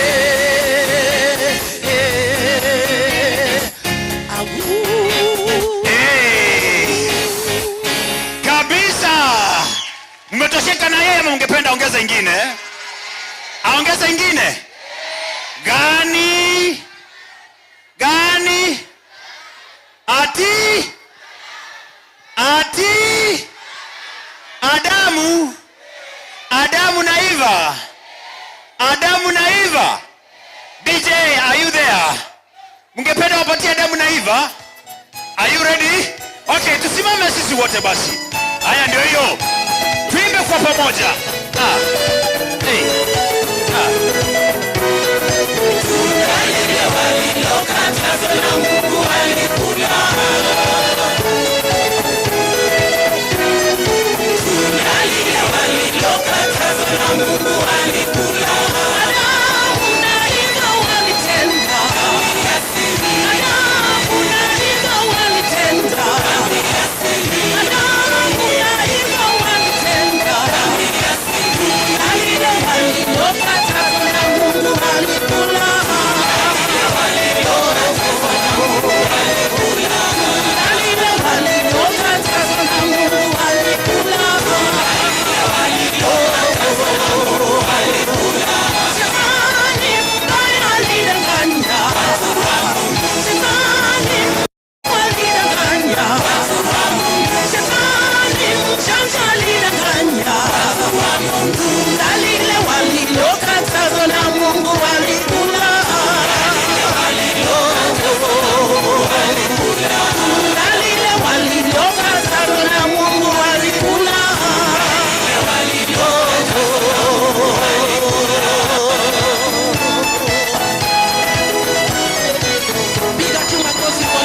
Makofi kwa Yesu.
Makofi ya Yesu. Asante sana Mary Atieno, God bless you so much.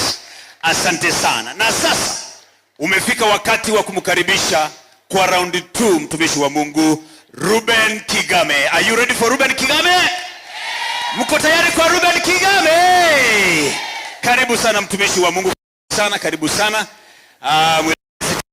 Saidia tu hivyo mtumishi wa Mungu akikaribia huku mbele. Lakini tukiendelea, kuna watoto ambao wamepotea. Mtoto anaitwa Celestine Machandi. Mamake anaitwa Esther Machandi. Ikiwa mtoto yuko pale Celestine, tafadhali akuje hapa kwa kikundi cha praise and worship. Alafu kuna mtoto pale ambaye anaitwa Esther. Yes. Na yeye yuko pale, wazazi wake hawajulikani mahali walipo. Tafadhali mkuje pale. Alafu kuna mtoto anaitwa Marila. Yes, anaitwa Fred. Mtoto yuko pale kwa kikundi cha praise and worship. Tafadhali ukuje pale ujukue mtoto wako. Very good, very good. As a team Ruben wakiendelea kujiandaa ili tukaweze kupata wimbo mmoja. Tunapata wimbo mmoja kutoka kwa Ruben. Alafu kisha baadaye tuendelee na waimbaji wetu wako hapa. Tuko na waimbaji wengi sana wako hapa na tungepatia nafasi tukiwa tunaendelea hivyo na kumsubiri mtumishi Apostle Murwabe ili akaweze list kutoka kikundi hiki. For now, yes, the praise and worship team, team Ruben, they are ready. Wako tayari kabisa. Wanafanya setup vizuri. Wakaweza kutubariki na wimbo mmoja. That's good, that's good. Tuendelee kuwa watulivu kabisa. Kabisa. Na waimbaji wale ambao wako hapa na watambua kabisa. I can see the likes of Pensila. Sijui kama wimbo wake ulikuwa ule wimbo uko tayari. Nimeona Katonzo. I can see Katonzo there. Good to see you. Yes. Nimeona Rogers Kangwana. Waimbaji wengi wako hapa. Kwa hivyo nawataja majina mkiwa mnajiandaa hivyo ili mkaweze kutubariki tukiwa tuendelea kumsubiri mtumishi wa Mungu ili akaweze nenea tukitoka hapa hivi. Team Ruben wakijiandaa pale, setup iko sawa. Yes, we are ready to receive the man of God Ruben Kigame. Yes, that's good. Yes. Technician tusaidie kabisa hapo hivyo with the mics and everything. Yes, tusaidie na extra mics. Yes, tusaidie na mics zingine hapa tafadhali. We need some extra mics. Very good. Yes, that's good. Are we good? Tuko sawa? Very good.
Macho yako.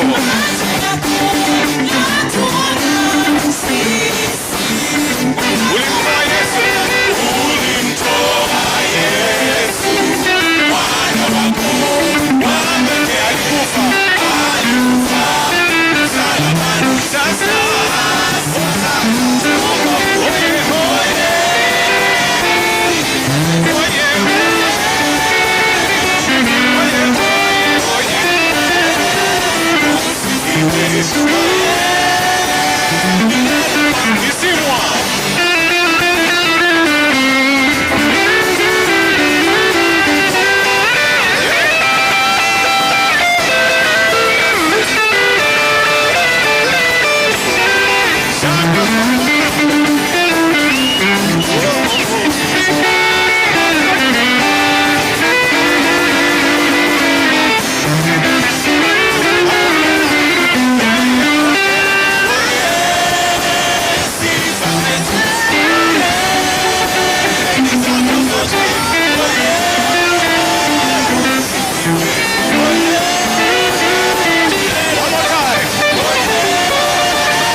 One more. Mumesemaje? Ruben, you can hear that. Okay. Oh yes.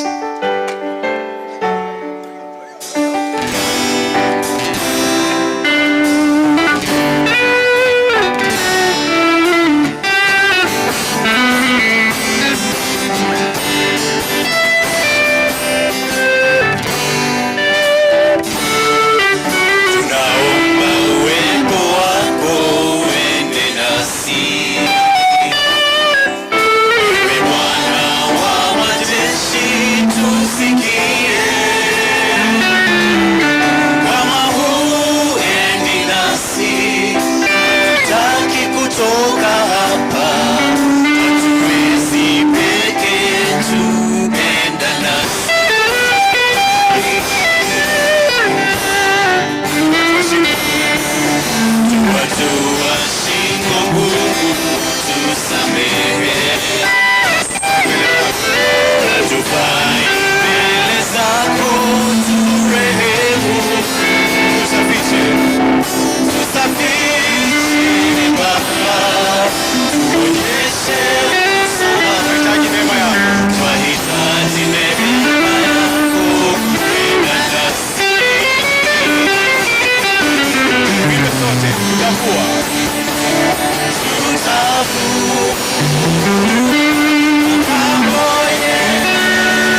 so much, Kisii, for having us. We celebrate you and happy anniversary, Gospel Embassy Church. Amen, amen. I have a special announcement and then you'll release us. In case you come from Kisii and you speak Ekegusi, we have translated that song into Ekegusi. So I want each of you to go to our channel, YouTube, and find Genda na Intue. Ati nini? Ati Genda na Intue. Twaborie bichabero byaito into byonsi byasera. Sasa uende pale uchukue usikie mioyo yaito twaretire aseo utochene na utare na Intue. So itafute pale mpaka uimbe. Kama unataka kuimba tena, wewe tafuta ruhusa uimbe. Kama wewe ni mwimbaji, muimbe kwa embassy, muimbe kwa makanisa yenu. Amen. Aya, kila mtu tuimbe hiyo line ya mwisho. Mioyo yetu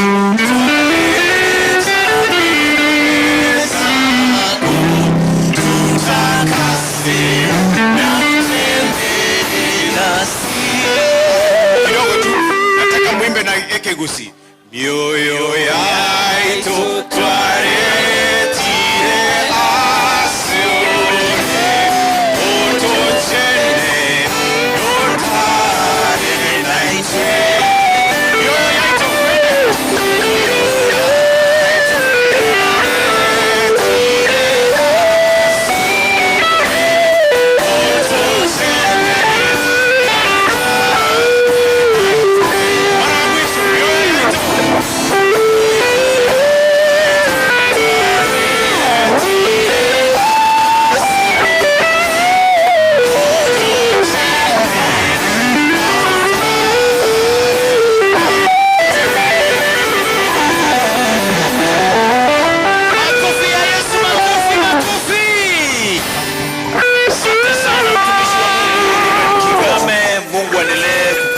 kabisa, endelee kukutumia katika kizazi hiki. Ningependa nikiwa namkaribisha Pensila, sijui kama ule wimbo wake ulikuwa pale. Pensila kiendelea kujiandaa. Ningependa kuwashukuru sana wale ambao wameshikana pamoja nasi, the Kisii University, Kingdom Bank, Sespa Hotel, Camel Hotel, Smep Bank, Kisii Primary na Etaya TV. Kabisa wale ambao tumeshirikiana na wao kabisa, Mungu awabariki kwa kazi nzuri. That's good, that's good. Pensila, are you there? DJ, uko na kazi ya Pensila? Pensila, kama uko pale tafadhali. Yes, naamini sasa kazi yako iko pale. Alafu Kangwana Rochas yuko wapi? Yes, Kangwana uko pale. All right.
kwa Yesu. Oh yes.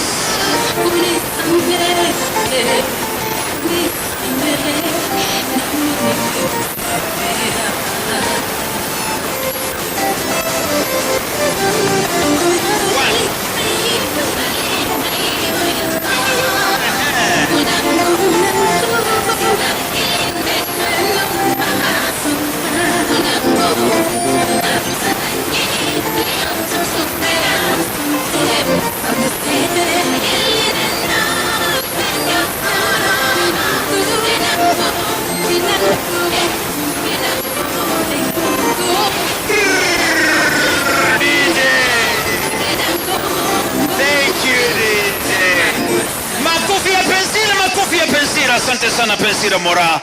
God bless you so much. Rogers Kangwana ako wapi? Tafadhali kimbia hapa. Katonzo, where's Katonzo? Hao ni waimbaji wetu ambao tunakuza na tungependa kabisa tuone wakienea kabisa. That's good, that's good. Where's Katonzo? All right. Abantu ba mintumbi ya mole. Buya mole kabisa. Omura twabere igona chiremega nasangirie ndagereteyo.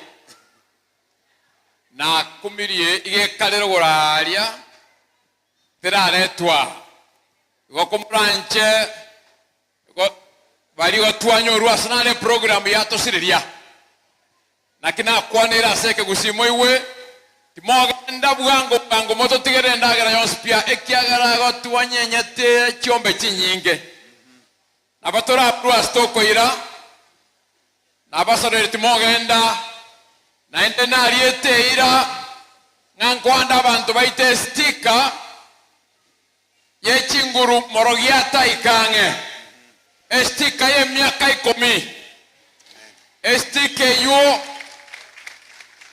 nero bono ntagete gochaka korwama unente neina ngaichi stike ichire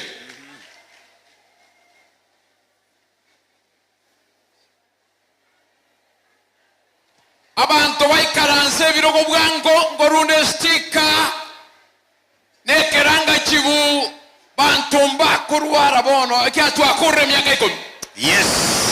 Aya abantu baikaranse ngechi asha chistika chisoya kobaga somo sangerekanoyo na toboruenda yenda ntokoboru yake moika ntobosoka powerless. Oh yes. Abantu baitobons aina mangana tangasate na ndenta gete ko karabono iga ekerong polia Prophet Baraka na Prophet Toro mongrera bagania babargo tera amono morandia Sami Baraka abagania babargo tera bairwe asabaranyole lunch akana ngona kubanga abantu baito baswase chigari bagenda Sami tafadhali Pastor Baraka yuko hapa, Pastor Sami Baraka pia yuko hapa, Prophet Osoro uchukue wageni. Nimeongea kwa lugha ya taifa la Kisii County kini barikia mbachi wetu. Nasikia Mama Mary anasafiri kwenda Nairobi, ni vizuri apate atamaji kabla ya kuondoka. Minister Ruben Kigame, we appreciate, we are so grateful. We are so grateful. Lakini sasa ninyi ni waruhusu muondoke kwa mkutano. Misho Bwana Mark Don, we appreciate your coming. Solomon Mkubwa ameniambia amekaribia Nairobi, so we appreciate. Kwa hiyo naomba Pastor Baraka, Prophet Baraka, msaidia wageni hao kutoka kwa sababu narudi kwa lugha ya taifa. Bona wantu wa minto karansa ekanya kabisa ekanya ndongerenda takokora ntocho musangirikano na nto ila nando morogiato chesere. Hapana, sema hapana.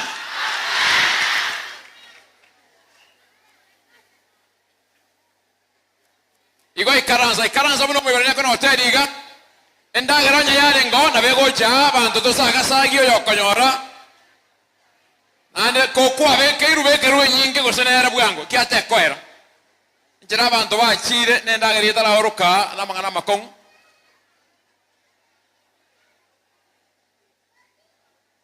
asante sana na mpisha Ibrania program kidogo nami ninapoletewa ile sticker nilikuwa nimesema.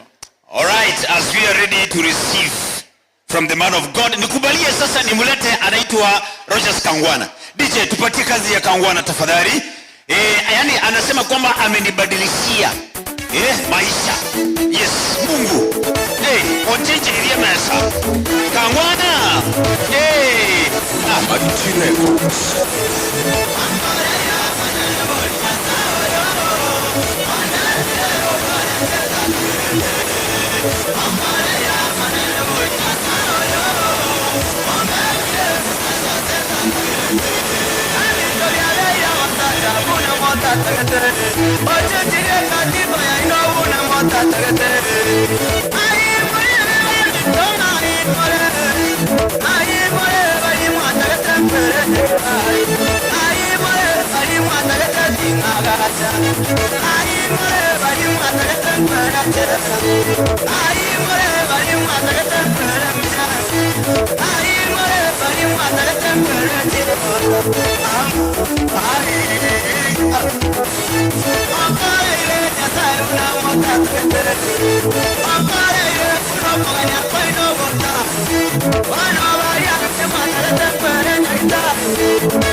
Wako wapi maadui wa shetani wote wako wapi?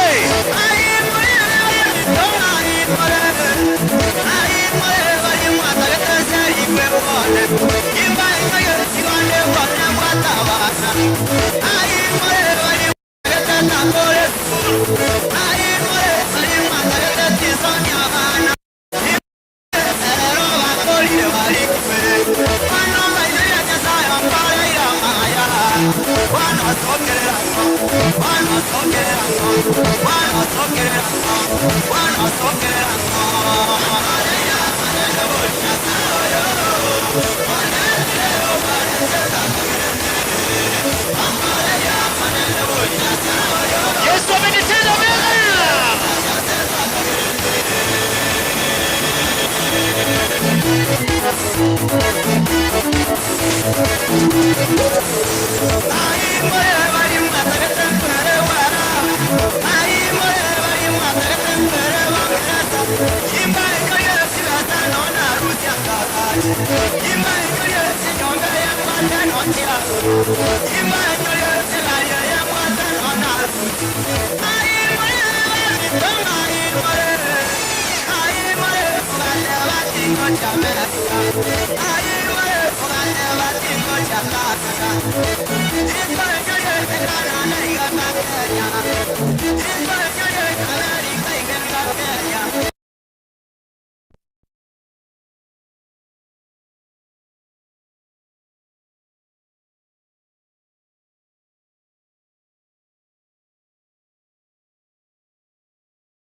Tafadhali watu wote ambao wamepotea hapa.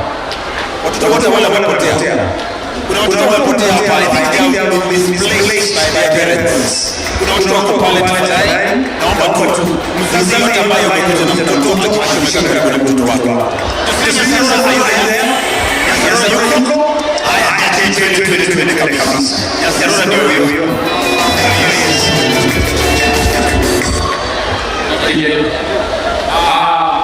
Tafadhali Nyansarora akimaliza. Yuko mwingine? Hakuna mwingine. Unasema kuna mtoto ama amepotea? Kuna watoto wamepotea pale, nilikuwa naarifiwa. Kama wewe ni mtoto na unajua umepotea, si ukuje hapa? Yule mtoto amepotea, kuja hapa. Wote wakuje hapa. Kama huoni mtu wa kwenu karibu, wewe kuja kwa sababu. Kuja hapa juu tafadhali. Now, hawa viongozi nimeweka hapa.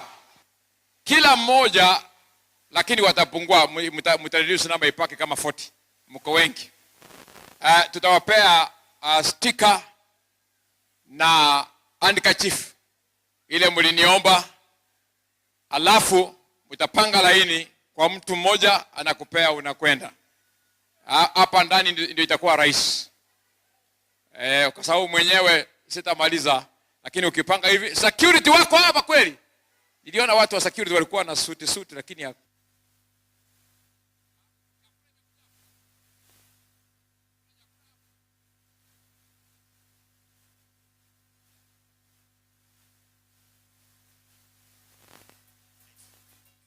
Josephine, Spinix yuko na Professor Monson. Haya mjiandae tafadhali.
makofi mkubwa. Chini.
Ujakegema omwanchwa omorigereria on Dizzy TV nero gwansu gomogusi omerana na nje Julie Kerubo asomoroberio gwemisa Jumapili uchakera chinsa 10:30 mbakensa ya moya maragoba nimbe gingokoretera emeroberio ye kanisa muna yarenge voigo atano amatingu yemisa bwate tariki tomocha